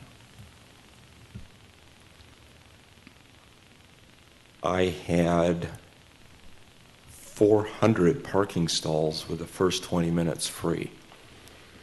In a parking structure, not on the surface. Divide by 4, we're on one level. I'm not going to solve your design problem right now. I'm trying to state where your plan is not in alignment with our comprehensive plan, and I have a problem with that. You're asking us to amend our comprehensive plan, you're asking us to grant you a PUD, and you list out a bunch of things that are benefits for the community. I'm not seeing it. I'm not seeing how this is a betterment for France Avenue. That's what I'm trying to get to. Okay. Thank you. If I could get, Commissioner, some direction on the heating and cooling unit on the northwest corner with a very handsome surface materials similar to the rest of the building, that would make huge leaps and bounds. I think you for would, us. I think you would benefit yourself by getting the chiller away from the other two neighboring structures. And the northeast corner is the furthest place away from those two, so.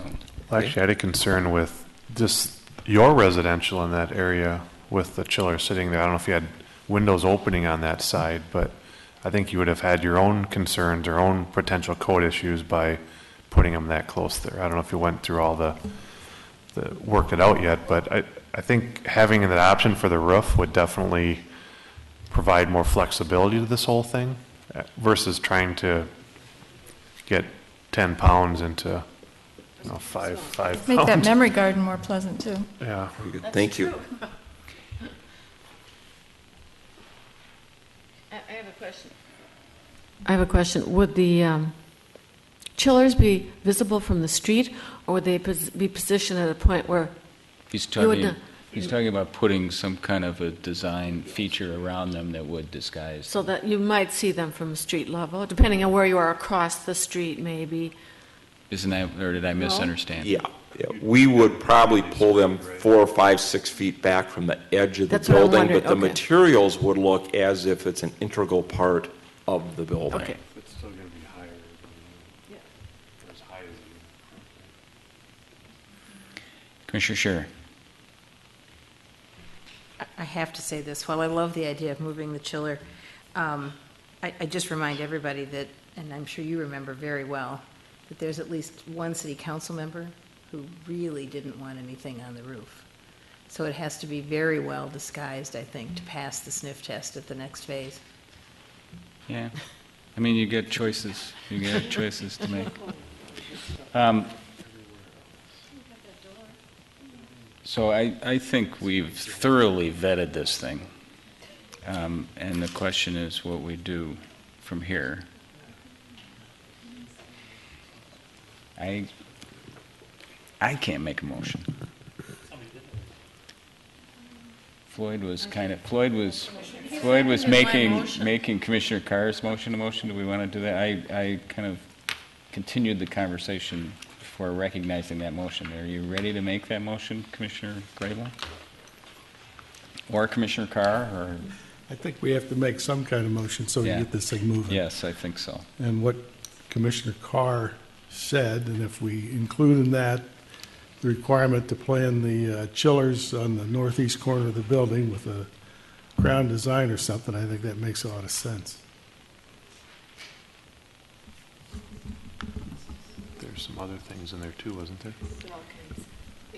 There was the Wasn't the There was affordable a- housing? The amendment of the The amendment of the language, the fix the balconies. Affordable Why don't you housing? restate it? Commissioner Carr, why don't you make your Okay, motion? that I move approval, Commissioner Graber moves approval. We jointly move approval. Moves approval, consistent with the staff recommendations, but with the additional findings. And on both, do I have to make two separate motions or one motion?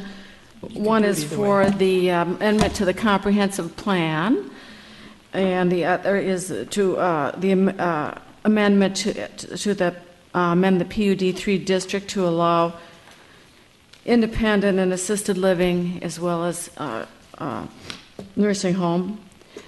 So I support those and move that we approve those subject to the following additional conditions. One is that the affordable housing, the number of affordable housing units be increased to that required by ordinance. It's not really required by ordinance? No. No. Okay, that's a guideline? Don't really have a guideline either. In general, we look for between 10 and 20% of the units, but we don't have a policy or... Okay, I would move that the affordable housing units be increased to 10% versus the 4, and that include both the total number of assisted living and independent living, that be the number to be used for computing the 10%, that the amendment to the ordinance in terms of defining senior housing, that senior housing be revised to now state, instead of the use of the word senior housing, independent living housing for seniors, comma, assisted living, memory care, and skilled nursing. That the balcony setback issue be resolved, and that the chillers be moved to the rooftop rather than on the west side of the building. Is there a second? I will second it.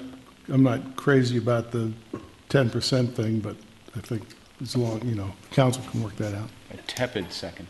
A tepid second. All right. But Further a discussion? second nonetheless. Further discussion. Commissioner Platter. I was going to say, is a friendly add to that on loading dock hours? You want to add something to that? Like A friendly 9 amendment to 4. would be that commercial deliveries on the west side of the building be limited to certain core business hours. 9 to 4. 9 to 4, but that would certainly exclude move-ins and move-outs as well as emergency deliveries. I'll accept that. We didn't mention the care suites, so convalescent care, possibly. Well, she did. It wasn't that one, it wasn't. Well, what I did was, I was, All the other ones were. She meant to. Absolutely. That's what I yes, I did.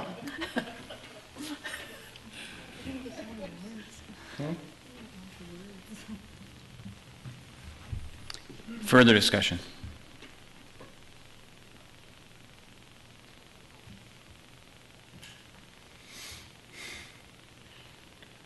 Commissioner Schroeder, any condition you want to try and add? No. All right. All right, hearing no further discussion, I'm going to call for a vote. Jackie, I think we should do a roll call. Nay. Nay. Nay. Nay. Aye. Aye. Nay. Aye. Aye. So the motion fails 5-4. We've been through this before about doing a second motion. We won't do that anymore. So the message that will go to the council is there was a motion with those conditions, and it failed 5-4. And that'll be our recommendation to them. Obviously, this entire record is available to them, and as well as to you folks as you move forward. Thank you for your patience. Thanks to the members of the public who spent the evening with us. And that is the end of that agenda item. So the next agenda item is correspondence and petitions. Council connection. I don't know if we had a council connection, not this week. Okay. Oh, right, they skipped in. The attendance sheet is in your packets. Chair and commission member comments. Any comments from members of the commission? Commissioner Schroeder, you were mentioning that there was a France Avenue meeting. There was a France Avenue meeting last night where urban design concepts were presented, and we can bring a summary back to the Planning Commission meeting when it's appropriate. Sorry. I'm sorry. I'm sorry. Or I can Carrie, summarize my comments when it's appropriate again. Or not. Carrie, Or not. Carrie, Commissioner Carr is not getting invited to these meetings. I don't know how many times we have to ask Wayne. Invite, It's please. not that hard. Get her on the list. I mean, it's like, this is like the 5th time. Maybe there's a reason. Yeah, I don't know what you've done to offend everybody, but she wants to participate. So that's what I was trying to straighten out while I was rudely ignoring your summary, Commissioner. Well, there have been 2 meetings. There were scheduled to be 2 meetings, but I think we'll probably have a third, so we'll make sure that Commissioner Carr gets invited, I guess, to the third meeting. And was this most recent one that you were mentioning tonight? It was last night, and we discussed a series of principles to guide the evolution of France Avenue from an urban design perspective, and we laid out a very basic concept for how the evolution of the corridor might happen, kind of dealing with the interface between the public and private realm along the entire corridor. Very good. And I would suggest that it was well received by the people who were there, and there were a fair number of Transportation Commission people there, and other members of the public as well. Good. Any other comments from commission members? I know that Commissioner Carr and Commissioner Platter talked to me about their interest in serving on the Living Streets working group, and so I think we'll tee up at the next meeting, Carrie, if we can, just an official appointment of them. And we are, the Grandview group is firing up again here in July. Commissioner Schroeder and I are participating in that. We will be reporting back as we learn more about that. Commissioner Platter. I was going to mention, and I'm sure we all know, but just for the public's sake, if anyone's still listening, watching, the residential recommendations will be going to council next week on the 16th. I cannot be there, unfortunately. I'm out of town for work, but Commissioner Potts, I believe. And I'll be there. And a couple others will be there to partially go through what we had and then also answer any questions that may arise. So I just wanted to put that back on everyone's radar. Good catch. Other comments? Staff comments? Carrie, anything? Okay. Then I would accept the motion to adjourn. I move that we adjourn. Second. All in favor, say aye. Aye. Thank you, and good evening.